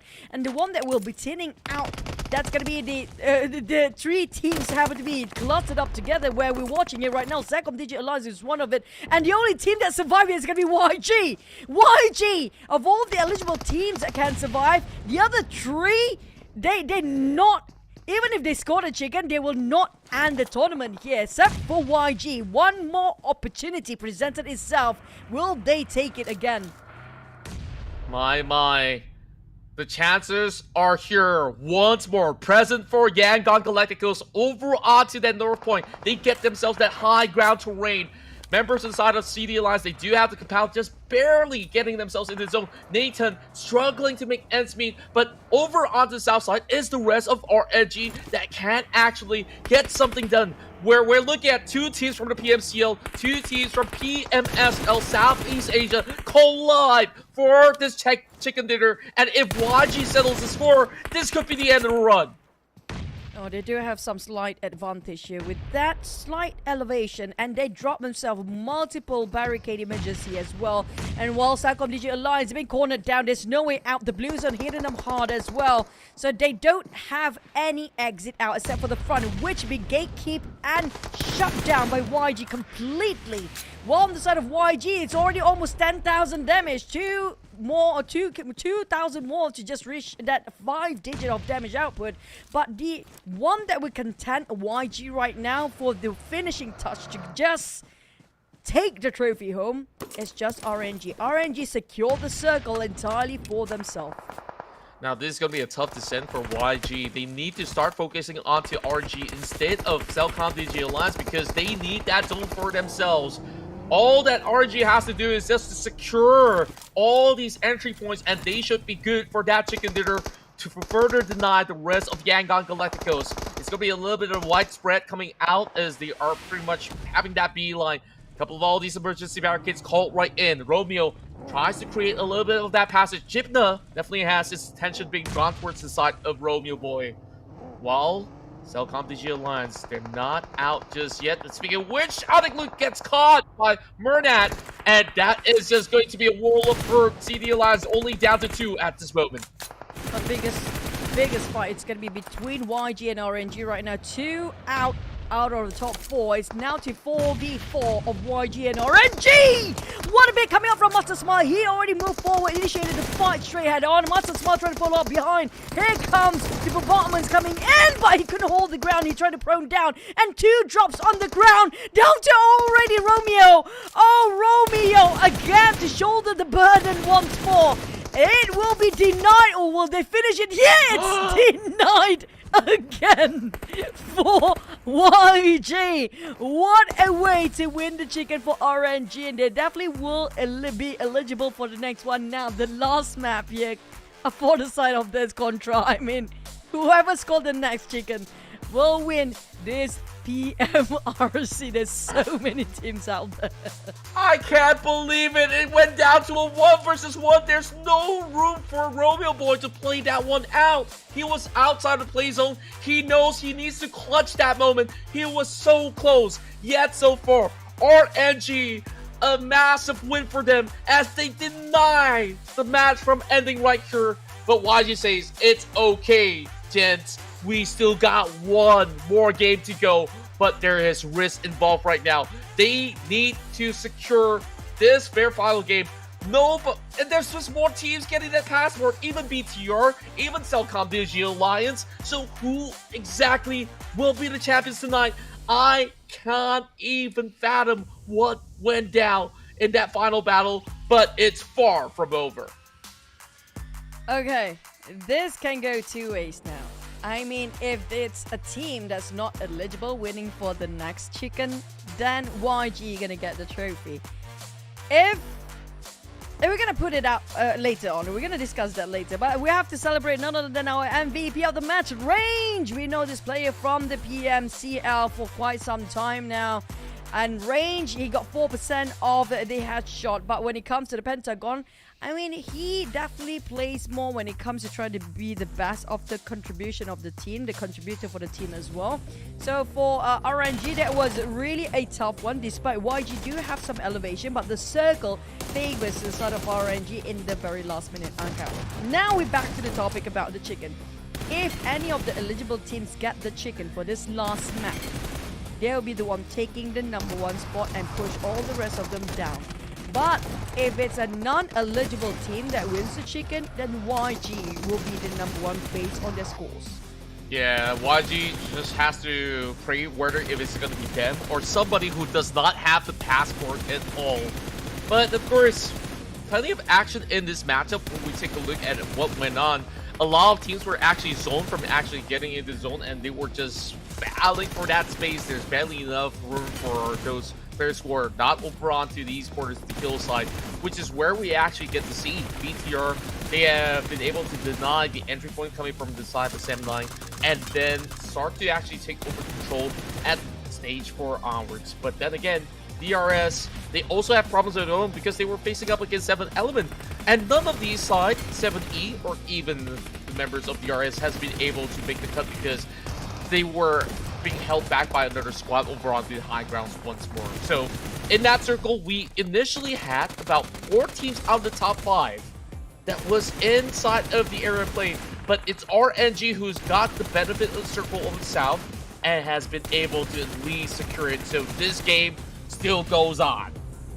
I mean, the stage 5 is stage 6 circle. That hot shift really put a tough position for teams that are eligible before. So they were fighting the blue and the players at the same time. And it is a flat plane. We do know there's no steep cliffs or very high mountains in this map. So it's quite difficult to hide yourself from the view of the opponents. But for YG, they scored another. RNG, I don't know if they're eligible as well, but we're going to have to wait and see how many teams are there when it comes to the overall rankings that have the points more than 30 points. Now, I don't know about the very bottom team, but if they score that chicken, it's still good news for YG. But if all the rest of eligible teams did score that chicken, now that's the only way that YG will actually lose this one.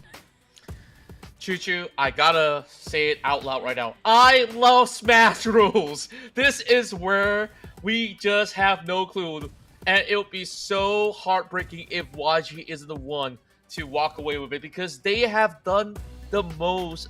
They've been the most consistent team. They've seen so many top 4, so many chicken dinners. This most important chicken dinner in match 5, they came close. That 1v1 against Nathan from RNG. RNG, they kept the game running. Now they get that 17 points. Does that put them into that eligible spot under this match ruling? The next line, they better count it to the T, because right now we need to know who can actually be crowned as our champions of the Rondo Cup. Now the thing is, right, YG almost get that chicken after they got the twice back-to-back chicken, right? All the rest of the day is like close, very close. Top 4, top 6, top 4, top 6. Well, we have to give credit when it's due. They are very consistent, but now it's down to 11 teams. 11 Good teams! luck. Out of the 11 teams, if the bottom 12, 13, 14, 15, 16 place score that chicken, hey, it's good news for YG. But if any of this team, including Sam9 or Void Donkey, if they scored the chicken, they push straight themselves at #1 spot, despite they have lesser amount of points compared to YG, who's actually at 77. I mean, if any of these teams actually score this chicken, I don't know how to feel as YG players. To be honest, it's going to be really bitter by the end. RNG, they feel ecstatic about this win because that got them the eligibility by the end of that round. Now you're telling me 11 teams. So, Young Galacticos, they cannot afford to let anybody else have that chicken dinner. Same goes to the mindset of everybody in the top 11, right? Now it's all down to this serious business of, are they going to play it safe? are they gonna be ensuring that they lock that chicken dinner and don't care about whatever the nations? Because it does not matter anymore, Choo Choo. It's all about that win. It's all down to that win. Yangon Galacticos, they're happy to see whoever take on each other because that's lesser competition for the rest of them to see. So this is absolute drama. I mean, cinema. It's very dramatic if that's going to be the case because YG, if you look at the placement points and the elimination, they are the highest across all the board. Now this is where I like to go back to the first 2 games. You might score the chicken, but those chickens don't feel as significant as the next one you should be scoring for the past 3 maps now. And it's tough to be YG at this point. And this is the thing when it comes to the Smash rule. It happened in the PMSL South Asia recently in the spring split. Where everybody else in the arena, like all the players in the YG position back in the day, was the Xaviers. So as long as not the Xavier scored that chicken in it, everybody is happy about it because of how big the gap of a point and the margins between them and the rest of YG and the rest of the teams down there. So it's I don't know, it's fun to actually see it, but at the same time I feel bad with YG being such a consistent team so far. Placement points, eliminations, one of the highest, and balance it out for both. If they can't score this chicken where it really matters now, I don't know what else to say. It's tough, Choo Choo, I'm not gonna lie. And this is where they just can't leave it down to fate, right? You gotta first ensure the most important part is that they survive this matchup. And then you have to win a chicken dinner.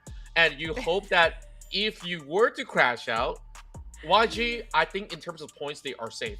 If it's gonna be what we just mentioned, anywhere from the teams who are at 12 down to 16 to win it, YG, they can start celebrating. It's like, yay, the top teams are out. And then they will just, by default, become the champions of the match. So there's just this big coin flip.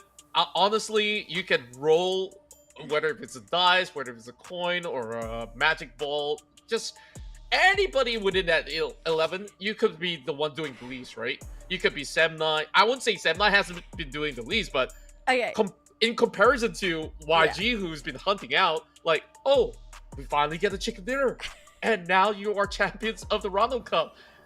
How would this team feel? I want to jump into interview to talk to any of these guys by the end of the run because it's exhilarating.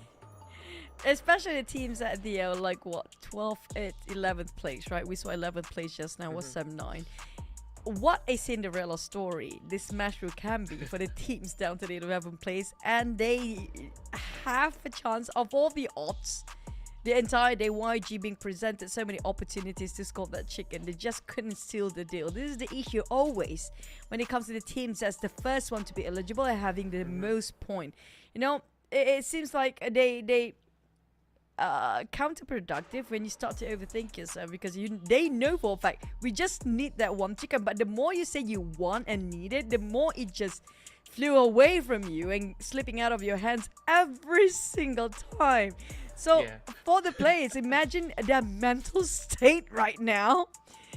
How much mental strength you have to go through just to play this Smash rule.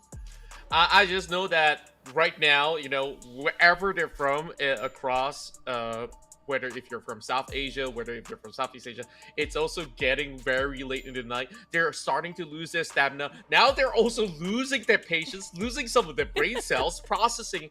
Wow, 30 points it's so easily doable, but chicken dinner, that adds that layer of surprise onto whether if you're going to be able to secure it, whether if you're not going to be able to secure it.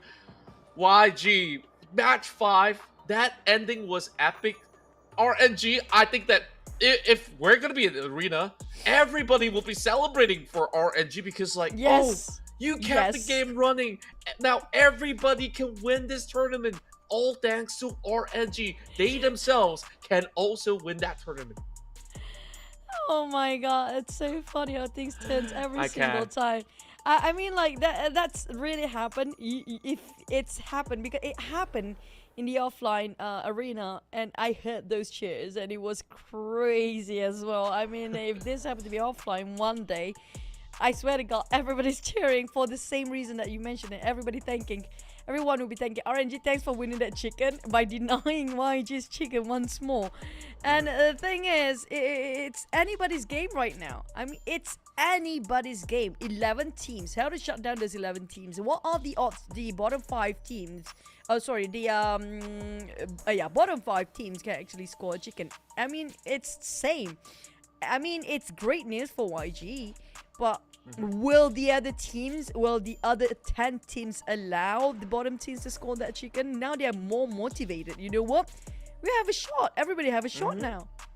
Yeah, now I'm looking at the future of PUBG Mobile Esports as well on this format, right? Where this is definitely implemented in PMGO. So I definitely want to watch what happens from there on. And then now you have Rondo, right? I want to see maybe how they split this format. I don't know how many days they really want to play that one out. Of course, we will be told further down the road. But I want to see maybe 3 maps of Wrangle, 3 maps of Miramar, 3 maps of Sanong, and then 3 maps of Rondo. Make it fair for everybody else out there. But Rondo with this element of revivals, yeah. Two. I want to see more. I mean, today, I'm sold. I'm sold that this is a great map. This is so fun to play. It's so fun to watch because you get to revive players. The thing is, what surprises me more, I thought that there's a chance we can see, the early smash rule actually being executed this time, because we have lower benchmark when it comes to the eligible points, which was like 30 points compared to during PMSL South Asia, the first smash rule implemented. It was 100 over points. Yeah. And even at 30 points, it's so difficult, man.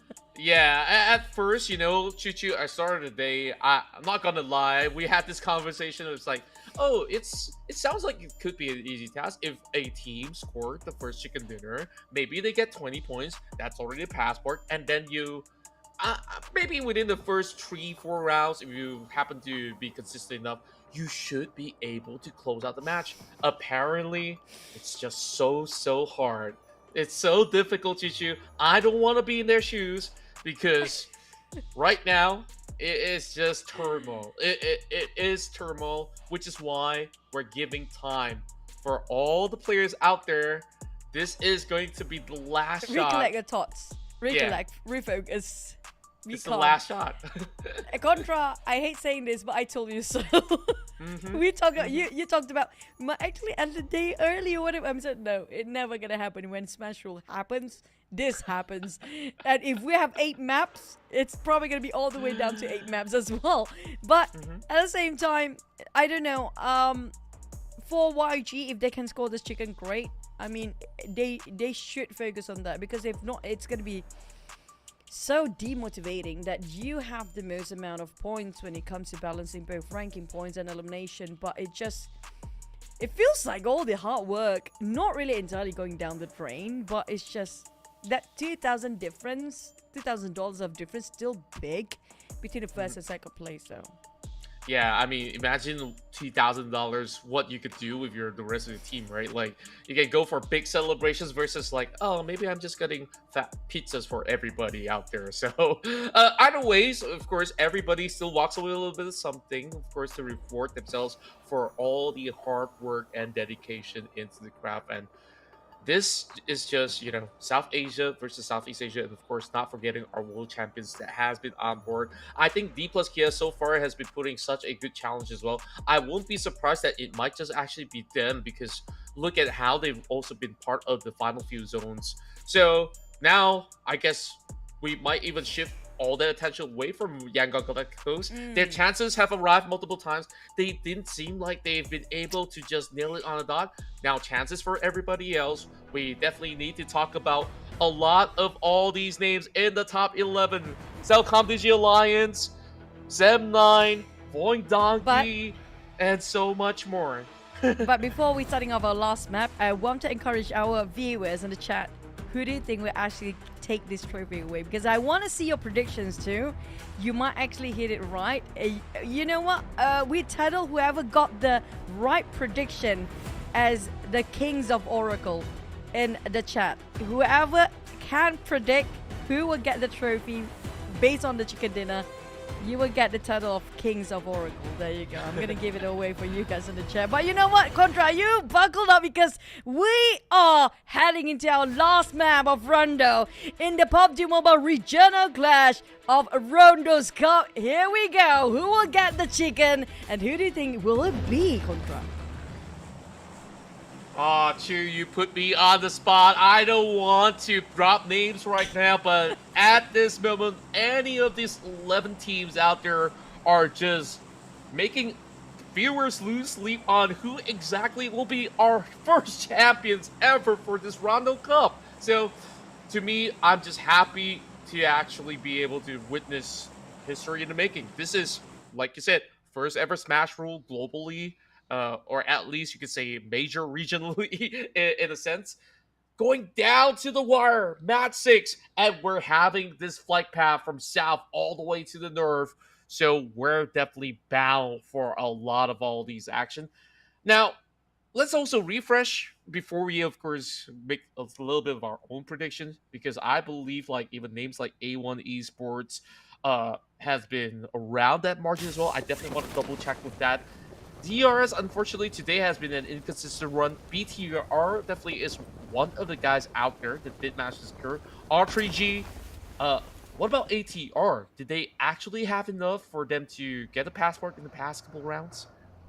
No, they don't. The thing about ATR, they love to initiate fights, but they always caught themselves not able to get those elimination points, being stolen away by another team. So, unfortunately for ATR, I don't think they're eligible for the points. But for me, I'll be reading all the top 11 teams right now because it's going to be so much fun, including we're 7 Elements versus D Xaviers. And these are eligible teams. There's only 5 teams not eligible right now. And I love the fact that Flight Path is being so generous, cutting across the map equally on the side left and right. Everybody can drop wherever they fancy.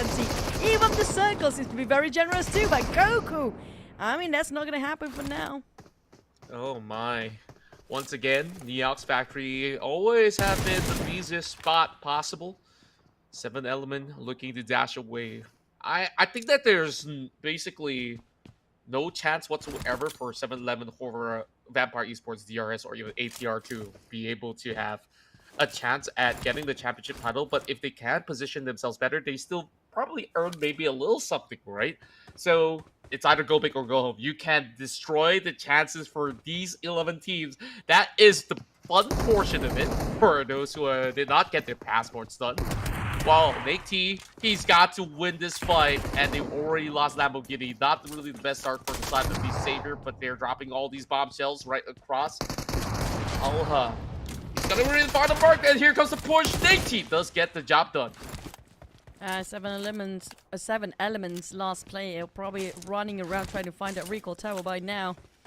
They still have a shot as long as they got one player alive for Talha.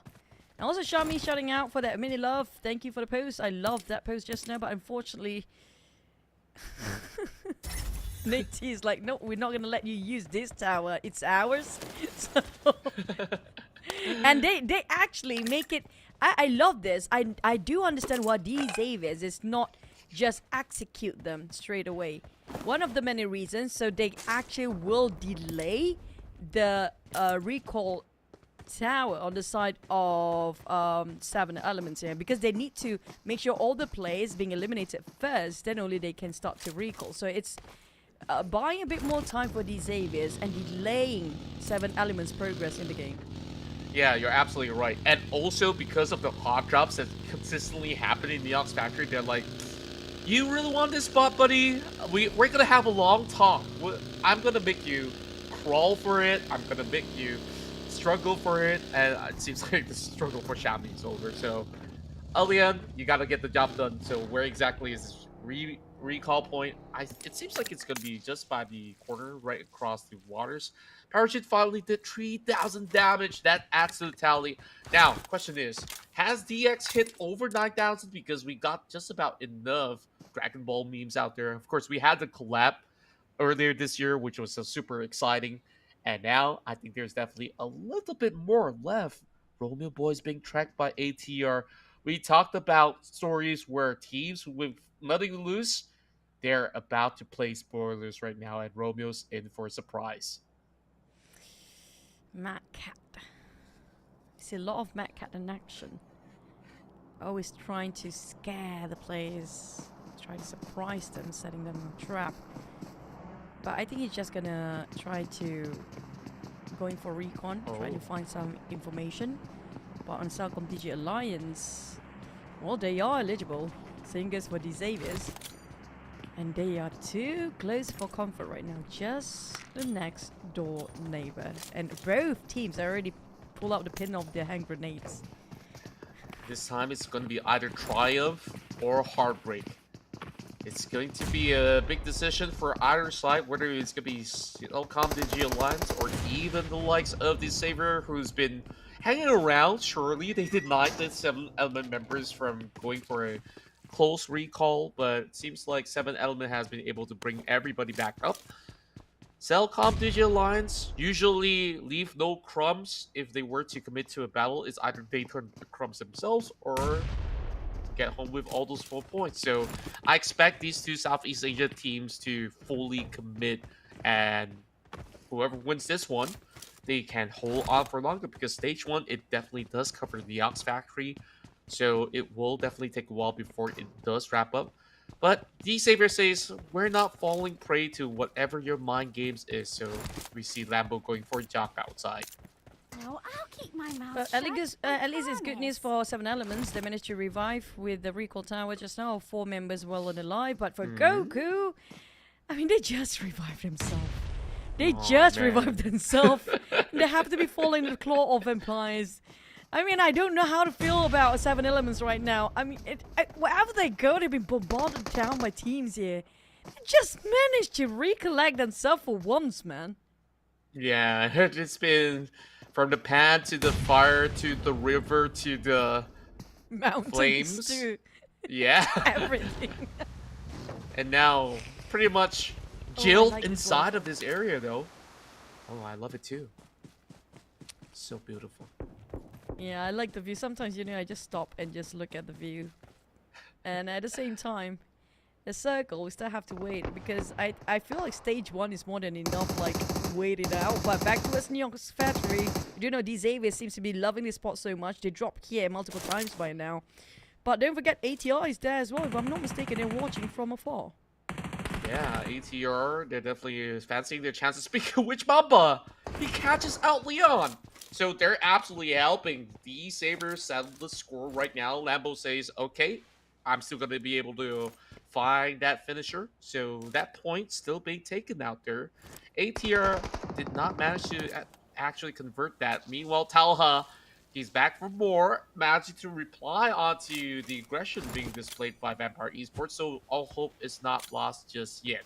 But Nate T, he's trying to actually form a little bit more of a beeline with those smokes, and oh, he catches out Mappa. ATR, oh, he just made it across towards the recall point, but he is being dropped right now. Nate T, he needs to hang on until the rest of the members arrive.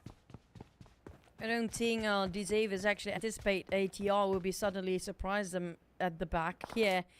But on the side of New York's factory, only one victor coming out from this fight right now, and things not looking great, as DX already having heavy casualty on the side. They're only left with 2 here. Well, Void Donkey against YG. Oh no, YG!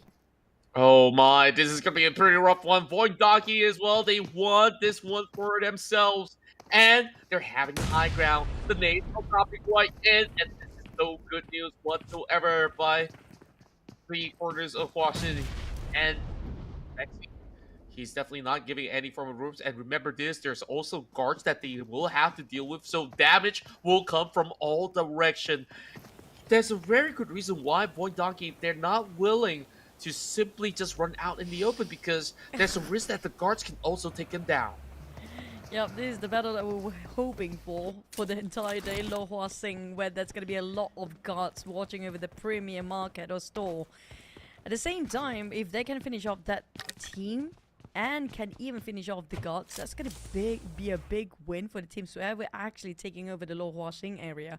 But unfortunately, the blue zone will start to clip a couple of the players, so it will force them to move here. Horror, on the other hand, spot out some of the players of 7 Elements. I just wish, right now, I want 7 Elements to actually survive a bit, you know? Because just how difficult things were for them.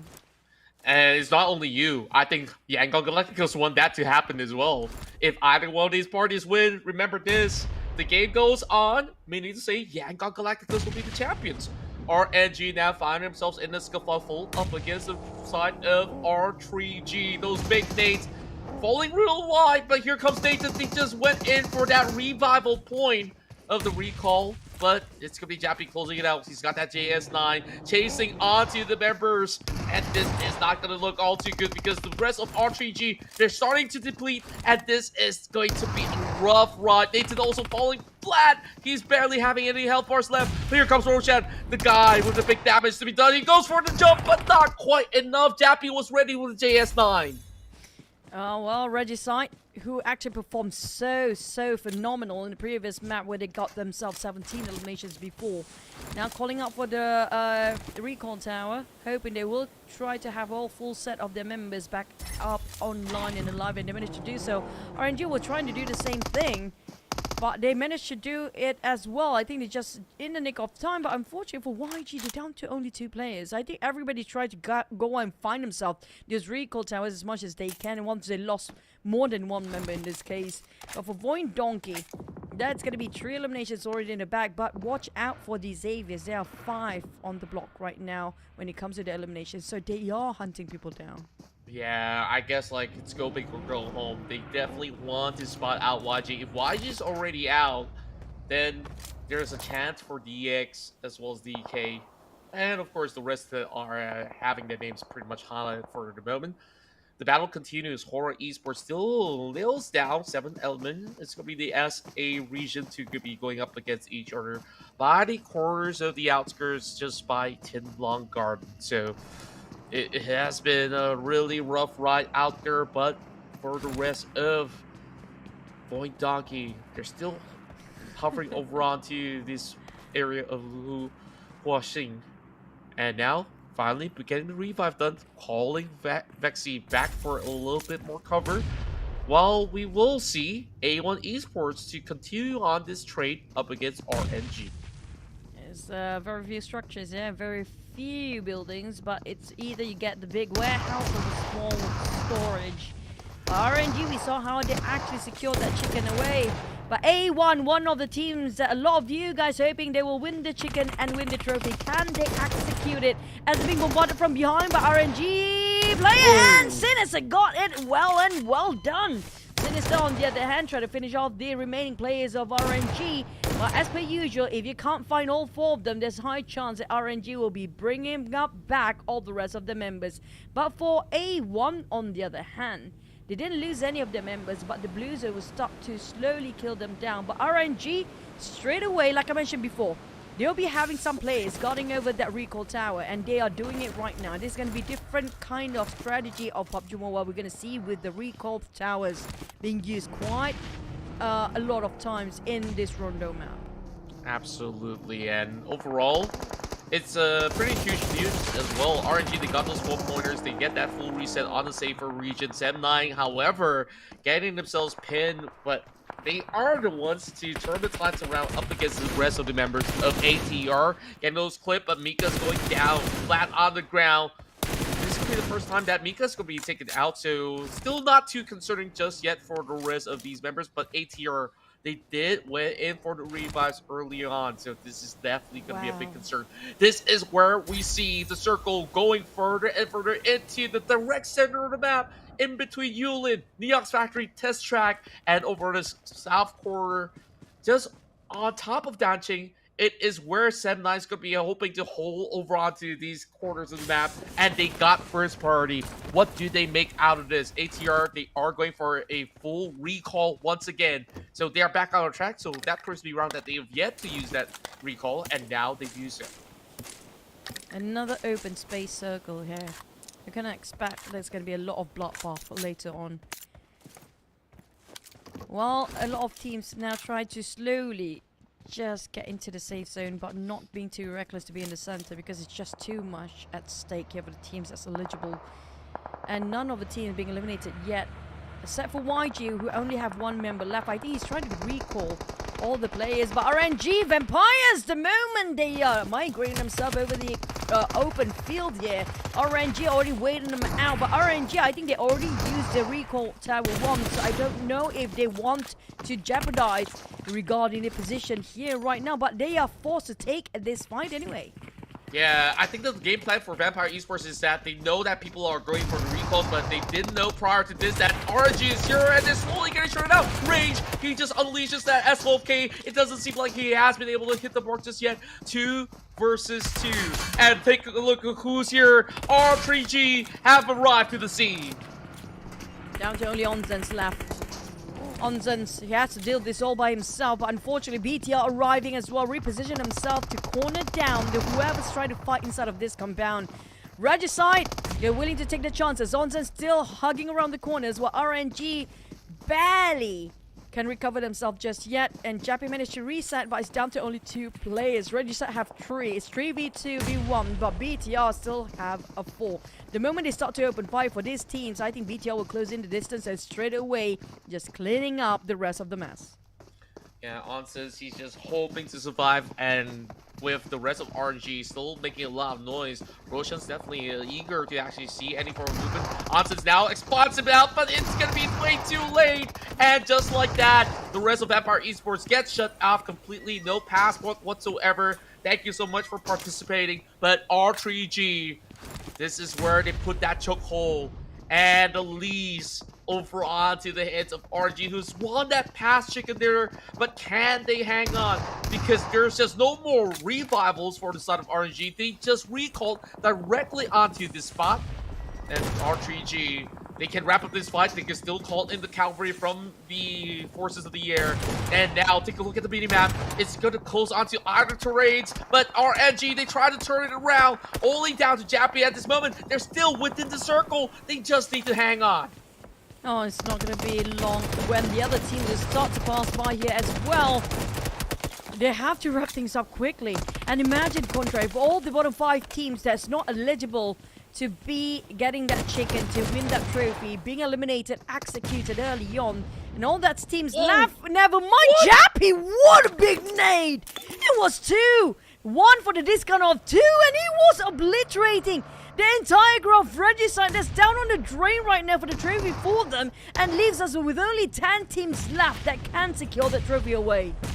And he has to play this all out alone. There's no other way because RNG has already used the recall, but BTR, they crash the gates, hoping to actually find something up against anyone, and yes, they do. It is their Captain Satar that saves the day, and BTR members, they're still well and alive.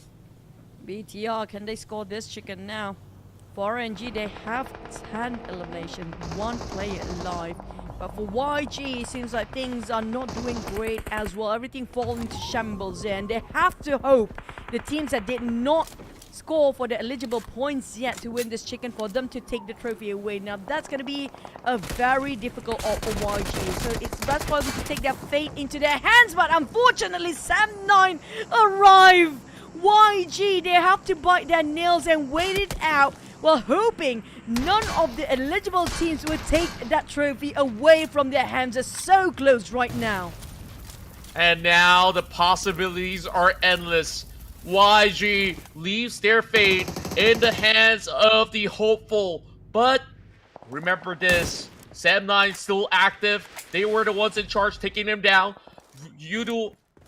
Boing Donkey is going to be able to also get something in return. They got 6 points already. RNG, slim chance. But remember this, when there's a chance, there's somebody about to seize it. But say less, gentlemen, as RNG, they are now out of the match as well. So we're only down to just a few names.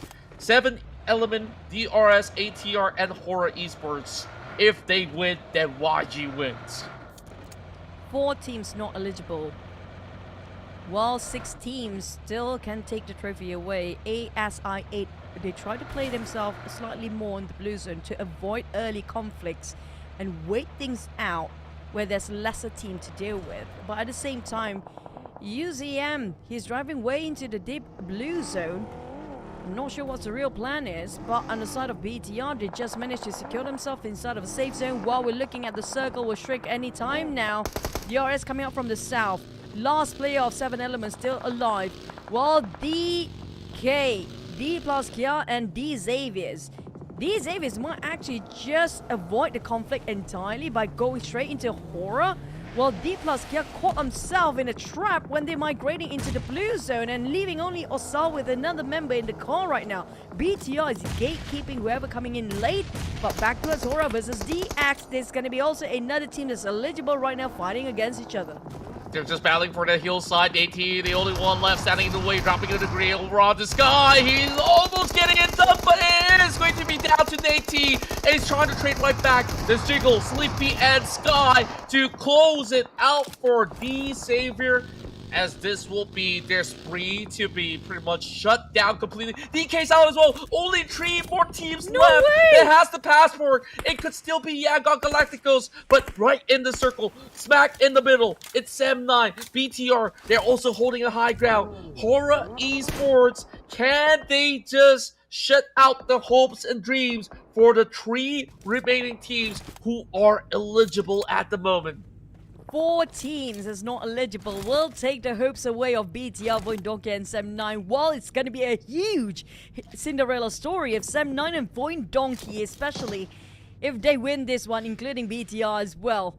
And it will be a dream crusher for YG if the eligible team scored this chicken dinner. Whilst they are biting their nails and hoping the non-eligible teams like 7 Elements, DRS, ATI, as well as Zora to survive till the very end, things seems to be very difficult with this kind of circle. It's open for everybody to shoot everything that moves.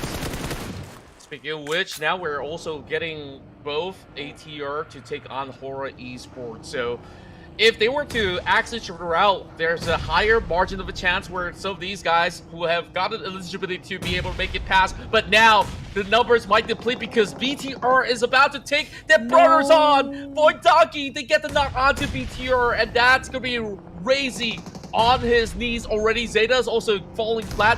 Meanwhile, Nate's being tossed over side of Satar. BTR, they gotta hang on. There's no more revive points at this moment, and this is where that dip might just be the bane of it. Ooh, that need hit on Vexy. Another one follow up behind. They made so many crates in between, make it so difficult for BTR to shut them down, but the Blue Zone will not help them. The Blue Zone will kill both of these teams, but it runs down to very, very slither of health remaining. Hide on Bush will not be hiding anymore. What's Sem9 taking a circle? ATR, DRS, the teams are not eligible, and Horror is still in there as well. And these are the teams that's eligible. We're down to only 1 eligible team left, if both of them being obliterated. And BTR won over the fight against Voidonk, but the Blue Zone will be the biggest enemy. Oh, how things have turned between Sem9, BTR, DRS, and ATR here left. Horror still having a full squad. Oh, this is gonna be really tough for YG, BTR, and Sem9 here. It's Helter Skelter. ATR, they banned bombarded by the rest of DRS, and now here comes Horror coming in from the north as well. Sem9, they've been keeping quiet. They have the zone. It might just be their game here to take. Also, not forgetting BTR. Now we're down to the top 4. Only 2 of them have those passports, Choo-Choo. It could still be the chance for Yangon Galacticos. Oh, it's a 50-50 right now. BTR, Sem9, will they be the champions of this Rondo Cup? Oh, Biden and Neil still waiting for the teams that's still eligible to be wiped out by Horror and DRS. Can they crush the dreams of BTR and Sem9 here? They're so close of getting that chicken. Sem9 taking on Snake, BTR, and the eligible teams cancelling each other out will not actually help as well. Oh my, I think YG is definitely cheering for them right now.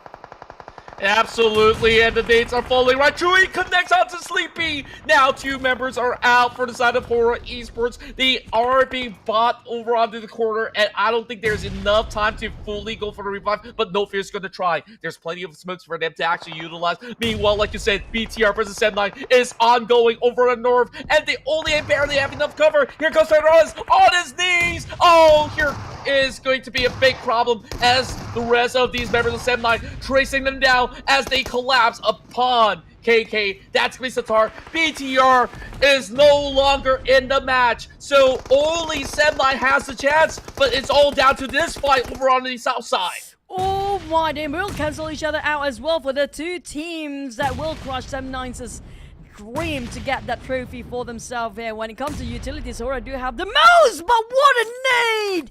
Hora, no fear, that was a big one, and by Jiggle as well. That was incredible finishing touch. But Hora, they're down to 2 players. It's gonna be 2v3. Sem9, can they actually do it? Numbers wise, it's on the side, but with the revival of Hora player, it's still gonna be a 50-50 by the end of today. Hora does not really have the zone. They got to brute force their way. Only 25 more seconds for them to actually get right in the zone, and they're already being spotted out. Oh, it's down to Jiggle. He's not being spotted yet, so maybe he can turn the tides around. And here comes those grenades towards the side of Fear. Sem9, they might just be the grand victors of this Rondo Cup, but it's all down to execution. Can they overwhelm Hora? Or if Hora wins right now, it will be celebrations for the Nepalese, but the grand winners might just be Yangon Galacticos. YG waiting for this chance, but it is Sem9 holding on, holding firm, down to Fear. They now got it, and this is where they find the chance. They take down Yuhai. Oh no! Oh, down to Trexie. He's off angle, but he got shot down as well! And it's gonna be Hora winning over! And they've got the chicken dinner when things are really tough between a 50-50 of YG winning the championship or not. But right now, congratulations to YG and congratulations to Hora. YG have to buy Hora some big dinner here today because they make sure YG will get this PMRC Rondo Cup championship on the side. What an epic finale that we've just witnessed here all together in the PUBG Mobile Regional Clash, South Asia versus Southeast Asia, and the global champions. Kudos to Hora Esports. They were overwhelming Sem9 despite having no zone to work with. 20 elimination points, the biggest run. The Purple Hearts have won our hearts. And of course, like you said, they deserve some big bonuses coming in from the guys from YG. Oh my, but that's still what a game by Hora just now. The way they play their hearts out. But if only they are the one that actually just holding the trophy by end of today. But still, nonetheless, I'm so happy just now. No Fear Jiggle played so well with Sky, going on the flank side so much. Sleepy trying to give as much cover fire as possible. But on damage side, look at No Fear, 1,504. I think a lot of his nade actually pinned down 2 players with that one nade just now. It was so difficult to know the space, but they managed to claw their way out by the end of the day.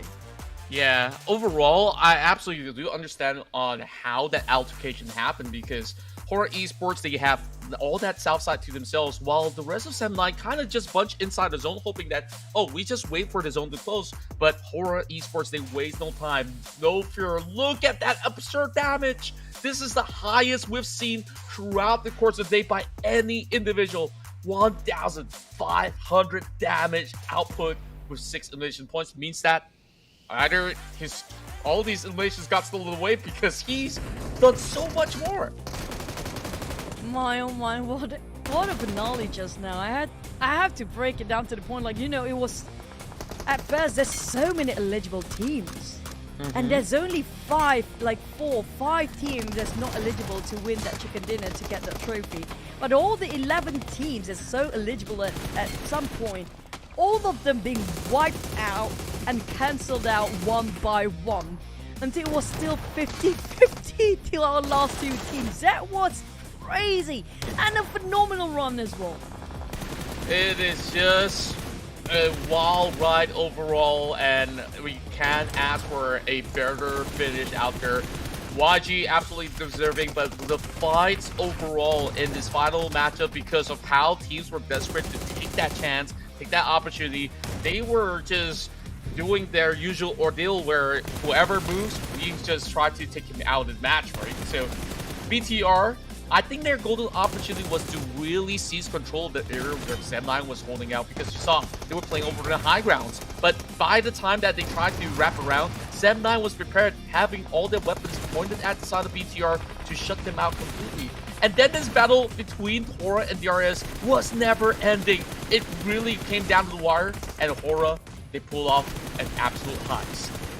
I mean, for Hora side, I don't know how they keep up the resources till the very end of it, because Sem9 was running dry with them. But for Jiggle, he really jiggled it out for the team. I mean, incredible run. They were just managed to get the eligible points, but there's no more maps to go for Hora. If not, they're probably going to secure the trophy as well. But still, what a great ending with 20 eliminations for our finale just now. On the side of RNG, they go all gun blazing. The only team without any placement, but with double digit up there. That's something else as well. Yeah, can you imagine if Hora has gotten this chicken dinner way early on? This is just immediately delivering them that eligibility within that one round. But of course, they had their fair share of struggle, and better than late than never, because they now get to move up positions in the ranking, bagging even more of that cash prize home. So congratulations for some of these teams coming from South Asia. They activate rather late, but it's been a fancy ride for some of these guys. Hora Esports, they moved all the way to the top 2 with this 30-point round. So it's a big win, and Yangon Galacticos are your grand champions of the PUBG Mobile Regional Clash Rondo Cup. Congratulations on the side of YG. That was a big win for them. I'm looking forward for what they have to say later on, but for YG, that was really a nail-biting moment. The moment that they lost the entire crew, being eliminated quite early and leaving the fate in the hands of the players and the team that's not eligible for the points before. Oh man, that was so close, but at the same time for the others, I love Smash Roll, but it's just so dang close, man. It is way too close for comfort. Yangon Galacticos will breathe a huge sigh of relief after knowing for the fact that, you know, they've been the most consistent team out there, and all they really had to do, see the rest of the competition get crushed. And the FMVP of this matchup has got to be Sem9's very own favorite, because he was the last member standing in the way, and he's gotten plenty of damage done and 20 eliminations throughout the span of these 6 matches.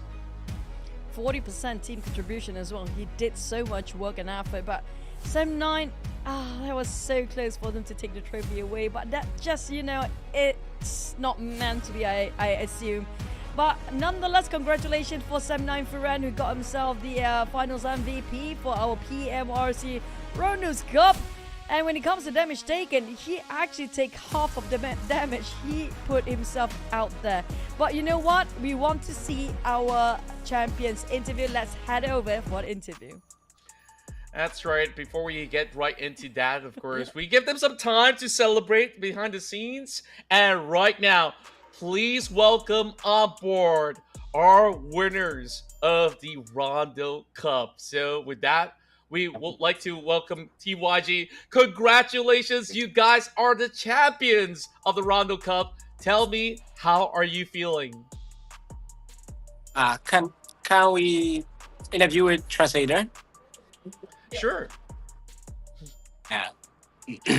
champion ကျွန်တော် champion ရပါတယ်ကျွန်တော်စိတ်ထဲတော့ပျော်တော့မပျော်ဘူးပေါ့ကျွန်တော်ဒီခုဖြစ်နေတဲ့ဟာတွေအတွက်လည်းဂျားထဲမှာရင်တုံတုံနဲ့ဆော့လိုက်ရတဲ့အတွက်ကျွန်တော်လိုခံရလဲဆိုရင်တော့ဒီတော့ကြောက်တဲ့စိတ်တွေရှိနေပါ So what we're saying is like we felt really grateful for the become champion, but we feel really at the same time we feel very scared because as you guys know we had a kind of like big things coming up again over the Myanmar and Thailand, so we feel very sad, and then we felt really sorry for who lost their families as well. We hope we all are prayers for you guys as well, because we do know about the earthquake, and we wish you guys all the best and all the praise from the viewers as well from us. Now it's a very sad story for that one, but we're gonna come back to that later. But for now, I need to ask you regarding the smash rule. YG, you had so many opportunities to score that chicken dinner because you scored back-to-back chicken dinner in the first 2 maps when the chicken dinner don't really matter. Why is it so hard for you to score the chicken when you're already eligible? What's blocking your mind at time? chicken ရဖို့ပဲရနေပိတ်ထားလဲ chicken ကျွန်တော် chicken ကတော့ဟိုတယောက်ချင်းစီအမားလေးပေါလို့ပထမပွဲတို့ဒုတိယပွဲတို့ chicken ရကိုလွဲရဆိုတာတယောက်ချင်းစီနဲ့ခင်ရလိုက်လို့အဲ့လိုမျိုးတွေမှားသွားကြအောင်ပါတယောက်ချင်းစီမှားကြအောင် I think we made a lot of mistakes during the match, and then also like from the players, for the of course as a team as well. Yeah, that causes a lot of we lost the chickens. But why? What compels you to make? Why is it the mistake happened during that time from your perspective? မားလုံးလဲပဲ အမားတွေကတော့များတော့တယောက်ချင်းစီအမားတွေကပြောပြရင်တော့ကုန်မှာတော့မဟုတ်ဘူး So mainly as we lost our communication and during the match, and also like we didn't have a good connection. So that's a big mistake for us. I see, but of course you guys have been super consistent throughout the rounds, and this being a very new map, I'm pretty sure that you guys have very limited time to train, of course, with all the challenges happening throughout the weekend and everything else. So of course, moving into Rondo, how do you guys feel about this brand new map? Because there's so many exciting things being introduced in this map, and how do you like it with this map played out in the Smash Rule format? Rondo ဘက်ကတော့စောရအသစ်ကျွန်တော်တို့ကအသစ်ဆန်းဖြစ်နေပါပစ္စည်းတစ်တွေရောဂန်းတစ်တွေရောကားတစ်တွေရောဆုံးလို့ဘယ်လိုပြောလဲ red zone လို့များအောင်စားထိုးတဲ့ဟာတွေကပါလာကြကျွန်တော်တို့အခက်အခဲတော့ဖြစ်ပါတယ်ဒါပေမဲ့ဒီဟာကိုပဲရှေ့ချမ်းမျိုးနေလို့ပဲရအောင်ပဲစော့လာတယ်ပေါ့နော် So it actually it is very difficult for us. It's kind of like different guns, different cars, different zones, etc. Everything, but like we could finally make it at the end. Now, how long do you guys actually really try to understand the map Rondo as a team? Because I know YG, you guys are having different lineup like early last year because you guys are merged in with GE players. So you have to work with the chemistry and then you have to learn new maps. So how long did it actually take you to really understand and master Rondo map? မြေပုံတော့ကတော့ကျွန်တော်တို့အရှိမအချိန်တော့တိတ်မြခဲ့ပေါ့ဒီမြေပုံတေချာနားလည်အောင်လေ့ကျင့်ဖို့အတွက်အဲ့တော့ရသလောက်လေးနဲ့ပဲကျွန်တော်စော့ခဲ့တာပါ player ချင်းချင်းကကြတော့စော့လာလဲနည်းနည်းတော့ကြာပြီဆိုတော့တရားကြတော့နားလည်လာကြပါပြီ We don't have much time to prepare for this map, kind of Rondo, but we already knew the player from the GE side. We used to play a lot of time back then, so it doesn't like make any hard time playing with the GE players. But we had a hard time for playing Rondo for this time because we don't have enough time to prepare. Okay, but hey, everybody have the same spot as you, so I assume everything will be really great in the future for you guys, especially when it comes to Rondo, because I feel like you guys are kings of Rondo. But congratulations for YG. Thank you so much for the interview. I think this is either Seikla or Romeo, correct me if I'm wrong, but thank you so much for joining us, and we wish you guys all the best and your family, and we all our praise for all the your family and YG players as well, because we understand how tough things are. I hope this winning over will give you some ease, and also we wish you guys all the best for all the people in Myanmar as well. Thank you so much, and congratulations again for YG. Congratulations. Thank you for joining us. Thank you so much. See you next time. All right. Lots of love to you guys out there. And of course, that were our champions coming from Yangon Galacticos. And of course, it's been a good notion from him. We do know that it's been struggling times coming into the region where they were impacted with the recent earthquake around their region. But despite that, you see, they prevailed. They also delivered with some massive performance.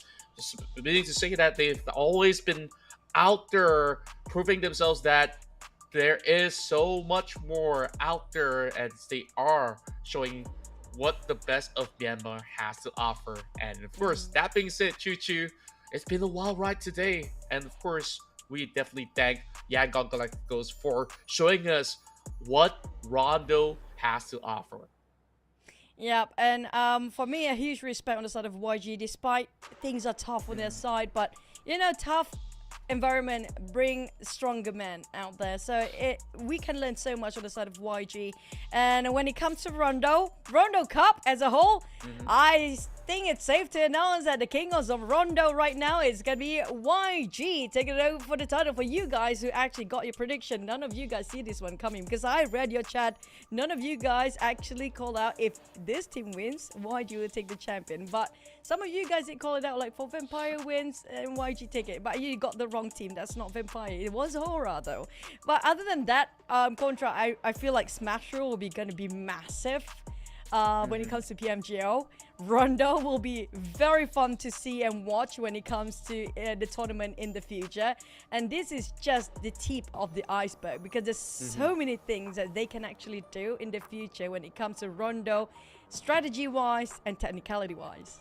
Yeah, I'm really hoping to see YG to be out there. Who knows if they do make a very deep run into even playing the PUBG Mobile Global Championship by the later stages of the year.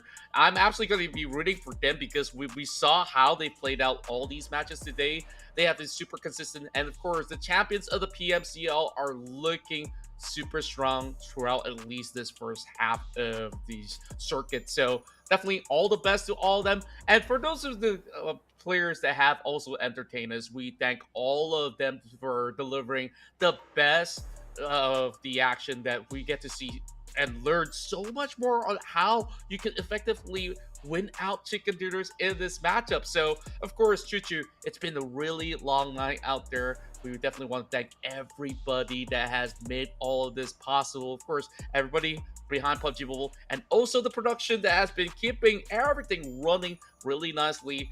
That's hats off to you. And Choo, we're about to actually wrap things up since we've already got all the action sorted out. Any last words before we go? Yeah, of course. I'm in production. I love those, extra bump when it comes to getting those maps with so many infos coming up, as well as congratulations again for YG and Say Cloud for joining us that interview, and also you guys watching at home. You guys been amazing and joining us all the way here, despite it's so late. If you're watching from any country, I mean, like anywhere you are, anywhere you at, which region you are, for South Asia region, I mean, you guys are the best because you're staying up as late as we can too. You guys are the most awesome people. But I think that's gonna be the wrap for us when it comes to Rondo's Cup PMRC between South Asia and Southeast Asia. Who is actually stronger? Do tell us in the chat before we end things up. So thank you, everybody. I think that's it for us. See you guys. Good night. Not yet. Not just yet. Not yet. Like I said, we can't say still goodbye have. yet.